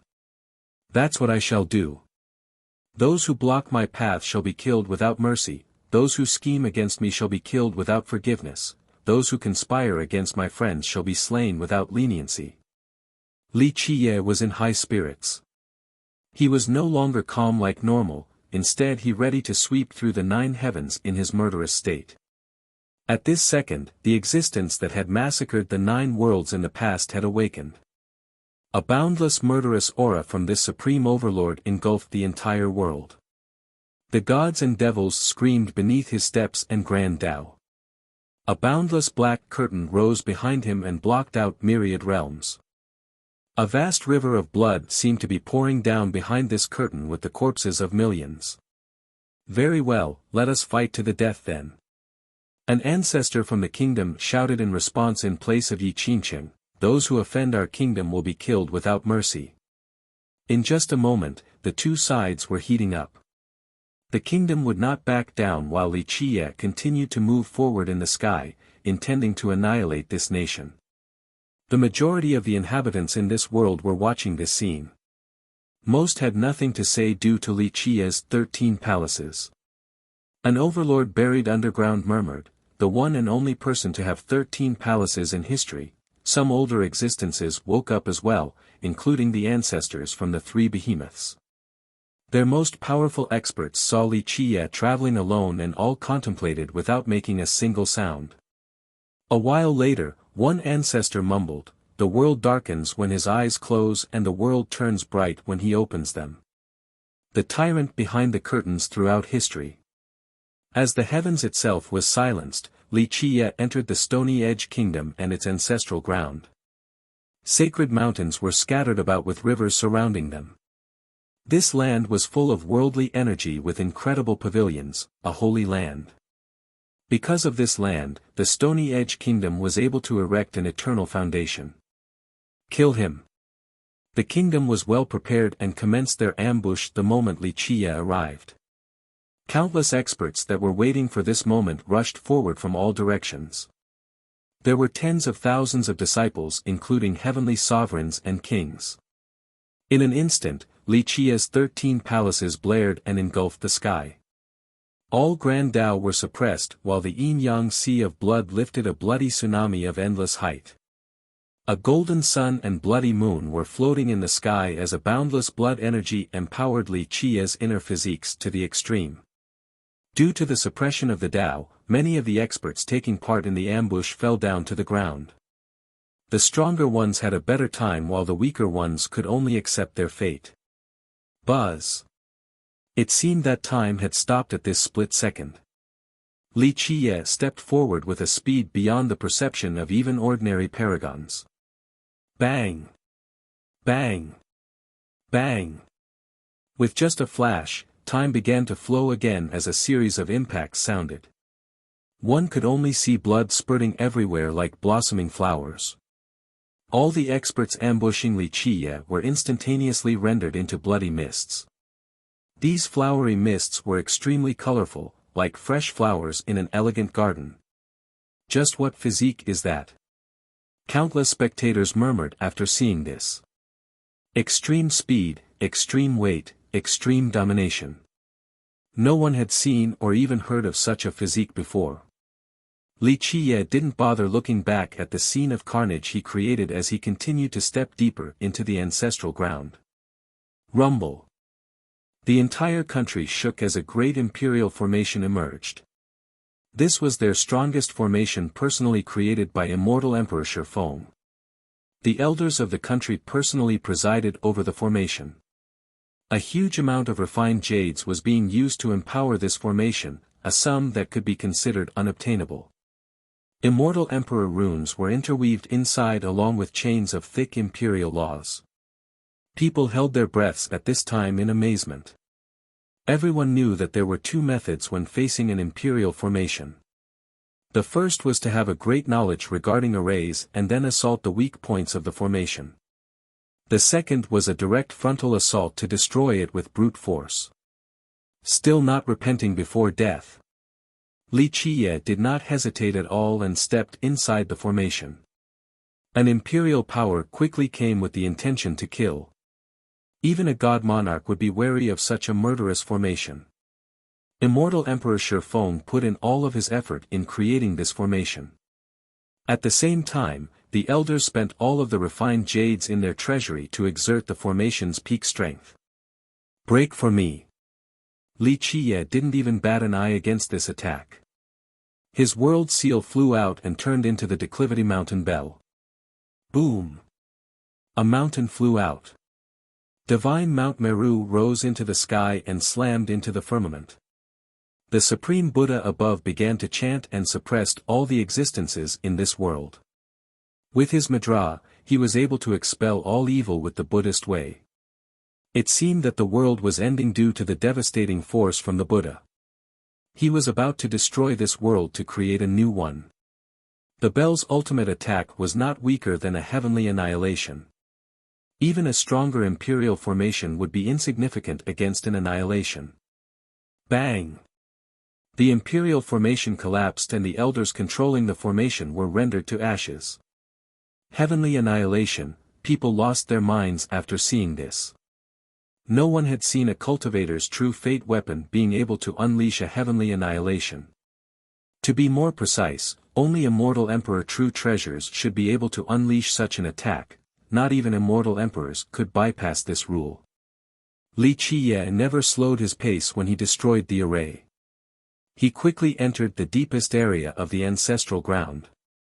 He didn't bother looking at the other disciples of the kingdom since his goal was Yi Qingqing. In a flash, he was below the divine peak that Yi Qingqing was guarding. Yi Qingqing also had other ancestors from the kingdom protecting him. Moreover, at the top of this peak was an ancient altar with 4 old men at each of the corners. They wore long robes and had mysterious looks. All of them had different forms. One had a bird's head with a human's body, another an ox's head and one more with a snake's head. Li Qiye, you have gone too far. With a cold expression, Yi Qingqing shouted and glared at him. He could no longer remain calm when the enemy was knocking at his door. Too far. Li Qiye glanced at him and smiled. Someone who schemes against others should experience total destruction. Very well, Li Qiye, you are strong enough. Yi Qingqing coldly responded with blazing eyes. However, you ignored the accepting heavens and barged into the unwelcoming hell. Even if you were more capable, you still wouldn't be able to escape death today. Li Qiye glanced at the 4 old men at the 4 corners and nonchalantly said, Is that so? Are you this confident because of a few losers from the divine beast realm? Li Qiye's statement revealed, for the many spectators, that these 4 old men were the remnants of the divine beast realm. Those deserving have received their rewards, now it is time to settle some scores. Li Qiye's eyes narrowed as he gazed towards the horizon. Young noble, if you need our Beastmaster Citadel, just say the word. Chapter 894, Mo Peng. The 4 old men snorted in dissatisfaction at Li Qiye's claim. Li Qiye glanced over at Yi Qingqing and said, Okay, just use all of your abilities before you die so that you won't pass on with regrets. Being held in disdain like this caused Yi Qingqing's expression to become quite sour. Until now, he had always been the one to look down on others, not vice versa. He was the number 1 genius. Even paragons from the previous generation were wary of him, so today's events left him furious. This disdainful attitude was something he would never allow. Li, it is not too late to change your mind. I will give you one last chance to scram from my kingdom and we can pretend as if nothing had happened. Otherwise, this place will be your grave. Yi Qingqing gritted his teeth and warned Li Qiye. The crowd was eagerly waiting for a response as well. Everyone knew just how heaven-defying Li Qiye was.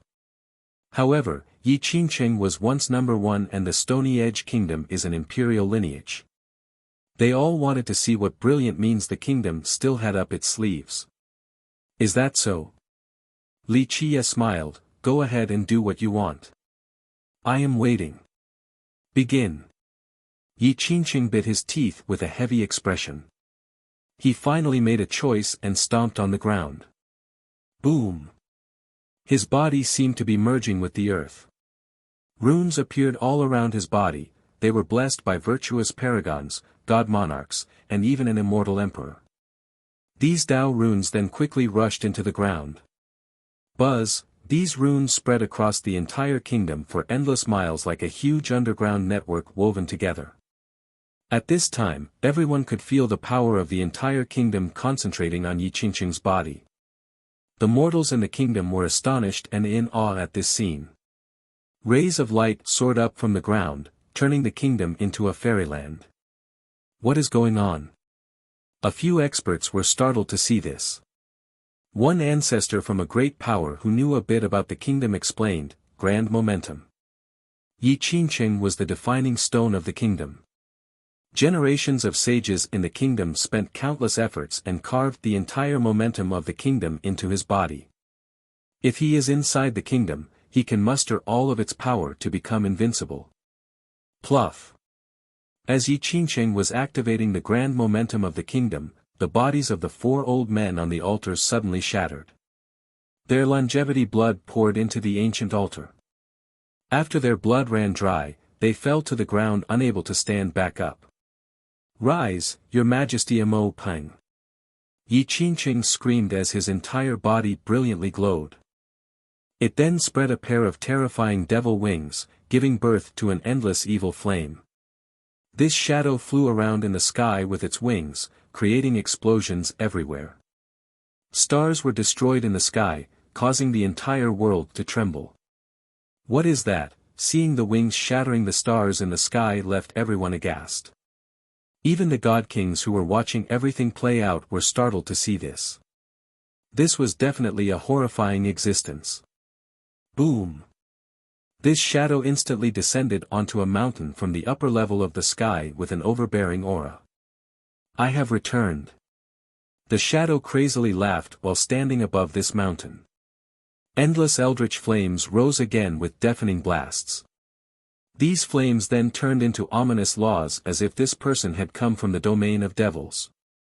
People finally saw the shadow's face at this moment.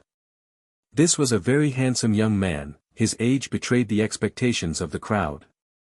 Behind him were many bony outgrowths that seemed to be crafted from the legendary immortal bone steel. They were extremely sharp and dripped down a sacred Grand Tao. Although these Grand Tao were as thin as silk, they encompassed the power of 3,000 minor worlds. These bone spurs behind him came together to form a pair of skeletal wings that emitted evil flames. It was clear that this was a pair of devil wings. "Who summoned me?" The winged devil looked around for a bit in an imperious manner. The slightest action from him could suppress the heavens. Yi Qingqing respectfully said right away, "Your Majesty Amo Peng, it was this junior who summoned you. I used the blood of 1 billion citizens to trade for your invincibility. I beseech you to kill my enemies." The big shots around the world watched with bated breaths. Yi Qingqing's ruthless actions were to summon this kind of creature. He was indeed ambitious and cruel enough. "Haha, brat, you did a good job to summon me. Even if an immortal emperor comes, I can still assail them for you." The winged creature guffawed. Even though it uttered such arrogant words, many people maintained their silence. Even god kings had serious expressions right now, they didn't dare to look down on this thing. Chapter 895, Brave Tiger's Spire, such a big tone. Someone of your level might be able to fight a god king, but assailing an immortal emperor? You think too highly of yourself. A carefree voice answered the blustering creature. The creature glanced at the speaker and found that it was Li Chia.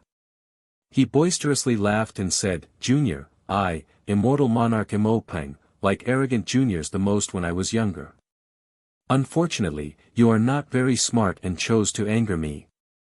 Immortal monarch Amo Peng.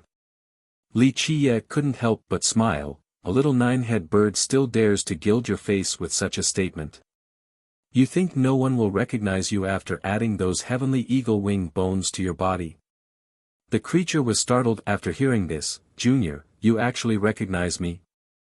Li Chia looked at him and smiled. 9-head bird, how can I not remember you? If I am not mistaken, you were killed by Empress Hong Tian after she nailed you to the earth. The only thing that is surprising is that you are still alive. Well, what a knowledgeable junior. The creature laughed wildly. Someone still remembers my past. What a shame, right? Hong Tian thought that I was dead, but I am someone who is blessed and lived on. Moreover, I even obtained the bloodline of the heavenly eagle and became invincible from then on. Too bad Hong Tian isn't in this world anymore, or else I would fight her to the death. Many people were surprised to hear the domineering words coming from the creature. Just how invincible was Empress Hong Tian? But right now, this person calling himself Immortal Monarch Mo Ping dared to bluster about challenging her. A big shot from the Jianlong clan noticed that his ancestor was slightly dazed, so he asked, "Ancestor, who is he?" Heavenly Eagle Godchild, an incredible genius from the divine beast realm. He had the highest chance of becoming immortal emperor, but unfortunately, he was supposedly killed by Empress Hong Tian. The ancestor murmured in response. Li Chia leisurely smiled and said, "Nine-head bird, you weren't smart back then and you're still insensible right now. If I'm correct, you obtained the skeleton of a heavenly eagle that still had some divinity left, maybe even some divine blood. You did not accept your defeat to Empress Hong Tian back then and took the risk to change your bloodline and origin.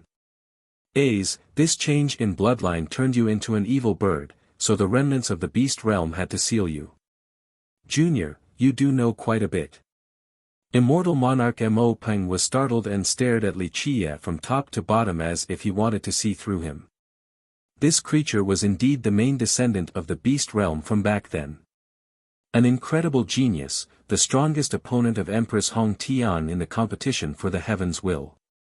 However, he still lost in the end and was struck into the ground till near death. Alas, when she attacked the beast realm, she assumed that he was dead and didn't pay him any further attention. This nine-head bird survived the cruel war. He did not give up and obtained the skeletal remains of a heavenly eagle that had some divine blood left. Keep in mind that a heavenly eagle was a divine beast, an existence compared to true gods. The godchild used an extreme method to swap his bloodline and origin. Although he managed to fuse with the skeleton, he was controlled by the beastly nature of the bird and went crazy. The ancestors from the beast realm who survived came up with different methods to seal him. After millions of years, the savage nature inside him was finally suppressed. This time, these elders wanted to use the blood of the citizens of the Stony Edge Kingdom to wake the heavenly eagle godchild's bloodline so that he could show himself to this world in his peak state. Many big shots in the stone medicine world trembled while the godchild gazed at Li Chia. No one knew what was to come when a monster like this came into being once more. The main descendant of the beast realm, fusing together with the bones of a heavenly eagle. Isn't this too scary? Even if he can't assail immortal emperors, he probably has the power to slay a god king. Can Li Chia win? A disciple from the Jianlong clan saw this and had to ask. Prior to this, many people had absolute confidence in Li Chia. With 13 palaces and a god king protecting him, it would be difficult for him to not become immortal emperor. However, an existence like the heavenly eagle godchild came out of nowhere. In the eyes of many, this would be someone that would be Li Chia's most powerful opponent for the throne. This guy. Not to mention fusing with the bones of a heavenly eagle, even if he fused with the bones of an immortal monarch, he still wouldn't have the chance to do anything. If he was an immortal emperor, then he could probably last for a while. Otherwise, only death awaits him by provoking Li Chia.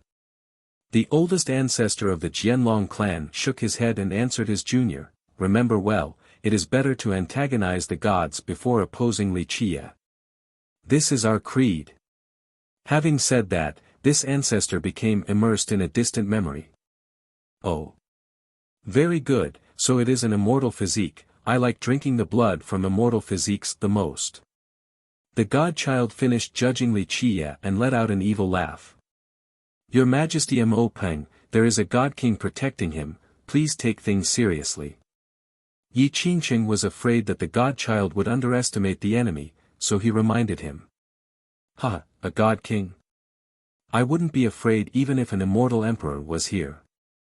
The godchild laughed and declared with a domineering attitude, "Banner, come." Buzz. The moment he called out, a divine banner came from the horizon and fell into his hand. This was the coiling dragon banner that had escaped from Li Chia before, an immortal emperor true treasure left behind by the progenitor of the beast realm. It had swept through this world before. With the banner in hand, he became quite heroic and aggressively claimed, "What a shame that time didn't wait for me, or else Hong Tian would have had no chance of becoming an immortal emperor." The banner in his hand emitted a terrifying imperial aura. The golden dragon on the flag was extremely lively and seemed as if it could rush out at any time. Everyone else was quiet in response to the godchild's bold claim. In the past, he was indeed brilliant enough and could have become emperor if it wasn't for Empress Hong Tian. In this generation, he fused with the bones of the heavenly eagle and inherited its divine bloodline, thus becoming even more terrifying. "I shall become the immortal emperor of this generation." The godchild laughed and pointed at Li Qie with the banner in hand. "Junior, you alone are not even an appetizer. Let that god king come out. I want to slay a god king today. Unfortunately, you are not very smart and chose to anger me. Immortal monarch Mo Peng." Li Qie couldn't help but smile. "A little nine-head bird still dares to gild your face with such a statement. You think no one will recognize you after adding those heavenly eagle wing bones to your body?" The creature was startled after hearing this. "Junior, you actually recognize me?" Li Qie looked at him and smiled. "Nine-head bird, how can I not remember you? If I am not mistaken, you were killed by Empress Hong Tian after she nailed you to the earth. The only thing that is surprising is that you are still alive." Well, what a knowledgeable junior." The creature laughed wildly. "Someone still remembers my past. What a shame, right? Hong Tian thought that I was dead, but I am someone who is blessed and lived on. Moreover, I even obtained the bloodline of the heavenly eagle and became invincible from then on. Too bad Hong Tian isn't in this world anymore, or else I would fight her to the death." Chapter 896, The Surrendering of a True Treasure. This martial aura caused any and all lineages to be overwhelmed with fear. They all felt that even if their sects were more powerful, it would only take an instant for this legion to stamp them out. The earth-rending assault of this spire was akin to the rise of an unstoppable legion with its unbeatable soldiers capable of slaying true gods and massacring devils. Even the legion of an immortal emperor would have to give way. "Open!" The godchild screamed and unleashed an ultimate attack with his coiling dragon banner to stop the bronze spire. Clank! The whole world shook under this impact. Even the golden dragon couldn't stop this spire. It pierced through the dragon and disregarded the distance gained by the escaping godchild. It still nailed him to the ground.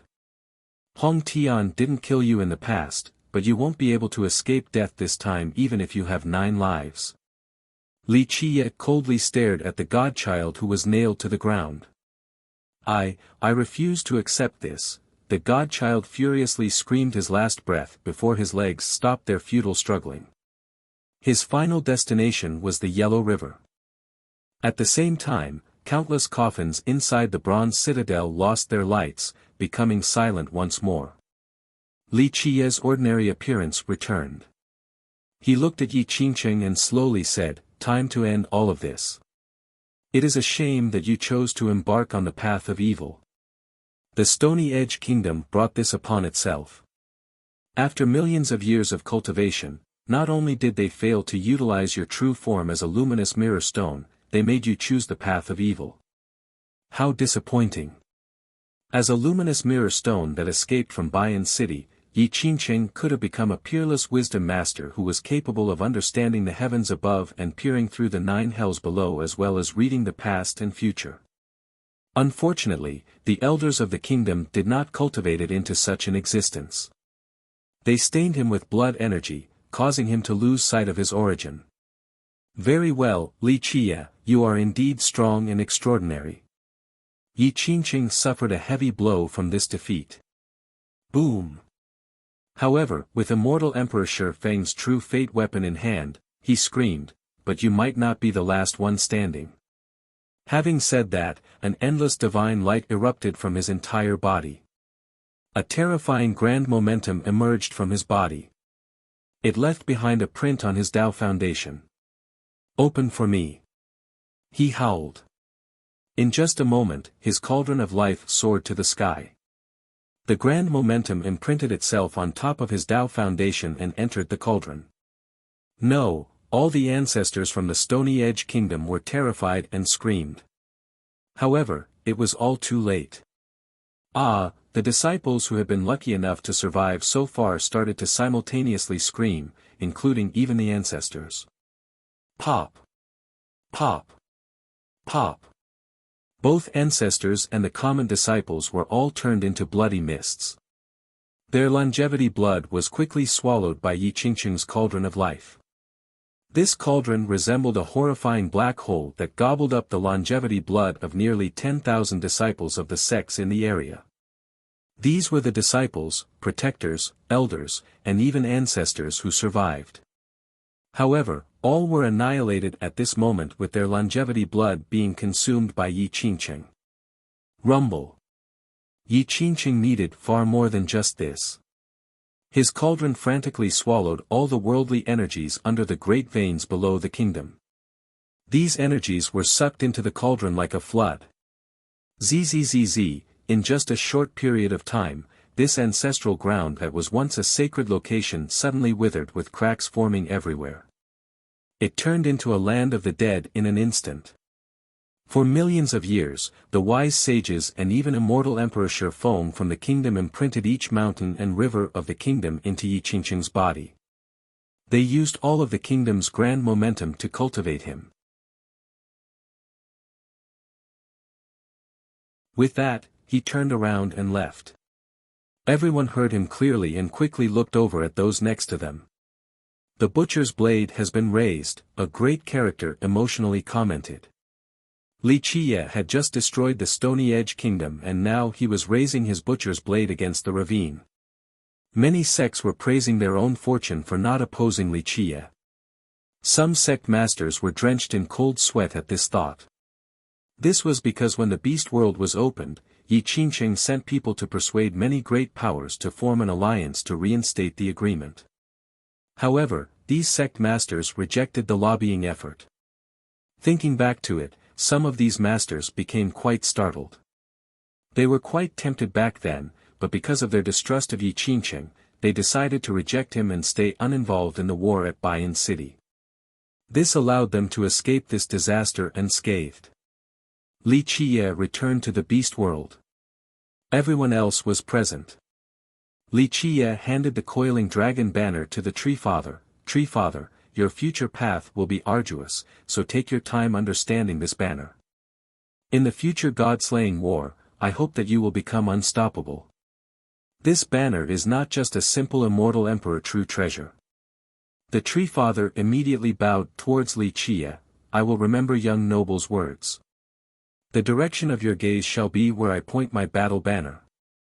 Very good, keep working hard. Li Qiye nodded approvingly. His eyes then fell on Mei Aoshue, the Dragon Tiger Monarch, and the Jian clan master. Li Qiye spoke to Mei Aoshue, your ancestor asked the 100-life alchemy emperor to tell me that your clan wishes to work for me. Very well, go back and tell your ancestors to destroy the crystallized sea sect for me. Mei Aoshue didn't say anything. He slightly bowed and immediately left. Your Beastmaster Citadel will go with the Jian clan and the Jianlong clan to destroy the sea sect. Li Qiye commanded the monarch and the Jian clan master. The two happily bowed. Right when the monarch was about to leave, Li Qiye called for him and said, Monarch, regardless of your initial intentions for leaving your daughter with me, she will stay behind. She has a natural immortal fate, so it would be unfortunate to leave her at your citadel. I will have a use for her in the future.